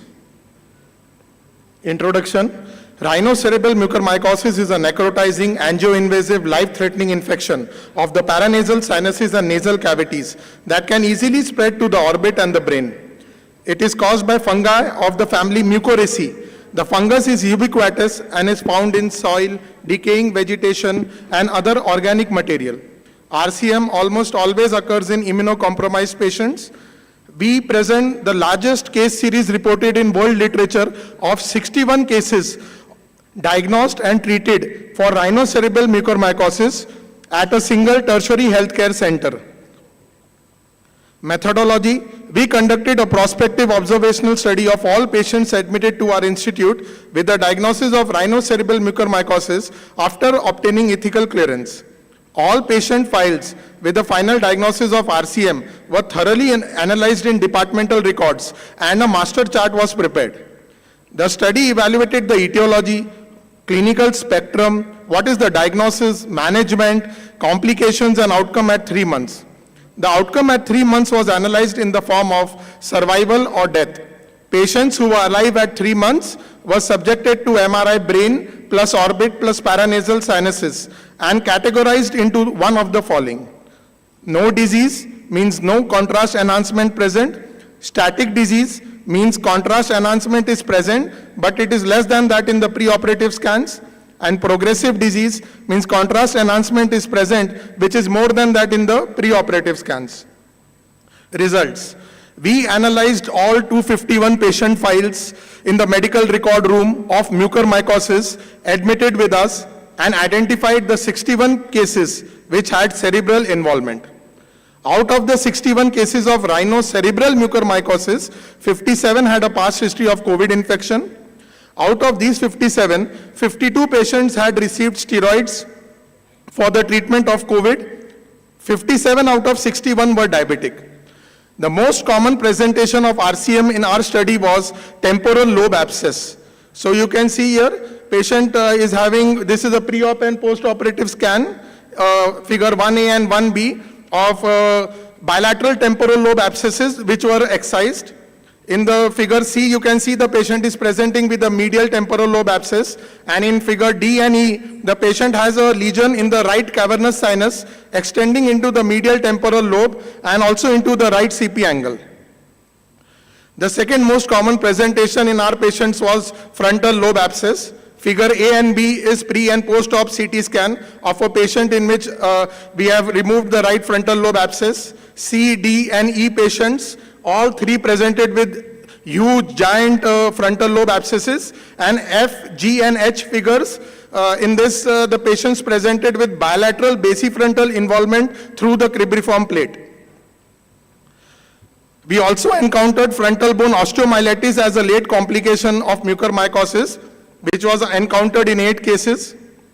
Cavernous sinus thrombosis was present in 8 cases. This is a clinical photograph of a patient with left cavernous sinus thrombosis and palsies of 3rd, 4th, and 6th cranial nerves. Patient is having left complete ptosis and also has conjunctival chemosis, and the left pupil is fixed and dilated. Some patients presented to us with multiple infarcts due to angioinvasive nature of the disease. There were 6 such patients and we almost lost all of them. Other presentations include ICA thrombosis, cerebritis with hydrocephalus, cribriform plate osteomyelitis, pachymeningitis, extensive skull base osteomyelitis, and even mucormycosis associated ICA bifurcation aneurysm. All patients of RCM were started on conventional or emulsion or liposomal amphotericin B. The mean duration of treatment with amphotericin B on an average was 6 weeks. Patients were started on oral posaconazole 300 mg twice daily on the first day, followed by 300 mg once a day for 3 months after we discharged the patient after 6 weeks.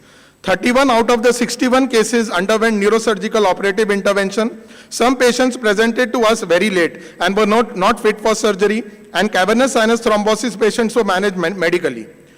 Out of the 31 neurosurgical procedures, 12 temporal craniotomies, 8 frontal craniotomies, 2 supraorbital craniotomies, 8 bilateral frontal debridement craniectomy for frontal bone osteomyelitis, and 1 terional craniotomy for mucormycosis associated ICA bifurcation aneurysm were performed.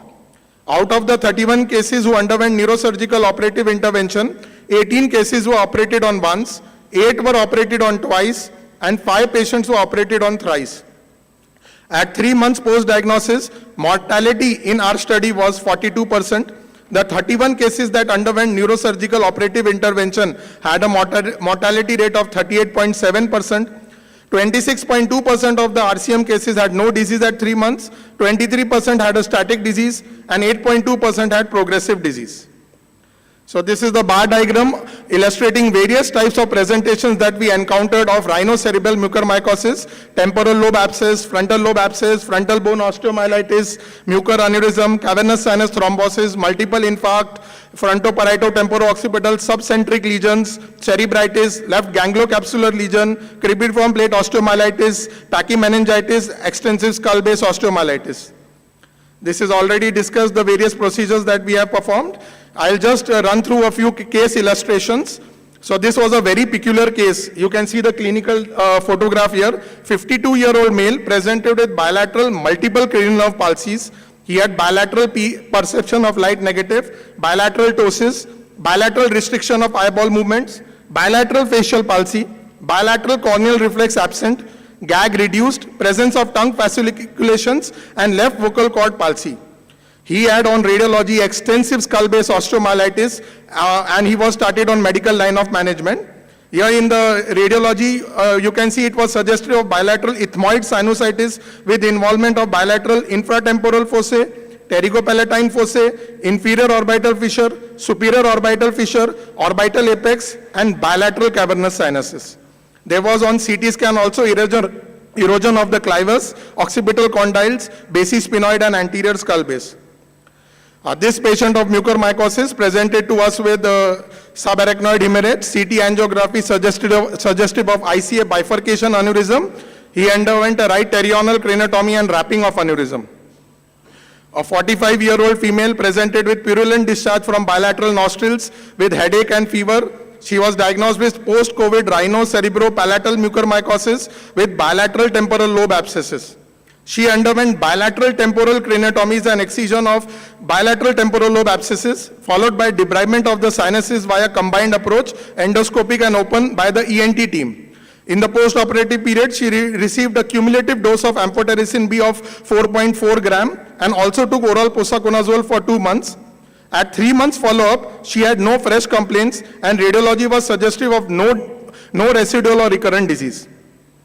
A 41-year-old male presented with right hemifacial pain, right eye swelling, right-sided headache. He was diagnosed with post-COVID rhino-orbitocerebral mucormycosis and a huge right frontal abscess, underwent right frontal craniotomy and excision of abscess, followed by debridement of the sinuses via combined approach.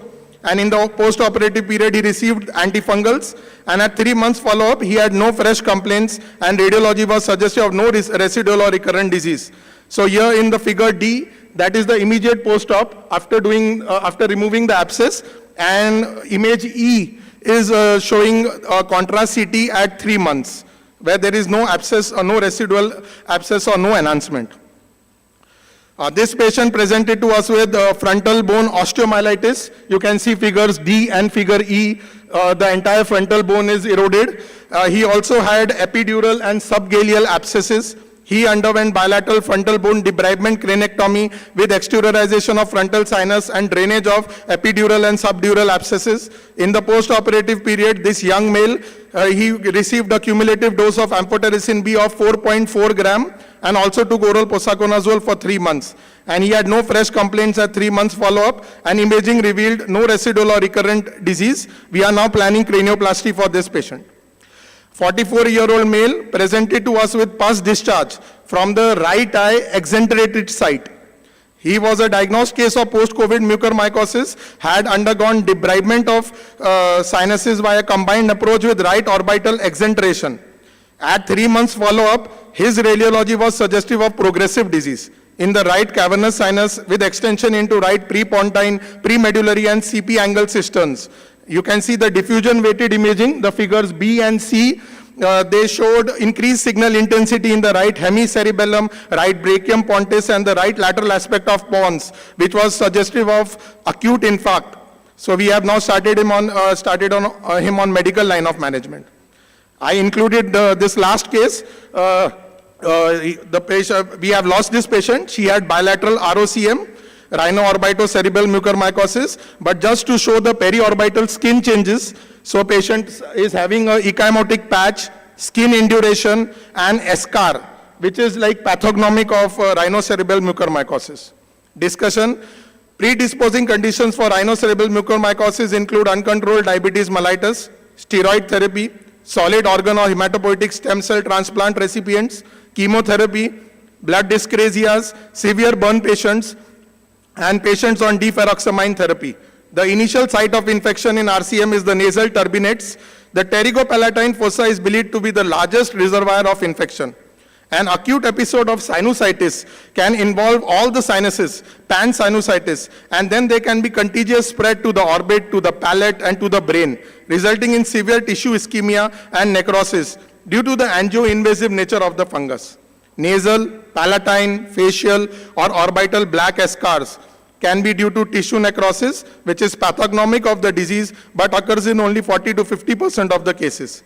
Spread of the infection to the frontal lobe can occur via the cribriform plate, via the frontal sinus or the ethmoid sinuses. Spread of infection to the temporal lobe can occur via the maxillary sinus through the infratemporal fossa or via hematogenous spread. Infection can also spread via the sphenoid sinuses or the orbital apex to the cavernous sinus, resulting in cavernous sinus thrombosis. Internal carotid artery thrombosis is also well documented in these cases. Cavernous sinus thrombosis with loss of vision is a characteristic feature of mucormycosis, whereas cavernous sinus thrombosis without loss of vision can also be observed in bacterial infections. Patients with RCM can also present with complete or incomplete ophthalmoplegia, superior orbital fissure syndrome, orbital apex syndrome, central retinal artery occlusion, superior ophthalmic vein thrombosis, resulting in varying degree of involvement of second, third, fourth, fifth, and sixth cranial nerves. Definitive diagnosis can be reached by demonstrating ribbon-shaped, non-septate or pauciseptate, irregularly branching hyphae in the tissue specimens, but tissue cultures are rarely positive. Smears can be examined under a KOH wet mount to demonstrate the fungi.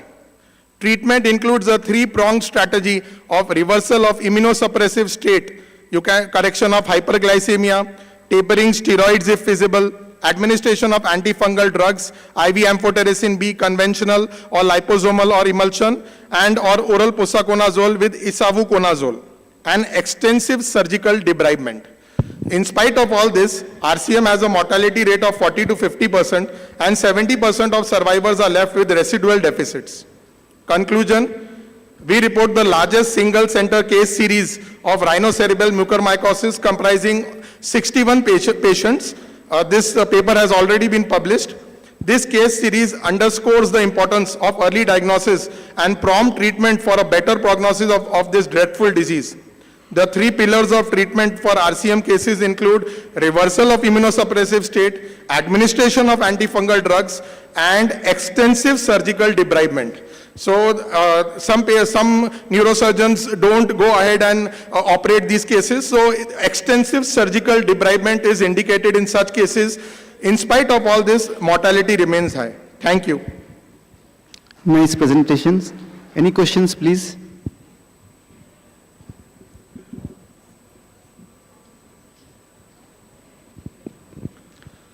Thank you, Dr. Charandeep. Our next speaker is Dr. Vivek Sharma.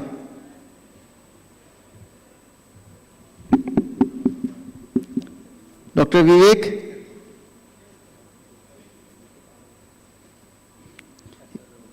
he will be talking on myelomalacia in cervical compressive myelopathy. Not always bad news. All the delegates are requested to, because the checkout time is 12 o'clock. So I think you can check out from the room and keep your luggage in a storeroom, whatever the place they have. Thank you.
Good afternoon, one and all.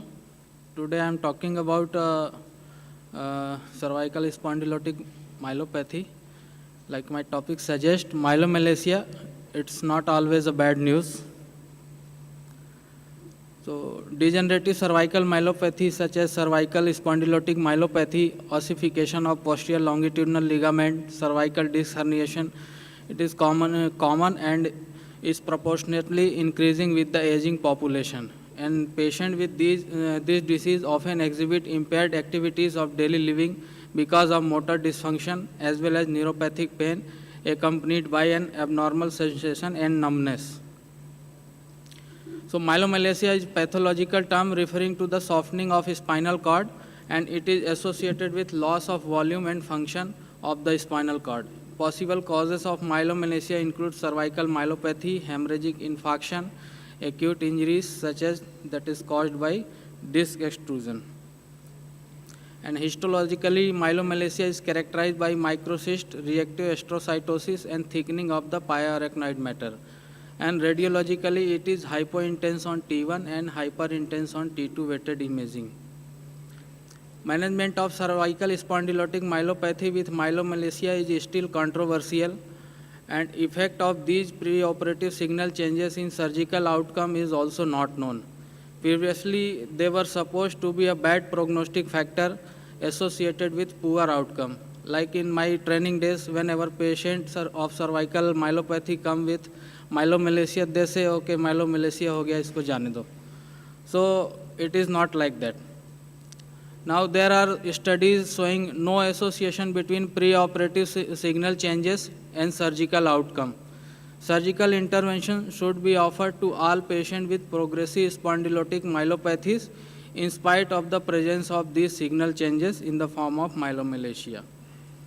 Here we present clinical outcome of patient of cervical myelopathy with myelomalacia, and it's a retrospective analysis of 45 patients treated at our institute, that is Sri Shankaracharya Institute of Medical Sciences, Bhilai, since September 2019 to January 2023. Pre and post-operative neuric grade were assessed, and patients were followed up to 1 year duration. So we analyzed total 45 patients, 36 were male and 9 patients were female, and 7 patients were in the age of 20 to 40 years, while 30 patients were in the age group of 40 to 60 years, and 8 patients were more than 60 years of age.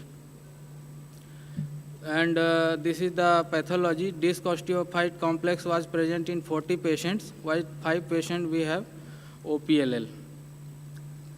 Then single level myelomalacia was present in 8 patients, while 37 patients had multiple level myelomalacia in the preoperative MRI. Then we did 8 patients underwent ACDF, 2 patients underwent anterior corpectomy with fusion, and maximum 30 patients underwent posterior decompression with fixation, and in 5 patients we did posterior decompression only. Then coming to the outcome, follow-up were taken at 6 months and 1 year, and pre-op neuric grade distribution was like grade 2, 6 patients had grade 2 pre-operative neuric grade, 24 patients had grade 3, 10 patients had grade 4, and 5 patients had grade 5. And these patients are chair-bound or bedridden patients. And outcome, best, we get best score, that is more than 2-point improvement in neuric grade, and 3 patients, they had best outcome. In 12 patients, better outcome was there, that suggests 2-point improvement, and 23 patients had good outcome, that is 1-point improvement in the post-operative neuric grade, and fair prognosis was present in 7 patients, that is no change in the pre and post-operative neuric grade, and we didn't find any deterioration in our post-operative patients. This is a patient of 2-segment disease. There is a OPLL disc osteophyte complex and 2-level myelomalacia. He underwent posterior decompression with lateral mass fixation.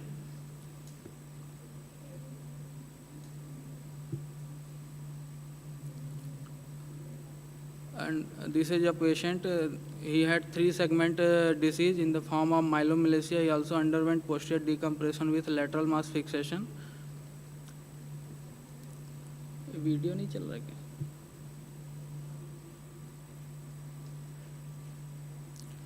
Then coming to discussion, in our series we noted approximate 85% of patients showed improvement, and there are studies which showed these signal changes are associated with poor outcome.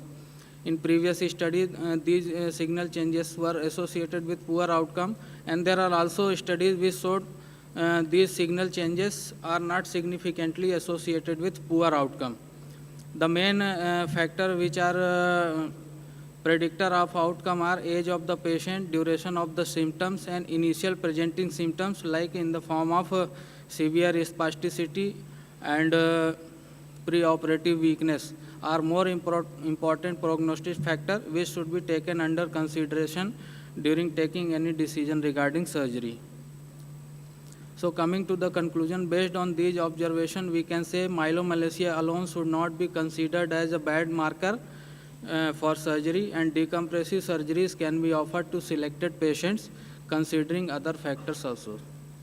Thank you.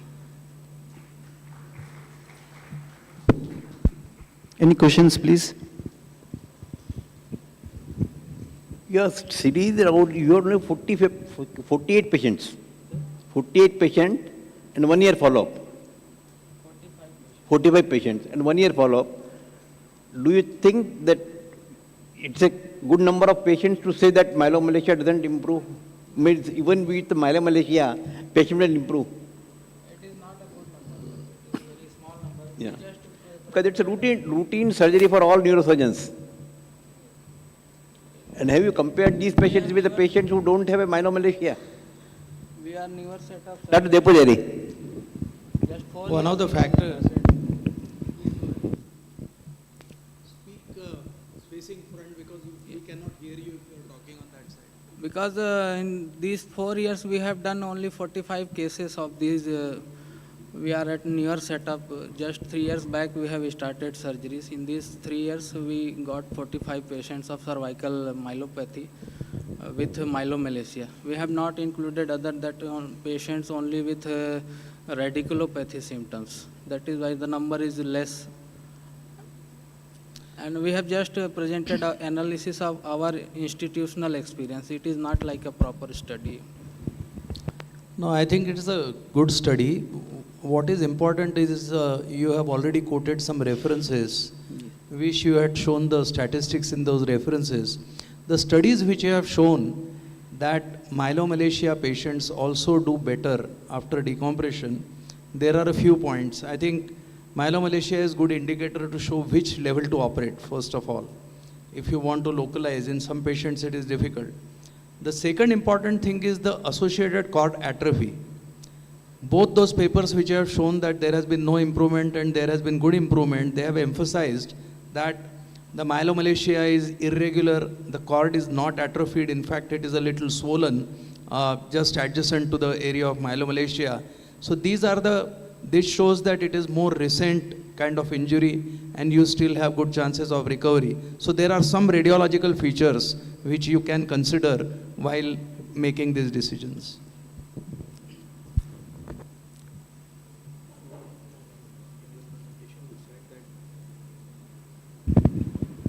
If the patient is having cervical myelopathy, I mean clinically and radiologically also, then, and if the patient is not having any deficit, let's say deep tendon reflexes are exaggerated, in those cases, as per your presentation, I mean, should we operate or not? Or we keep on observing till he gets some deficit, or neurologists get,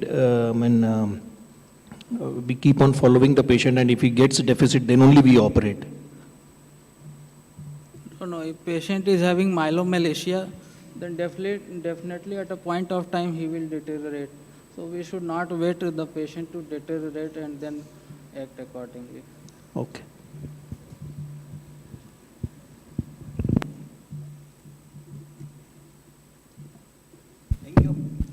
Thank you, sir.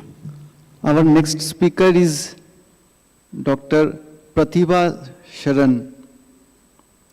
She will be talking on cognition-based multidisciplinary approach to neurorehabilitation, coma to community.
Good afternoon, everybody. At the outset, I would like to thank Dr. Maderia, the organizers of the conference, and the chairpersons. To start with, being a medical person, learning about neuropsychology, and dealing with patients with rehabilitation, I would like to share some experiences that I've been having for last 12 years.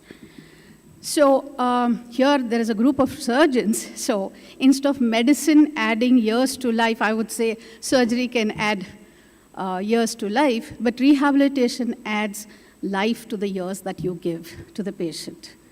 So, I mean, all of you as neuroscientists, you know what neurorehabilitation is. In my own words, it's just a scientific way of rewiring the brain to get a functional outcome to the patient, because fundamentally that's what all the patients and the caregivers are looking at after your surgical intervention or any medical treatment that the brain has undergone. Now, how do we do that? This is a multidisciplinary approach that we have with our organization, starting as early as probably second day on the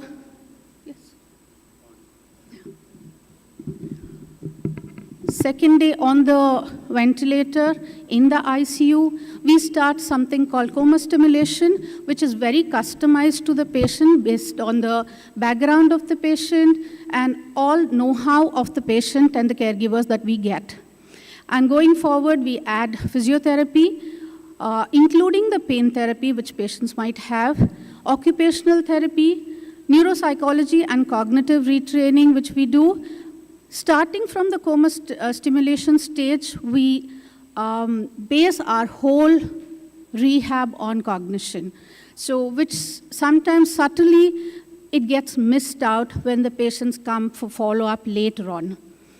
Speech and language therapy, dysphagia and swallow therapy, appropriate nutrition, which does a huge magical role, especially in healing of the patients. Cognitive behavioral therapy, I'm sure all of you know, all of patients once been injured have some kind of behavioral problems which can be either treated with CBT or also along with pharmacotherapy. Along with that, vocational rehab, if we can get them back to society, back to work, that'll be an added feature. Of late, we've added VR, AR, MR assisted neurorehab. What is not mentioned here, which we do it in a big way, is for the caregivers, the caregiver counseling, because they have a huge burden on them because these patients undergo a very long-term rehab for months together, sometimes years together. So counseling them, getting the family aligned, and making them understand what the problem is really and giving them a hope is a big thing.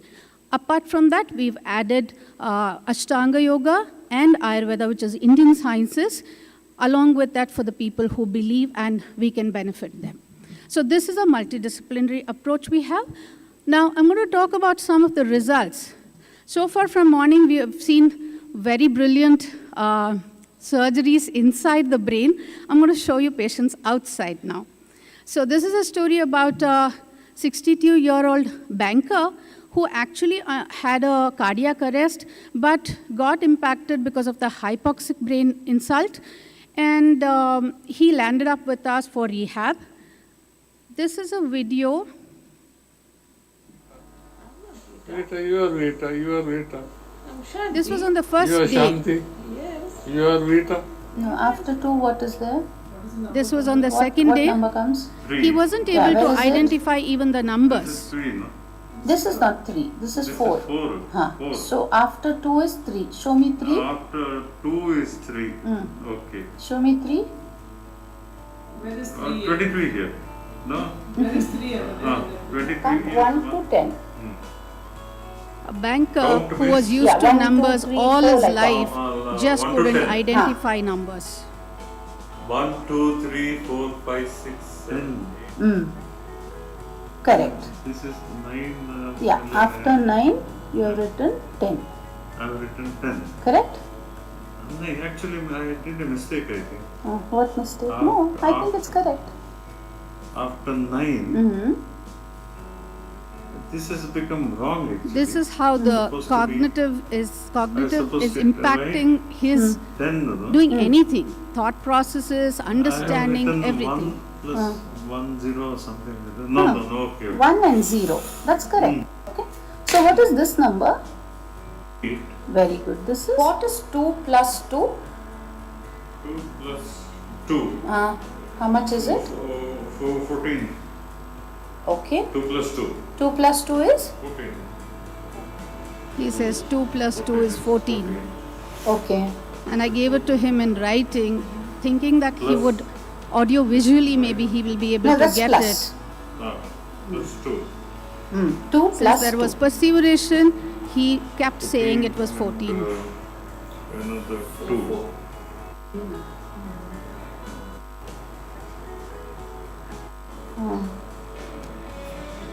Yeah, this is a plus mark. Okay. So He I didn't want even you know to that was a plus count mark. these I had to tell him and that. then count these and write the answer. Tini, Chari, Pancha.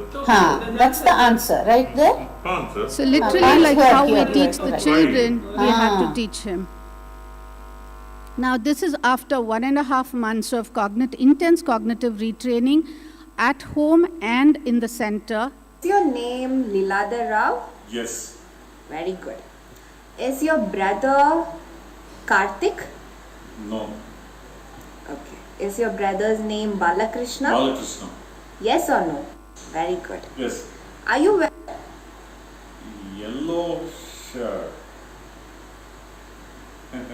This one now? Yes, now. No. Yellow. Yellow. Yellow shirt now. Okay. Yes or no? So he started Yes. identifying colors, numbers, alphabets, Are could you in the read, hospital write, now? gone back to home. He's Yes, I retired, know. but he's able to lead his life. He loves throwing parties to people. He's having a good life now. Though Is there's your some house cognitive at Delhi? impairment as of now, appropriateness is not your there as of house now, at, but Bangalore? he's generally living Yes. ADL, all Is your adequate. house He's at living his life. Malleshwaram? Another story, this is a story which I named it as Coma to College, because this girl, 19-year-old girl, came to Bangalore for a holiday on a two-wheeler, had an accident, and she was admitted to some other hospital in Bangalore, underwent a surgery, but came to us for neuro rehab quite early. And she underwent almost 4 months of intense multidisciplinary rehab with all disciplines joining together. And we also gave her 3 months of home therapy. And this girl is back to college and performing quite well. So this is a video about her.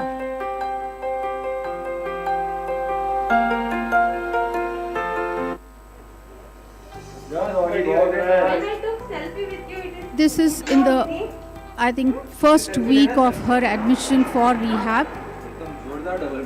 We do something called co-therapy, where the physiotherapist, occupational therapist, or the speech therapist work together on the patient at the same time.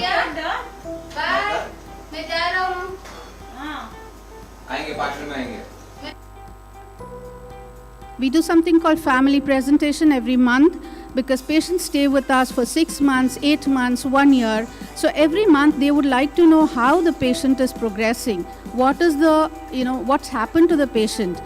And with this family presentation, they are clear where they are heading, is it worth continuing, and we have patients staying back with us. Very nice, very nice. Chalo, आराम से.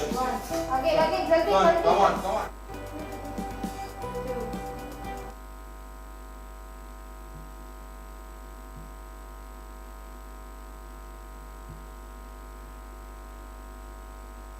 Sorry, it's got stuck. Anyway, we continued with a lot of fun. This girl continued to do the rehab. And it took us 4 months, multidisciplinary, like I said.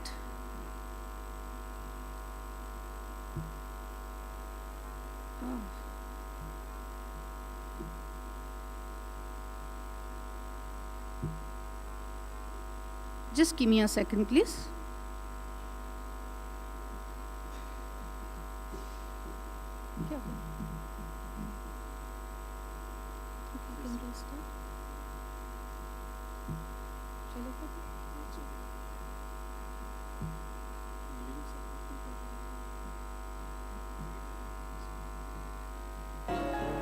Your name? Yeah, thank you.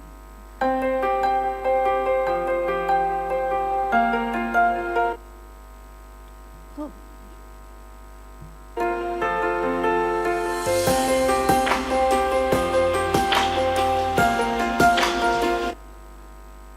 Forward करना.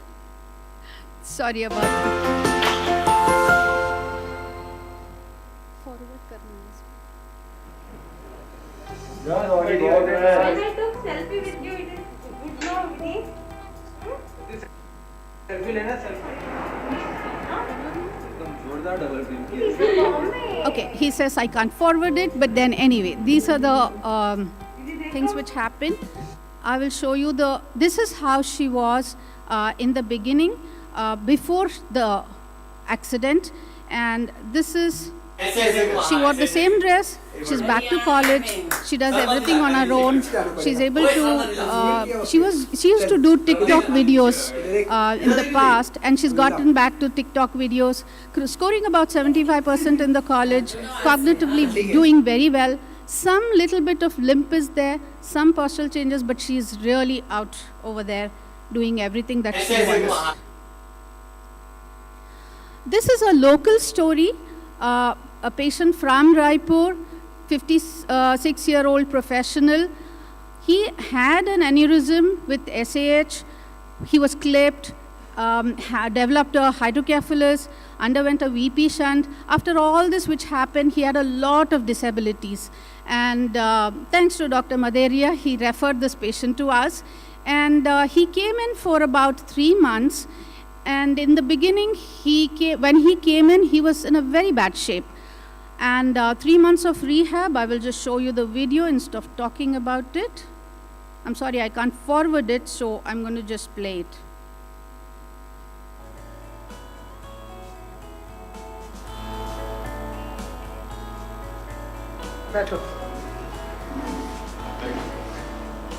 He was unable to understand commands. We kept telling him things, it wasn't happening.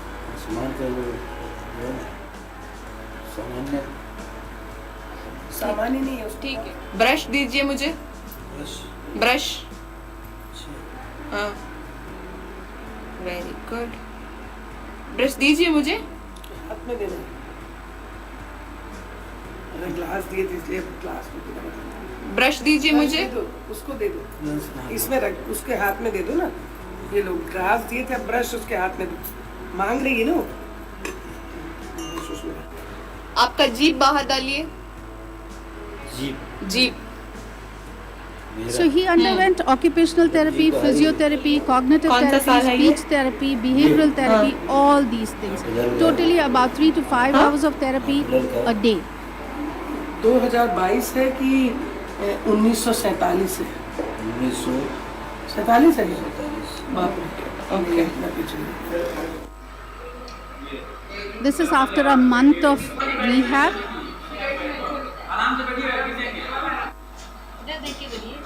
This is the occupational therapist working on him with all the buttons and the zips and small ADL skills teaching him.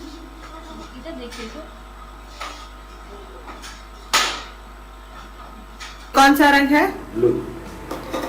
ये बाल का रंग क्या है? फिर दूध का रंग क्या है? दूध। He started identifying colors, he started identifying people around him, he started recollecting his work, what he was doing. He's actually doing very well. I want to skip this video and go forward. This is his wife giving a testimonial. Today he's playing cricket. Every ball he's able to connect with the bat. That's how amazing he's become today. यहाँ जब हम लोग आए थे तब वो बिल्कुल भी कोई कमांड फॉलो नहीं करते थे, कोई भी चीज़ समझते नहीं थे, है ना? बैठ नहीं पाते थे, करवट नहीं ले पाते थे। वो सब चीज़ यहाँ आने पर शुरू हुई। और मतलब मेरे को ये लगता था कि यहाँ के लैंग्वेज प्रॉब्लम होगी, लेकिन जिस तरीके से स्पीच में और उसमें अपर्णा ने जो किया वो बहुत अच्छा लगा, और वो भी काफ़ी कंफर्टेबल रहे यहाँ पे। इसलिए मेरा एक्सपीरियंस बहुत अच्छा, और हम इतना अच्छा फिजियोथेरेपी होती होगी ये हमारे शहर में नहीं जानते थे। यहाँ आने के बाद ही हमको पता लगा कि फिजियोथेरेपी मींस हाथ पैर मोड़ना नहीं है। In fact, she came and met me yesterday and she was very, very happy.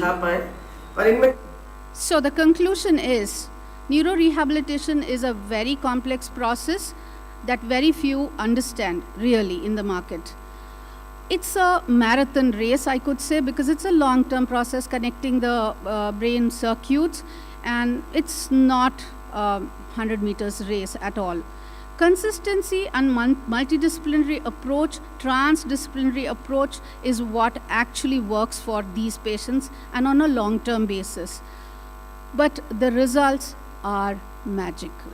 We have so many people back in the community, back at work, and very, very satisfying. Thank you very much. Thank you, Dr. Prativa. Any questions, please?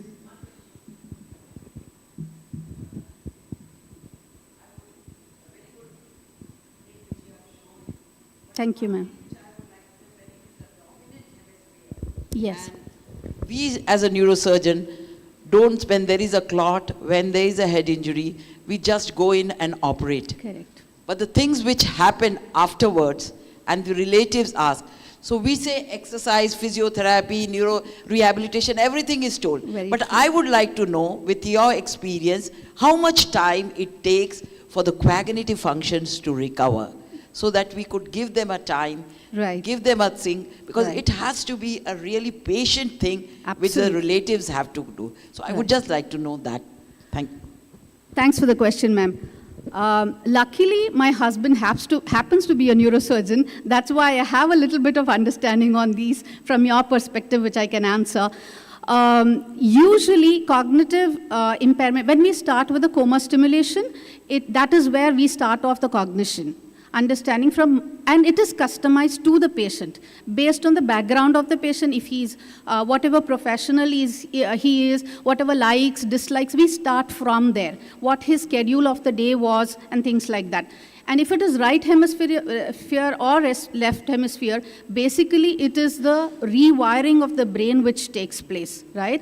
And if, like Dr. Saran keeps telling, if you remove the clot with the brain portion, it takes a longer time. Right? In the suctioning, if you take it out or you resect it out, it takes a longer time for the other brain parts to take rewiring to happen.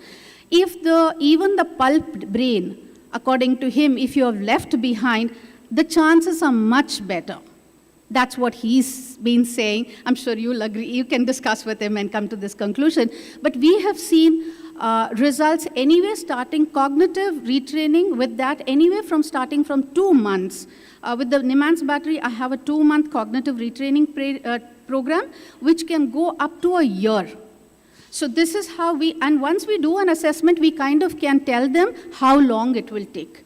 And even for the rehab, as of now, we have created a software which kind of, I can call it a rehab astrologer.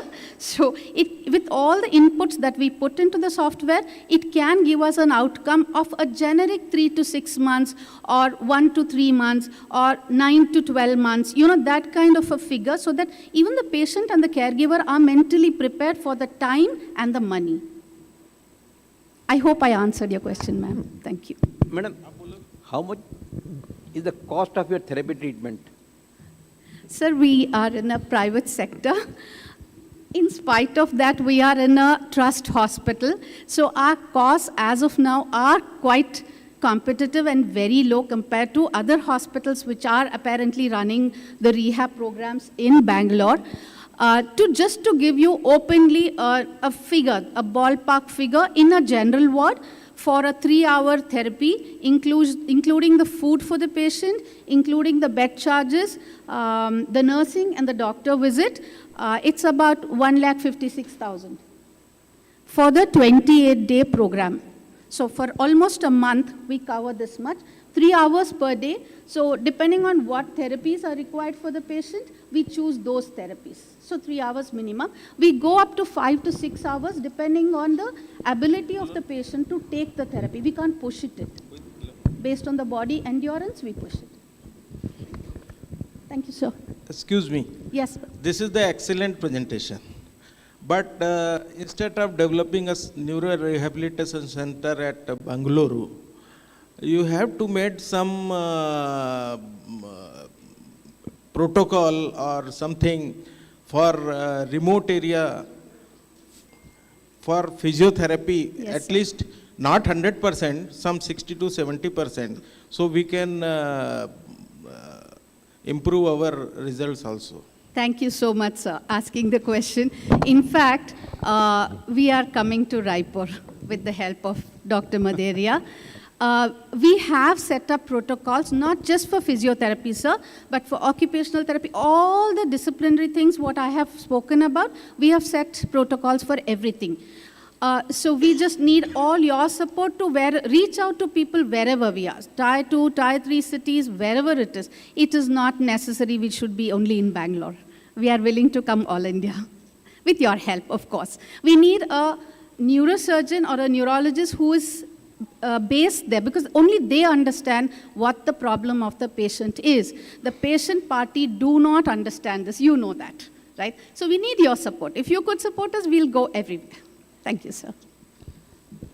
This patient I refer from Raipur, he is a criminal liar and operated for the MCOM or a common MC aneurysm or a common aneurysm. He has very left side, a very bad edema, and he had developed hydrocephalus later on.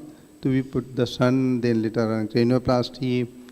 And now, because of the multidisciplinary actions, and fortunately, his wife and both were the classmates in their days. And she is very much dedicated. And the involvement of the relative and management of the patient, we all know that as a neurosurgeon is very, very important. And only 10% of the relatives understand the importance of the post-operative care. Everybody feels once you operate, patient should be all right. So I feel that doing surgery for this kind of the severe deficit cases, fortunately he didn't have an infarct. So he is walking, he is telling I am going to join the court after 6 months. So if relatives can understand the importance, that we have to see during the post-operative patient. And most of the time, even the big hospital, rehabilitation, physiotherapy starts very late. Very, very late. And that creates the problem. And number one. Number two, we don't have the multidisciplinary faculties, department to take care of everything required for the post-traumatic or post-infarct patient. That is so I feel it is very important in our area to have a good rehabilitation center, not for sake of name, but with multiple faculties involvement in other accessories branches related with the neuro. Right. Thank you. Thank you so much, sir. Thank you, Dr. Pratibha.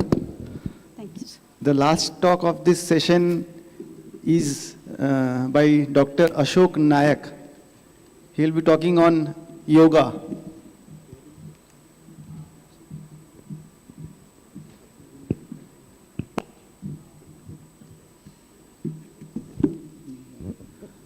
I again request the faculties and delegates to check out as early as possible. Still 77 rooms are not checked out. I am getting message from the hotel reception, 77 rooms are still occupied.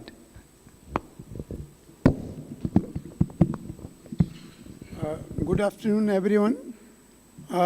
First of all, I should thank Dr. Mandaria and his team for giving the opportunity to talk about this topic. And now we have learned a lot of neuroscience. Since last 3 days, we are involved deeply to get change from that event. Now we will go for some life sciences, bigger than neuroscience. Life sciences, that is yoga and life. So this yoga is important for everyone, every human being, but from point of view of neurosurgeon and neurophysician, it is definitely helpful, and I have my personal experience about it. So yoga for neuroscientists, why it is important for neuroscientists? Because they are very busy professionals, high level of stress, physical, mental and psychological, for achieving the precise results from complicated and complex neurological challenges. That is true. We have seen the microsurgery, we have seen the brainstem surgery, and so endovascular surgery, and so everything is very complex and we are always on toes. So our energy is, lot of energy is required to get the results, and when we accept the challenge, we have to fulfill it, and that's why we have to prepare ourselves. Long hours of surgical procedure and post-operative care. So now I will come to the basic of yoga. What is yoga? I will talk in Hindi, English and Sanskrit. All the three languages will be involved. योग क्या है? योग का उद्भव एवं इतिहास, योग के सिद्धांत, संबंधित विचारकों के मत एवं योग के प्राथमिक अष्ट अंग और योग का जीवन में महत्व।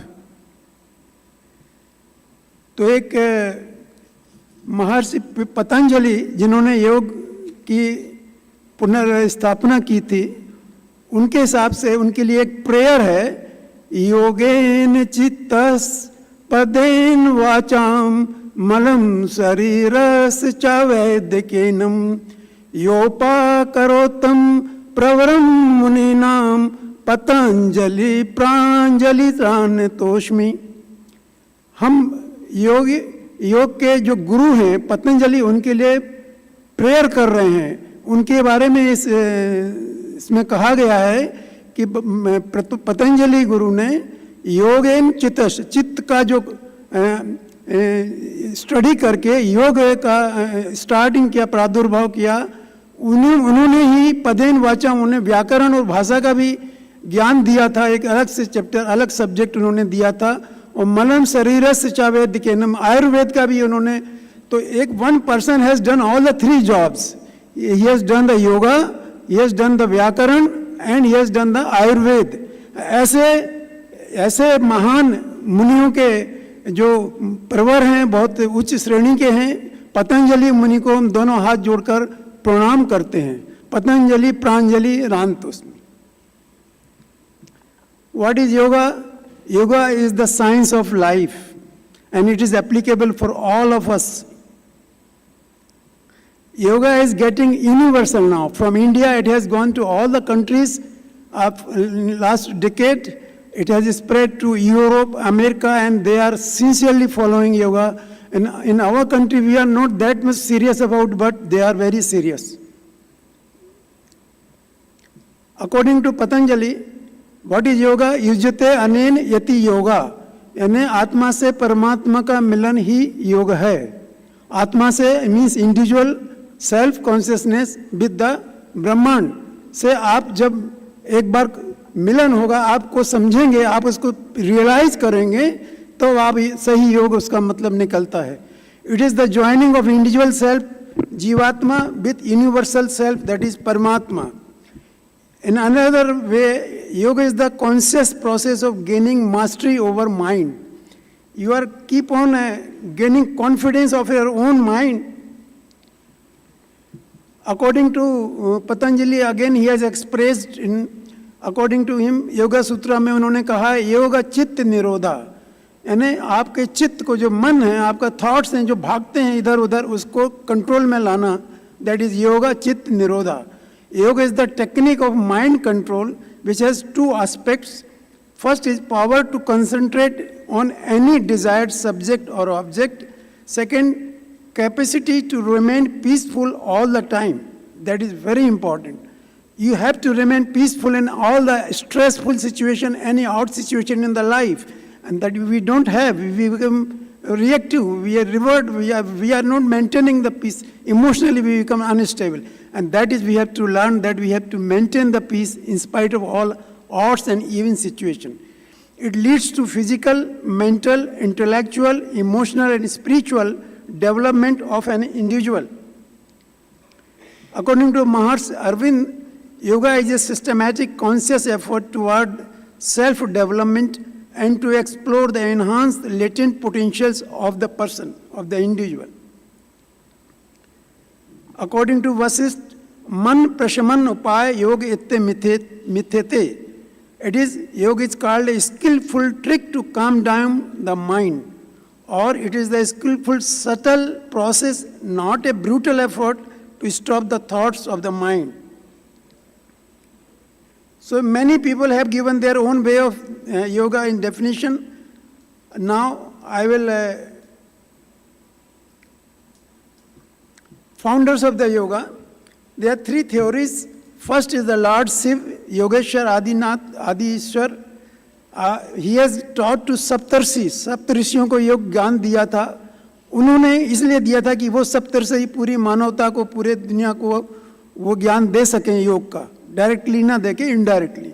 तो उनके फॉलोअर्स ने फिर दुनिया को वो ज्ञान दिया, उसी वे गुरु पूर्णिमा मनाई जाती है। सेकेंड थॉट इज भगवान ऋषभनाथ, फर्स्ट तीर्थंकर of Jainism, he is supposed to give the idea of yoga at that era.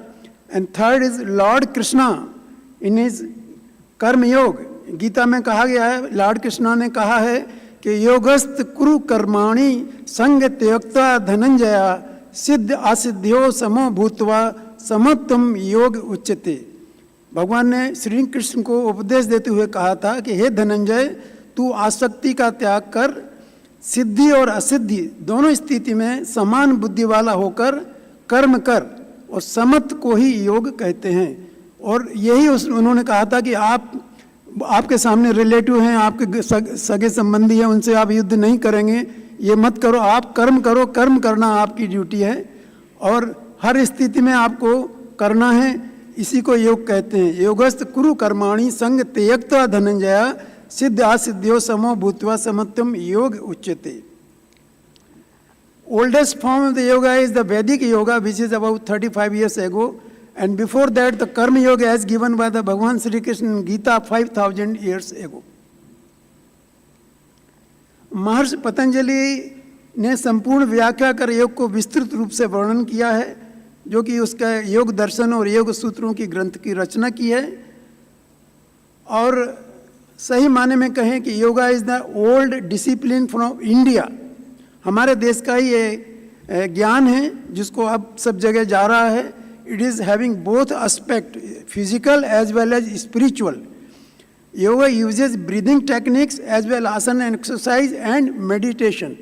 But what is happening today, people think that simply doing the asana and pranayam, they think this is final, this is yoga. But this is not the true. This is misconception. Yoga is not completed. So महर्षि पतंजलि ने योग के 8 अंग बताए हैं. He has given 8. I will just tell you.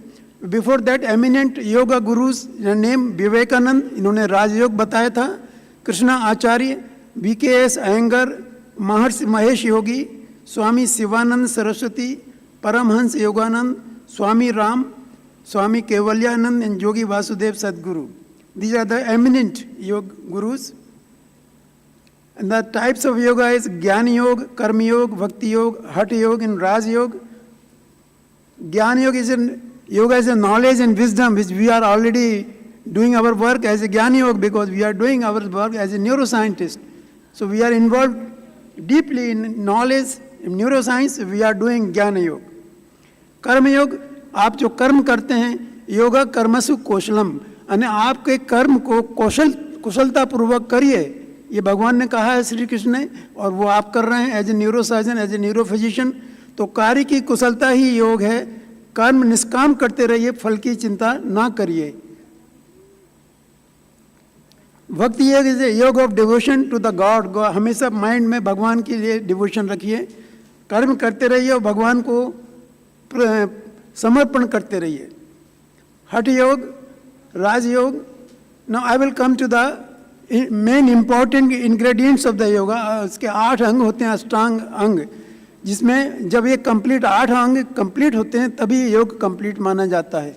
तो ये इसके जो बाह्य अंग है, बाह्य अंग हैं, ये 5 होते हैं: यम, नियम, आसन, प्राणायाम और प्रत्याहार. ये बाह्य अंग हैं. और धारणा, ध्यान और समाधि, ये 3 अंतरंग हैं. ये थोड़ा थोड़ा बताएंगे इनके बारे में. योग के बारे में गलत धारणा है कि ये प्राणायाम और आसन ही योग है, पूरे 8 अंग होना चाहिए.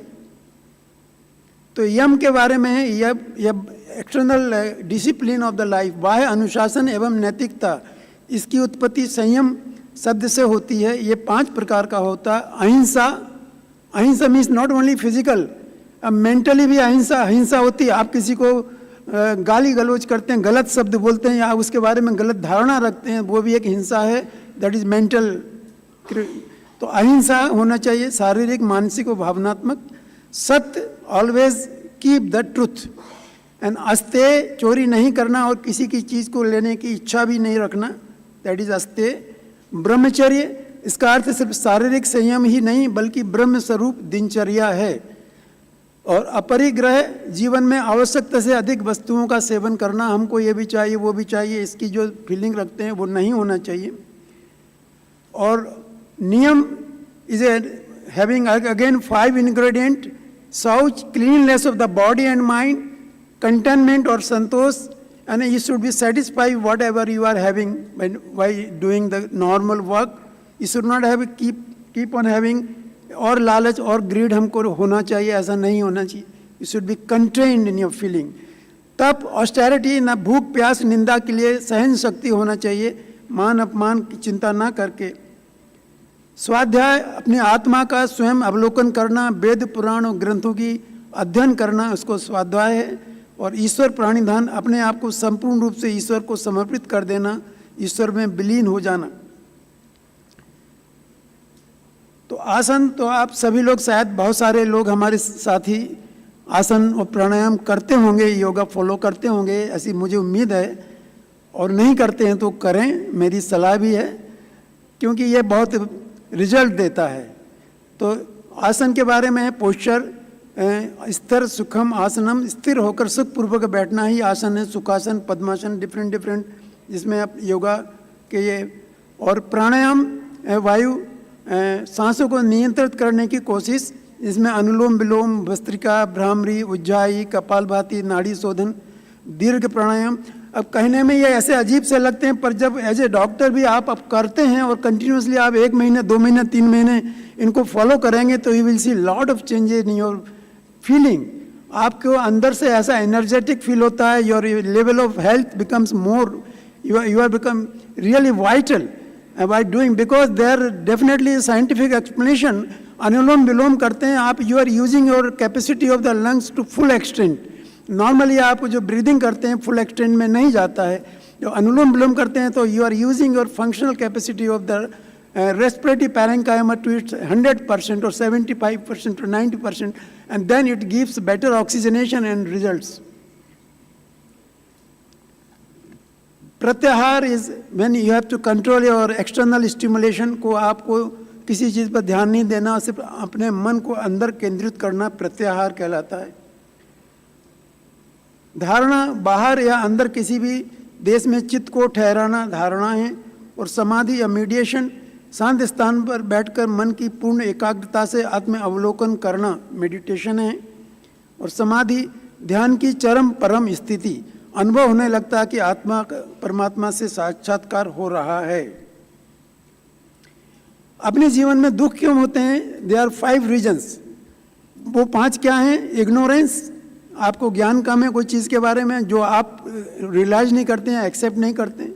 नंबर 2 ईगो, आपको अभिमान है, स्वयं के बारे में गलत फहमी है और ज़रूरत से ज़्यादा अपने आप को एसेस करते हैं, ईगो। अटैचमेंट, कोई चीज़ की ज़्यादा लगाव होना। हेट्रेड, द्वेष या घृणा करना किसी से। और अभिनिवेश यानी you are fear of death, आपको ये डर है कि हमारे लाइफ लिमिटेड है, हम एक न एक दिन अंत हो जाएगा, ये भय बना रहता है। ये 5 कमजोरियां हैं जो आपको दुखी करके रखती हैं इंसान को, एनी ह्यूमन बीइंग। अगर इन पे आपको कंट्रोल करना है तो इनको छोड़ना पड़ेगा। आपको जो जितना भी पॉसिबल है practically you have to avoid these evils.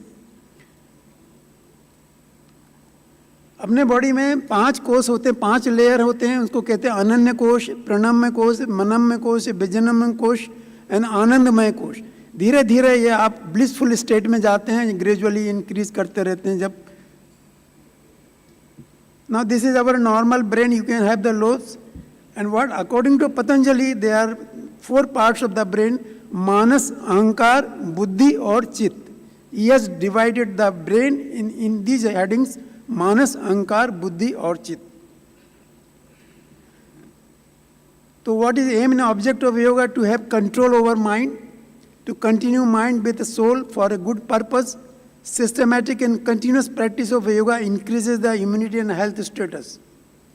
Physical benefits keep your body fit and active, better flexibility of spine and joints, muscles become strong and flexible, keeps all the systems fully active like CVS, respiratory, digestive, all the systems. Looks more younger and increases the longevity. Mental function, one feels calm and peaceful, no anxiety or depression, no stress. Spiritual inner peace of mind, you achieve it at some level after a long practice. Better relationship with others, better intuitions, full of confidence, strong faith in God, and feels very close to the Paramatma. So thank you very much for listening. This topic which is out of the track but important in our life. I hope I am practicing yoga since last 25 years. I also, while treating the patient, I give advice for different patients. Pranayam, किसी को ये आसन या ये सब चीज़ हम advice करते हैं according to situation. So I feel this is an important aspect of our life, and we should not ignore it because it is old or it is outdated. It is definitely effective, it is definitely vital, and helps to maintain our health, physical and mental as well. Thank you very much. Thank you, Dr. Ashok.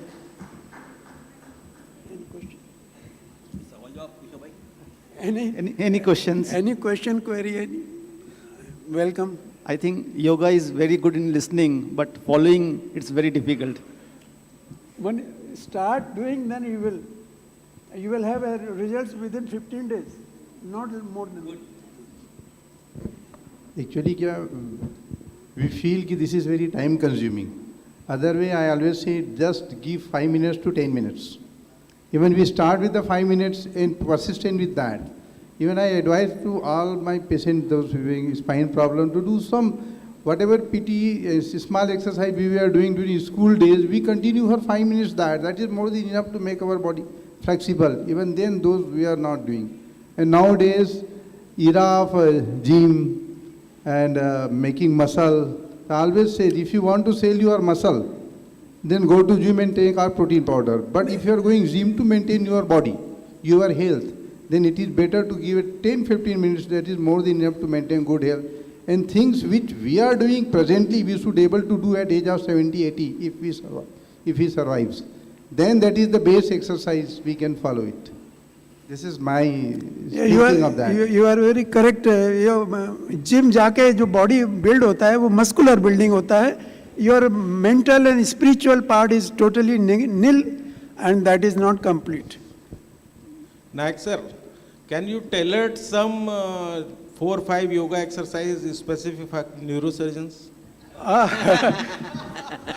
I can demonstrate. If you want, you can demonstrate, or you want anulom vilom and bhramari प्राणायाम जो चीज़ है मैं आपको अभी बता देता हूँ. देखिए अनुलोम विलोम के लिए 2 फिंगर को यहाँ रखिए. लेफ्ट से शुरू करना है तो राइट नॉस्ट्रिल से लेफ्ट नॉस्ट्रिल से शुरू करना है. You do the deep inspiration. Hold it for a few seconds and then close this, and expiration through the expiration should be the longer than inspiration. 4 seconds. This is what and do alternately from both the sides. It will keep your lungs healthy. That is one. Second is Brahmari. Brahmari means the sound like a Brahmar. Brahmar जैसी sound होती है, ऐसा करके इस position में, और just a noise coming from your nose.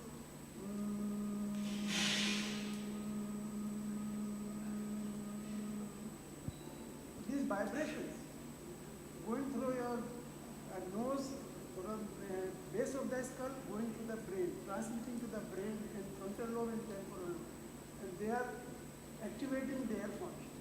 So this is what they say, and I feel it is true to some extent. This is all the things are scientific. If you have time, go in little detail. Everything is explained. ये कपालभाति में आप क्या करते हैं? Abdomen को अंदर करते हैं, सांस को बाहर फेंकते हैं, डायफ्राम ऊपर होता है. तो ये आपकी जो एक्सपिरेटरी मसल्स हैं उनको स्ट्रॉन्ग करता है. एक्सपिरेटरी जो बाहर, तो वो आपको स्ट्रॉन्ग करता है. तो उससे आपका टोटल, अब आपके चेहरे पे चमक आ जाएगी. कपालभाति इसी को नाम इसको इसीलिए रखा गया. तो ये all these things are very very helpful when you practice. Keep a patience and spare only 40 minutes a day. 40 minute चाहिए सर. मैं सुबह 7 बजे करता हूँ, 7:40 पे बंद करता हूँ, बस इतना ही करता हूँ. बाकी टाइम फिर घूमने जाता हूँ. तो वो चीज़ जो 40 मिनट है सभी निकाल सकते हैं. ऐसा कौन सा इतना बिजी है भाई? इतना बिजी अपन नहीं है. 40 मिनट तो निकाल सकते हैं ना, क्यों सर? 100% जरूरी है. निकालिए. And from next year, we will keep yoga class workshop on Roja TV organized by Nayak sir. Thank you, Dr. Nayak. Dr. Nayak, one question please. Nayak, question next. Dr. Nayak. Yes. Hello. Doctor, is there any contraindication on Kapalbharti? Yes, if you are having hernia or because it is intra-abdominal pressure is increasing, so if you are having any problem with the intra-abdominal wall like inguinal hernia or any other, then we should not. Hypertension also, is it contraindicated? Hypertension, yes. Hypertension you should not. So there are limited restrictions of those who are suffering from coronary problem, asthma, then we have to be very careful while doing all these things. Thank you. Thank you, Dr. Nayak. I think all the papers are over. We had an excellent session. I think we'll break for a lunch, na? Sir, felicitation.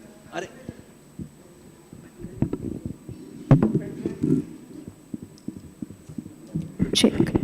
I would like to conclude Dr. Nayak's speech on yoga by saying, Kare Yog, Rahe Nirog. Thank you so much, Dr. Nayak, and thank you so much to all the speakers. And now it's time for the felicitation, and for that, I would like to request our chairpersons, Dr. Vasant Dakwale, Dr. Anando Roy, and Dr. Manish Tawari, sir, to please felicitate Dr. Rajesh Jain. Dr. Rajesh Jain, please come up on the stage. Okay. And I would like to request Dr. Sarla Menon to please come up on the stage. Thank you so much, ma'am, for your knowledgeable insights. We are honored to have you here.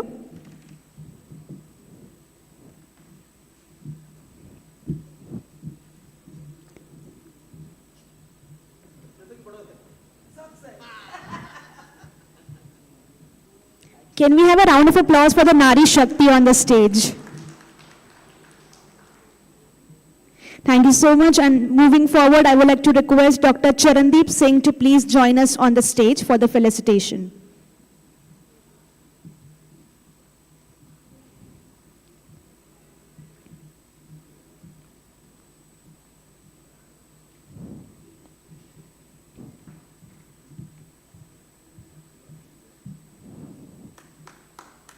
A round of applause for him too. I would like to request Dr. Vivek Sharma to please come up on the stage.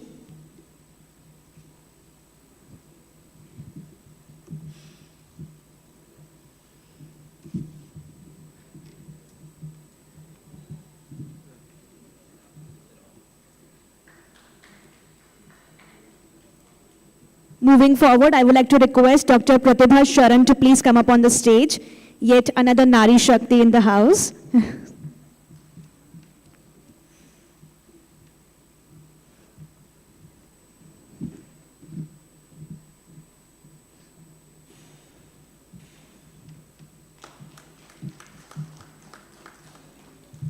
And last but not the least, I would like to request Dr. Ashok Nayak to please come up on the stage. And let's clap once again for his wonderful presentation on yoga for neurologists.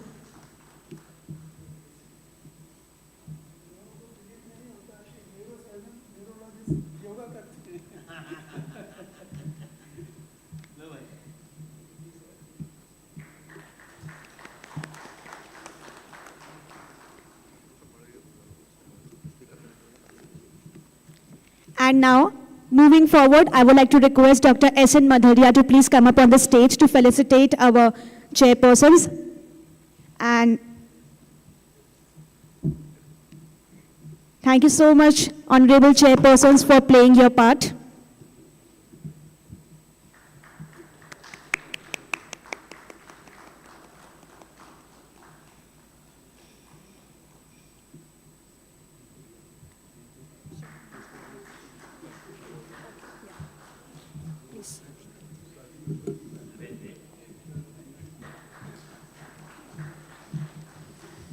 Is Dr. Chainika Kutum is here in the hall? Dr. Chainika Kutum? Yeah. So there are one session which is post-lunch, and there are only two presenters. It's a short session. So we will finish that session now, then we will proceed for the lunch. So may I invite Chairperson Dr. Deepak Singh, Dr. Rakesh Agrawal, and Dr. Siddharth Sahu on the dais.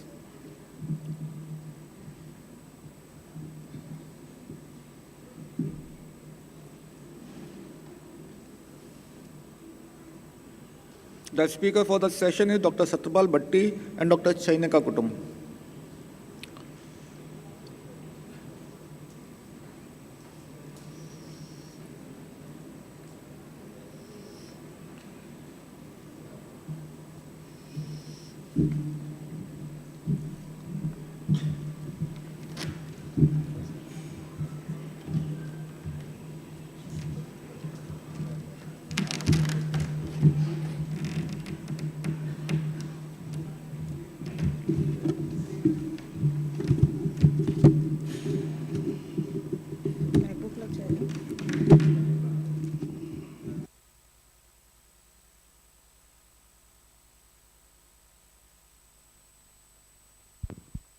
Good afternoon. Can I call upon Dr. Chainika Kutum from Indore to present the topic evaluation and comparison of two anesthesia protocols for electrocorticography guided epilepsy surgery had we found our ideal anesthetic regimen.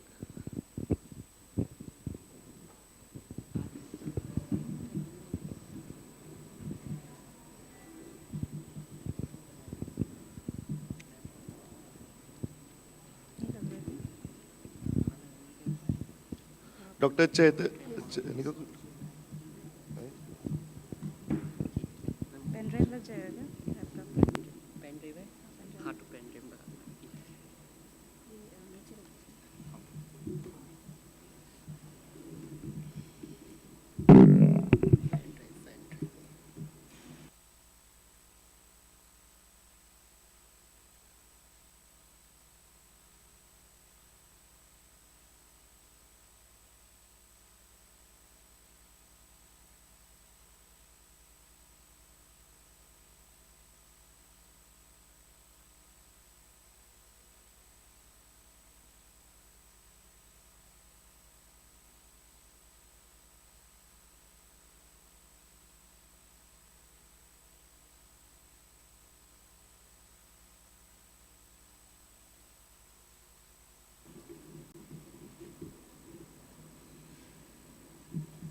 Good afternoon. First of all, thank you for providing me the opportunity to speak on this platform.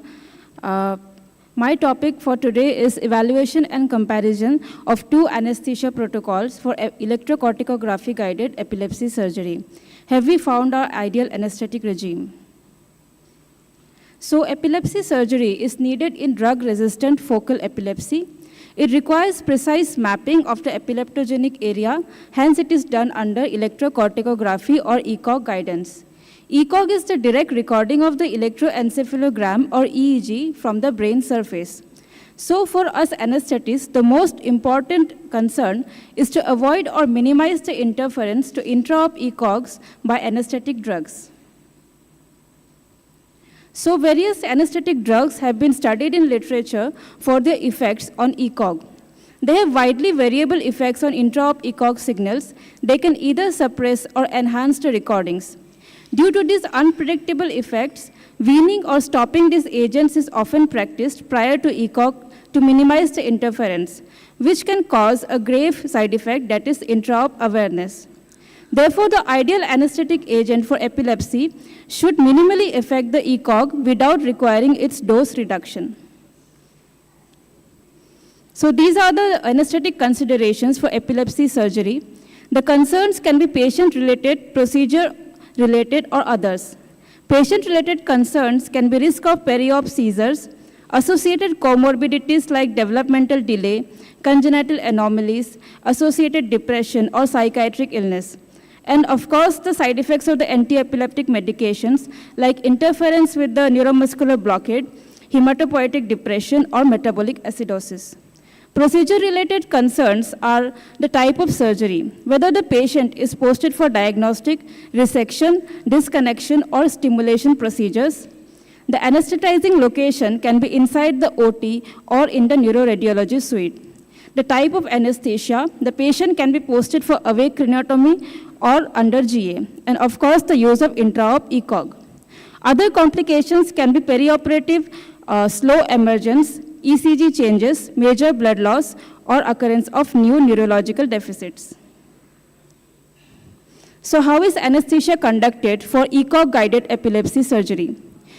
It can be done either under GA or it can be done as an awake craniotomy. So for both the procedures, basic principles are followed, that is anti-epileptic drugs are taken on the day of surgery. Core principles of neuroanesthesia are followed, that is maintain cerebral perfusion pressure and avoid increase in ICP. For monitoring, basic ASA standard monitoring plus invasive BP and bispectral index, that is a depth of anesthesia monitoring is required. For IV access, not much blood loss is expected, so 2 wide-bore peripheral cannulas are sufficient. So general anesthesia, we can divide it into 3 phases, that is pre-ECOG recording, the phase of ECOG recording, and post-ECOG recording. Pre-ECOG recordings, the main points are that we should avoid benzodiazepines for pre-medication. Induction can be done with fentanyl, propofol, thiopentone, or any muscle relaxant. For maintenance, we are using oxygen air nitrous mixture, propofol, or isoflurane or desflurane, fentanyl for analgesia, and muscle relaxant. We should remember that for maintenance, we should use any depth of anesthesia monitoring like BIS or entropy. During the ECOG phase, we will slightly lighten the plane of anesthesia. That is, we will increase the BIS to around 60 to 70. And we should continue muscle relaxant and opioids. We can also introduce dexmedetomidine as an adjunct. So during the ECOG phase, pharmacoactivation may be required.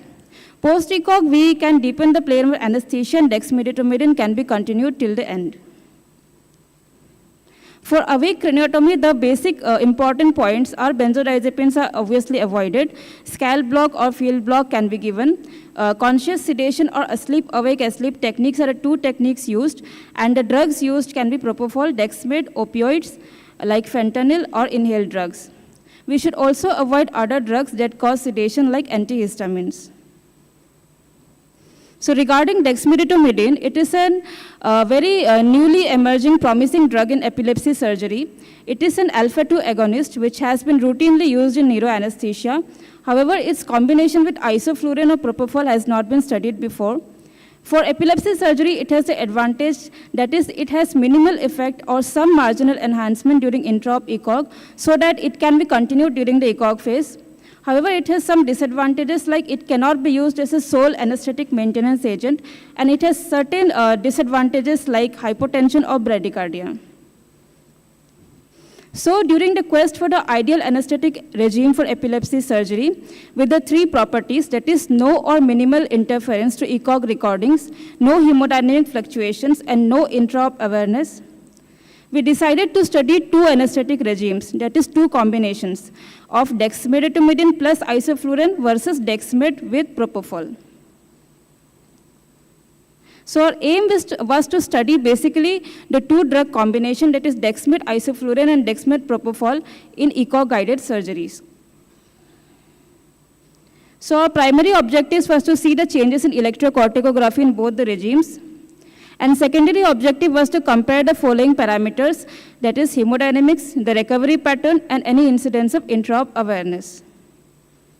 So ours was a prospective single-centered randomized comparative study done in the neurosurgical department of G.V. Pant Hospital, New Delhi. We included 20 patients, 10 in each group of intractable epilepsy, posted for epilepsy surgery. So this is the basic flow chart of the methodology we used. We enrolled 20 patients, 10 in each group, and divided into two groups.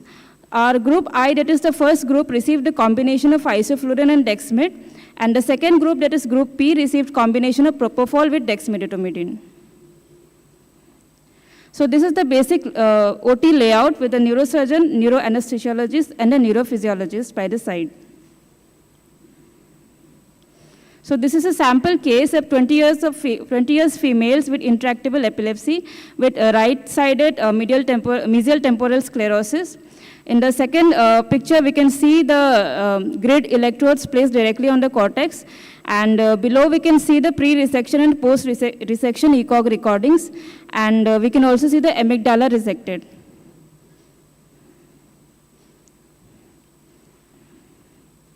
So the results, the demographics were comparable. We found that the mesial temporal sclerosis was the most common lesion in all the patients. Regarding electrocorticographic findings, we found that in group I, that is in the isoflurane group, we found that there was significant increase in ECOG grade post the dexmed bolus. However, in group P, there was no change in the ECOG. Hemodynamics, that is heart rate and mean arterial pressure, were comparable in both the groups.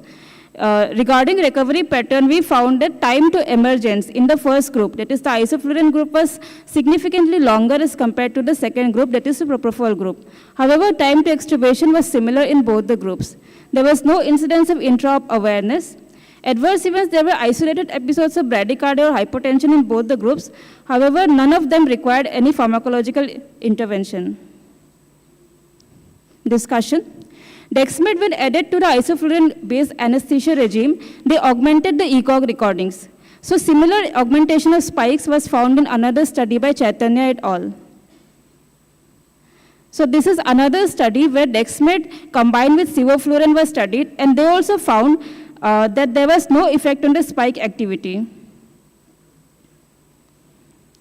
Also, there was no suppression of ECOG in both the groups, and ECOG readings were clinically satisfactory.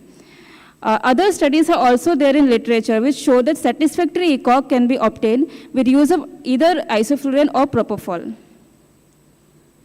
So this is a very old study which studied the effect of isoflurane when combined with nitrous oxide on ECOG. They found that when we are using various concentration of isoflurane combined with nitrous, there was no significant change in the spike activity. We also found that Dexmed propofol was a near ideal combination from this study. So we can conclude that this should be tested with larger sample size. Prior planning should be done so that we can decrease or stop the propofol infusion prior to ECOG, and hence there is no interference. Isolated bradycardia was also found, but in post-hoc analysis we found that the patients already had baseline bradycardia. Hemodynamic fluctuation should be anticipated and preparation should be made prior. So ours was the first study to test these drug combinations in ECOG-guided epilepsy surgery. Further studies can prove its position as an ideal anesthetic agent. However, our study had few limitations like limited sample size, no recordings of ECOG during awake state. Dexmed bolus was given over 5 minutes instead of the basic 10 minutes due to logistic issues. No automated analysis of ECOG was done. There was also a possibility of bias as chief investigator knew what regime was being administered. So to conclude, from our study, Dexmed plus propofol, the combination, there was no effect on ECOG and recovery time.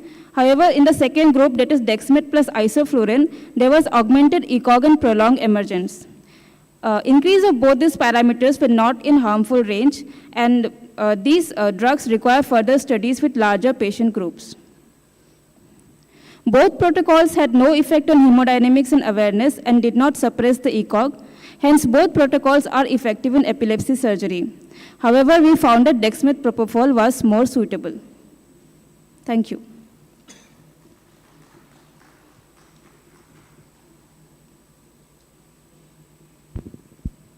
Thank you, ma'am, for the informative speech and the anesthesia protocol which you follow at your hospitals.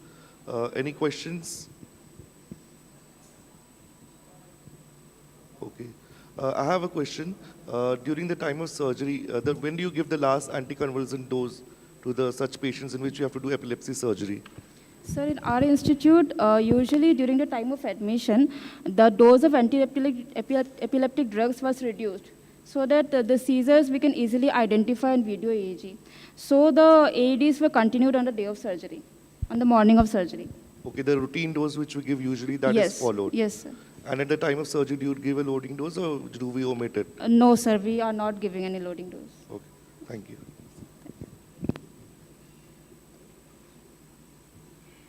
Any questions?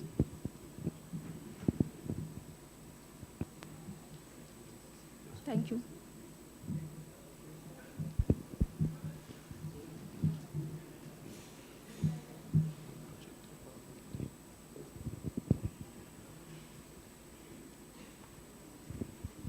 Hello. Thank you, ma'am. May I invite Dr. Chhatrapalwati for next session?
Very good afternoon to all of you. I thank Ken Society and especially S.N. Mandaria sir, Sanjay Sharma sir, Sanjeev Gupta sir, and Devprat Sahana sir for giving me opportunity to talk on the topic interventional approach to chronic pain and spine.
What is pain? My topic is intervention approach to spinal pain and chronic disease. As we all know, pain is unpleasant sensory and emotional experience associated with actual or potential tissue damage. Pain that is extended beyond 2 months or 3 months, it is known as chronic pain, so we are dealing with the chronic pain. Chronic pain often worsens with times, and there is increased evidence that over time untreated pain cause pathologic changes to the brain and spinal cord, and that in turn causes greater pain. Evidence suggests that prolonged pain actually damages the part of the brain, including those involved in the cognition. Why chronic pain is important? According to Institute of Medicine, chronic pain sufferers have increased to 100 million Americans, lagging behind the diabetes, coronary heart disease, and cancer, out of which arthritis and rheumatic arthritis, back pain, and spine problem are major cause. Why chronic pain is the main problem? Because awareness is low and people are confused. According to WHO, by 2030, chronic pain will be the important comorbidity of the 4th leading cause of the global burden of the disease. And in Indian Society of Study of Pain, they did extensive survey. They were found that 36% were responsible for not able to do the routine work and due to pain, and 25% were accepted pain as a part of their life. And European study suggests that 61% of chronic pain sufferers were less able to do the job outside, and 19% lost their job. Nowadays, younger population are suffering more because of prolonged working hours, lack of exercise, lifestyle changes, obesity, smoking, in all this. So these younger patients are suffering from back pain and other problems. The main age group is 16 to 34. They comprise 20% of the people treated for back and neck conditions. And geriatric population are also getting more chronic pain because of increase in the hospital treatment, increased facilities, and prolonged they are not able to exercise and prolonged sitting or sitting period. So osteoporotic pain and metastatic pain increases in this patient. Any changes in the normal spine due to degenerative disc, bulge disc, herniated disc, they may cause dysfunction and instability. And MIPSI is the term, minimal invasive pain and spine interventions. This is the term given to the procedure. Here we don't open the spine or joints. Here special interventions are done under fluoroscope guidance. And some facts about the pain medicine.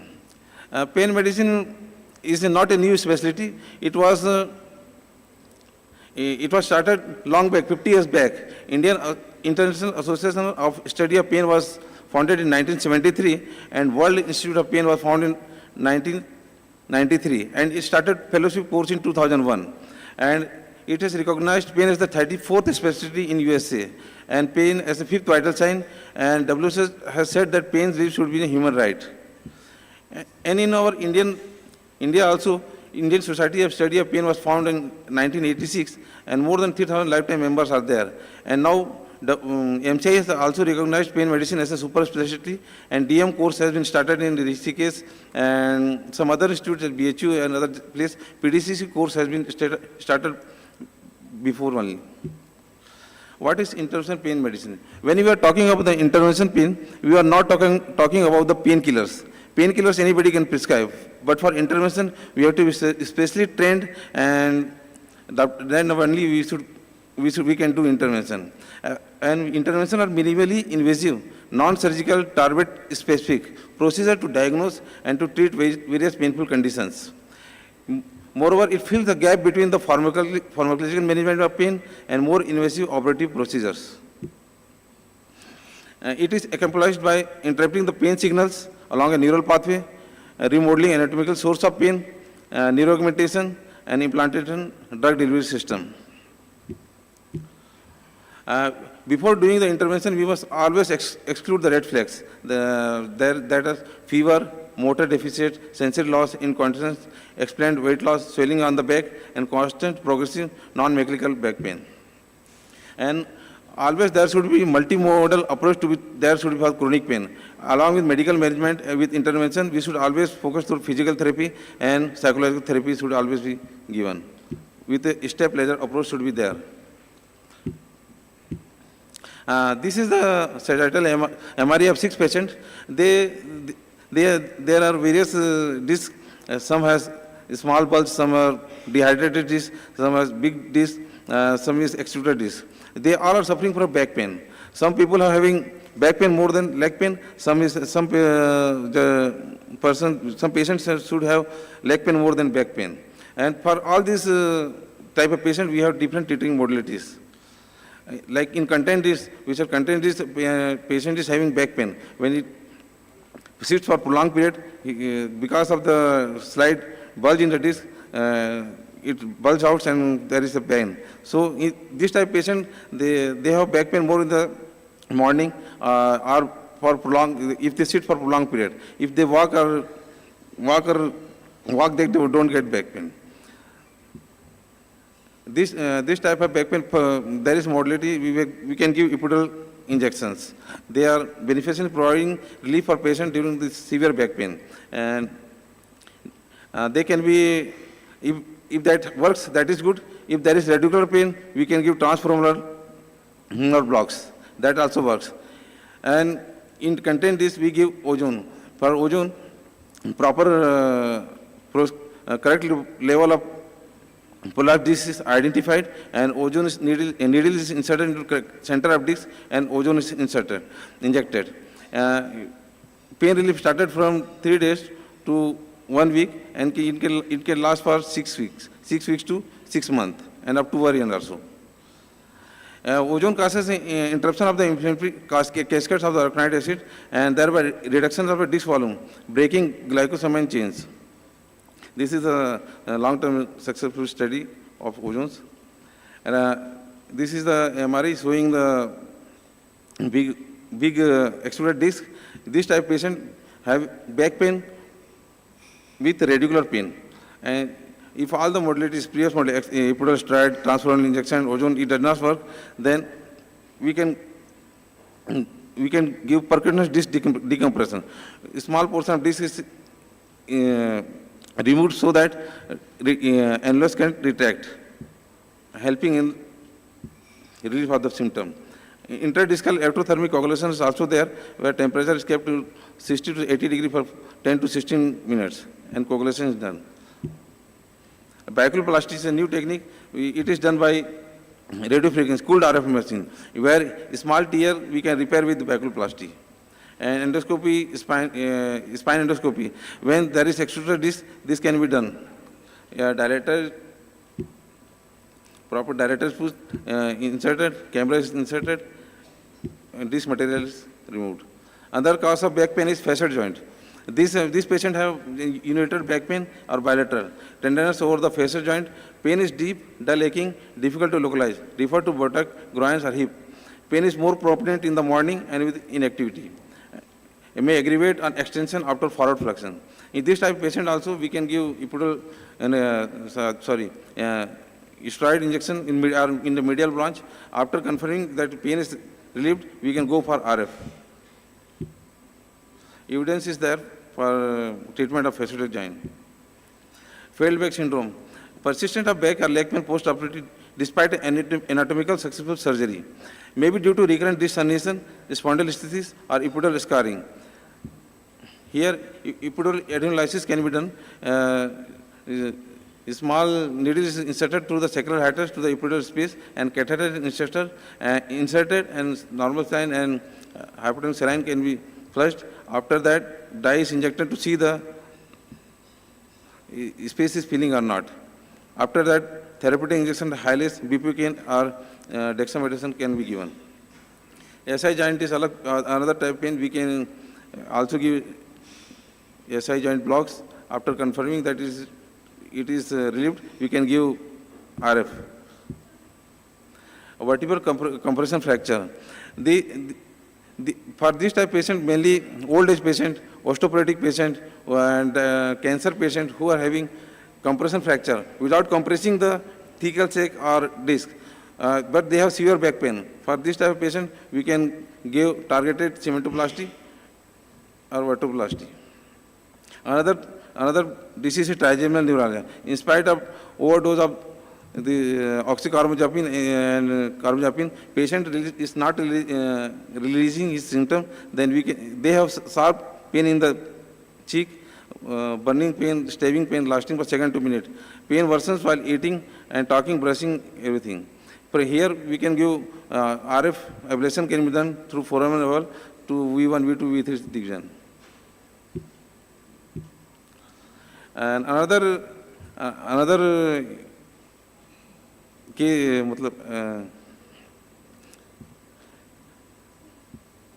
the sympathetic blocks. We can intermittent sympathetic block to different level, vascular pain, ischemic pain, and neuropathic pain, and visceral pain. Many studies are there. We can see lumbar sympathetic can be given, and stellate ganglion block can be given. And in cancer patients, celiac plexus pain block can be also given. Spinal cord stimulator. This is the pacemaker of the spine. These are the patients who are having failed conservative treatment, have multiple surgeries, still severe pain is there, severe neuropathic pain is there, severe diabetic neuropathy is there, and patients are unable to patient have severe pain and unable to walk and everything, then spinal cord stimulator can be placed.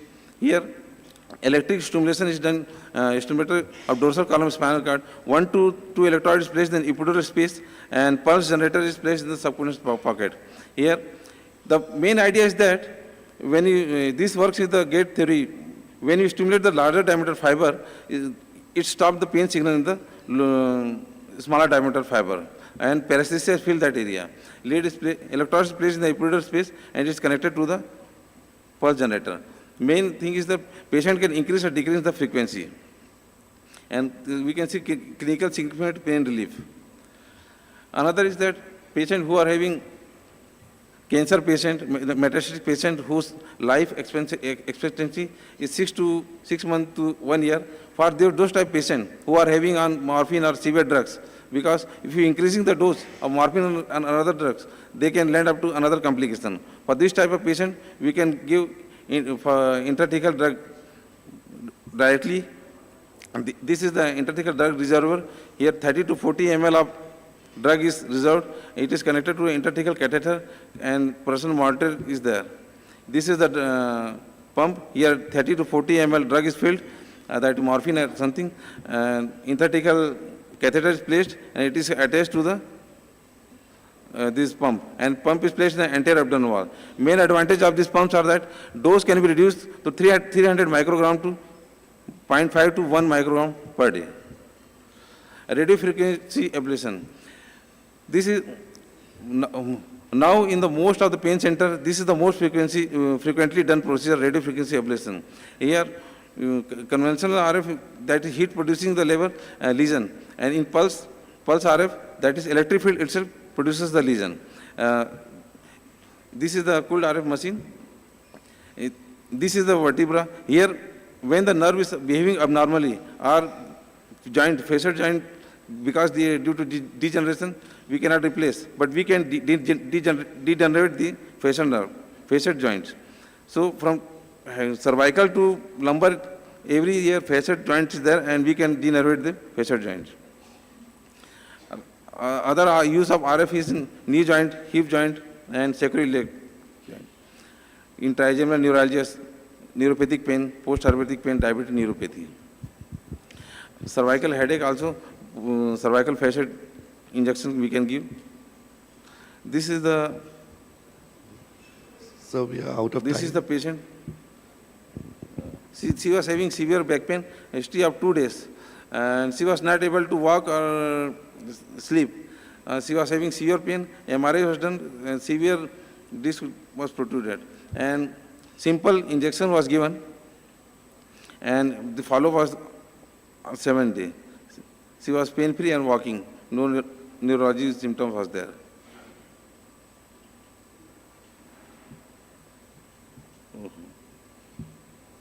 This is another patient.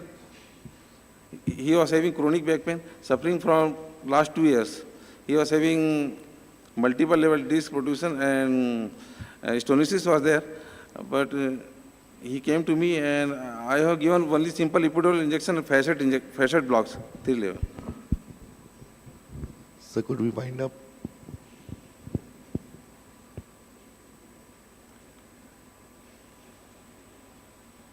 After 20 days, he was having totally pain-free, and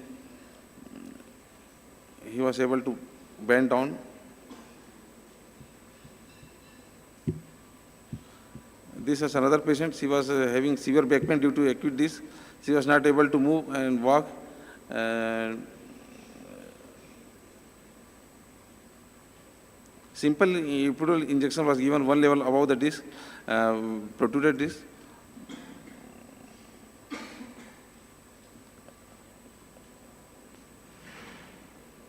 After injection was given,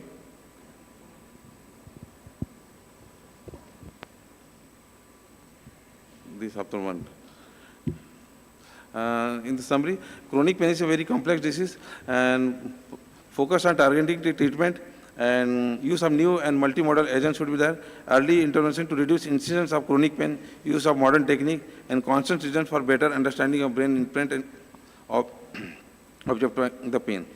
So never give up. There is always an option available. Need you to try further in spite of failure in substrate. Science is progressing fast. It offers new things always. So be open to new ideas and embrace them. Thank you. But in the last, there is always a new open intervention, pain medicine, but not an alternative to surgery. Thank you.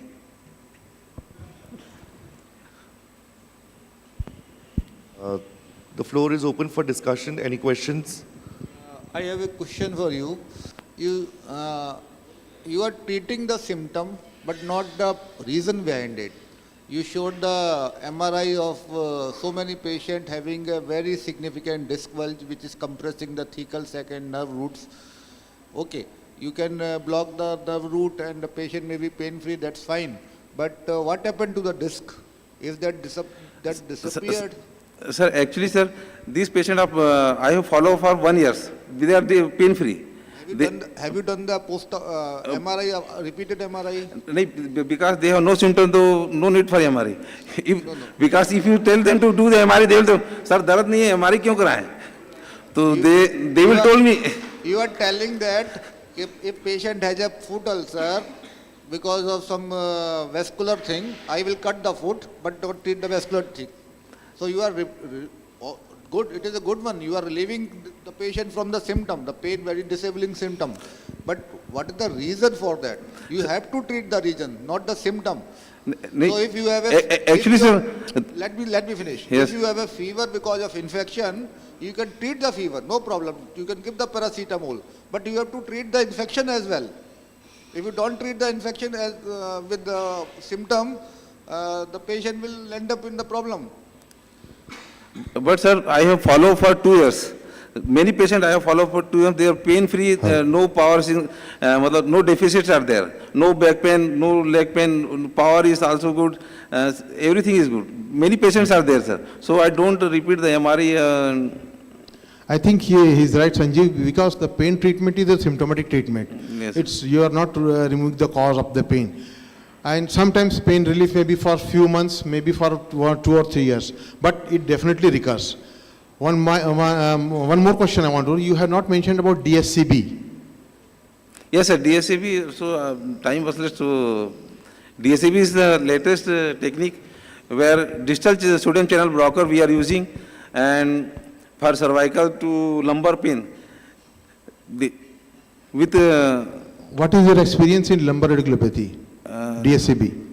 Sir, it is good for, but we have to repeat injection weekly or 20 days or 15 days this type. It is not prolonged in DSCB. Patient get relief for 10 days only. He can, then we have to repeat.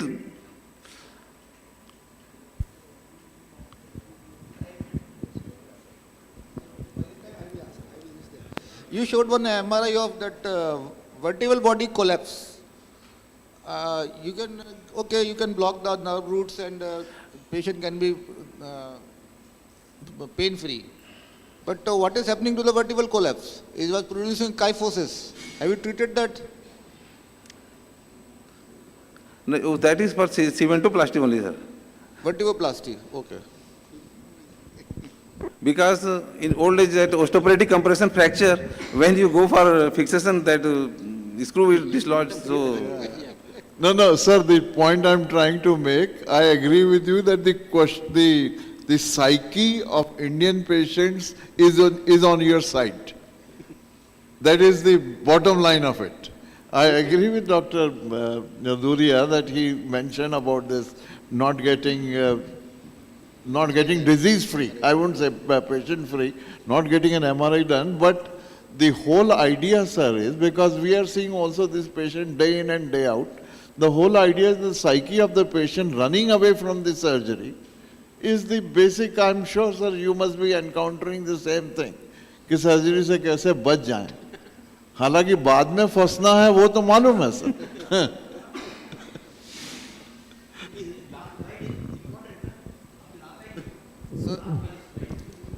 Hello.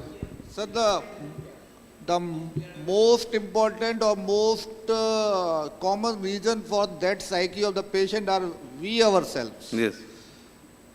Because if we tell them operation की जरूरत नहीं है, मैं ऐसे ही ठीक हो जाओगे, तो why did मैं भी नहीं चाहूँगा, sir. They didn't know what is the prolapse disc, what is the vertebral fracture, why it is happening. They are not the neurosurgeons. If either of us says कि इसको ऑपरेशन की जरूरत नहीं है, ऐसे ही ठीक कर दूंगा, क्यों आएगा वो? सिंपल सी प्रॉब्लम है. In our pain clinic, sir, we don't tell आपको ऑपरेशन लगेगा. We always tell that आपको ऑपरेशन लग सकता है, लेकिन इंजेक्शन लगा के देख सकते हैं. ये है, आपको ऑपरेशन लगेगा, लेकिन क्या है, आपको ऑपरेशन लगेगा, लेकिन क्या है, इसमें इंजेक्शन से भी कई बार ठीक हो जाता है. ऐसा अपना कहना रहता है. जब ठीक नहीं हुआ तो ऑपरेशन करा लेना, ये भी बात है.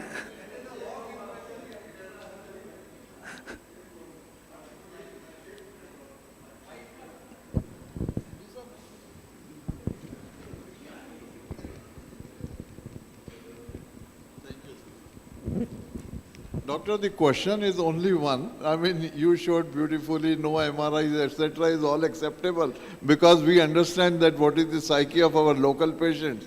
But the question is that are you getting similar results what you showed here in almost every patient? No, not every patient. This is precisely, so percentage we would like to know. Because you showed very happy patients after the injections. Because And we don't see so many happy patients after the injection. 70-80% ठीक हो जाते हैं, sir. वो मैं. Do you have the data? Do you have the data? वो अपने पास data है. Okay, now it is okay. Thank you very much. Thank you. Felicitation.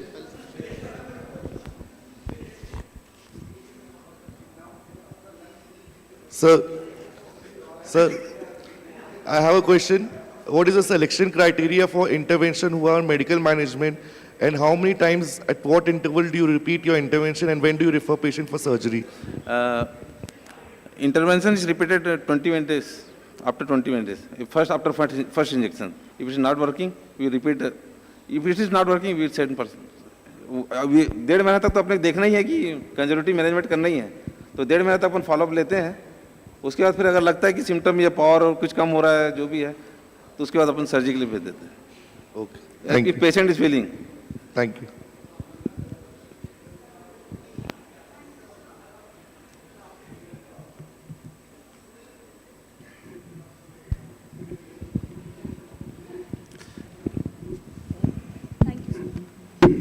Thank you, sir, for such an interactive session. Now I would request our chairpersons, Dr. Deepak Singh, Dr. Rakesh Agarwal, and Dr. Siddharth Sahu to kindly felicitate Dr. Chainika Kutum.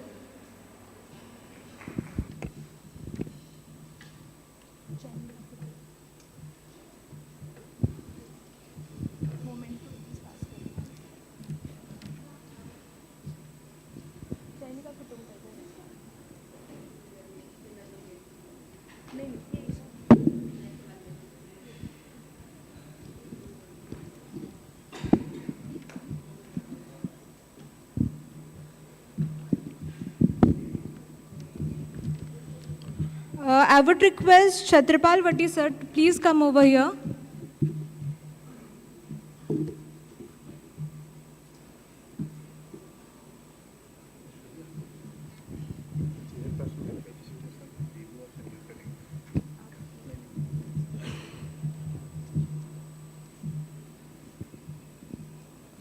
Thank you, sir. Now I would request Sanjeev Gupta sir and Saya sir to kindly felicitate our chairpersons.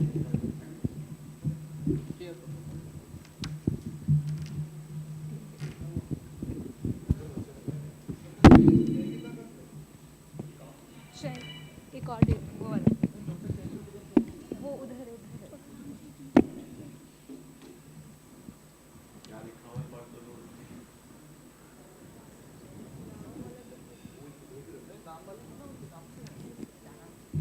हाँ ये है नहीं तो ठीक है.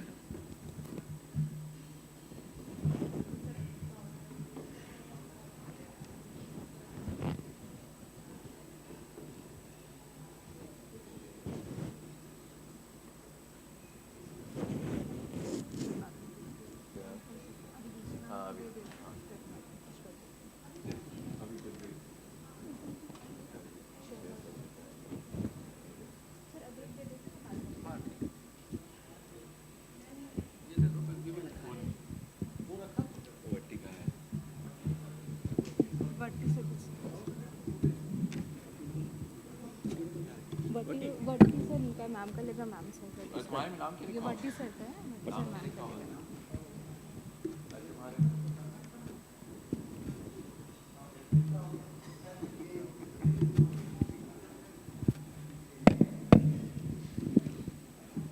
Sorry for the mismanagement.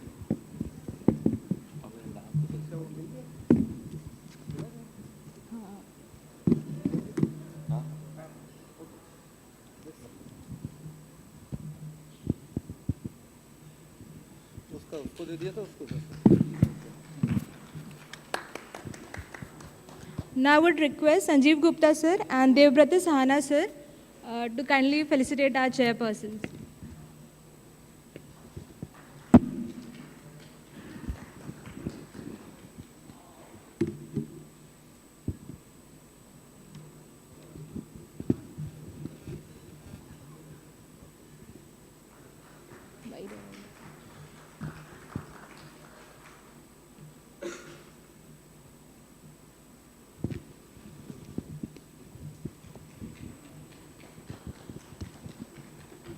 Thank you, sir. Hello. Now we will proceed for the lunch. This is a 30-minute break. We will gather here at exactly at 2:50 p.m. And I will request all the residents who are presenting in the award paper session please try to come 5 minutes before, because there are rules which has to be told to you. So we will regather here at 2:50 p.m.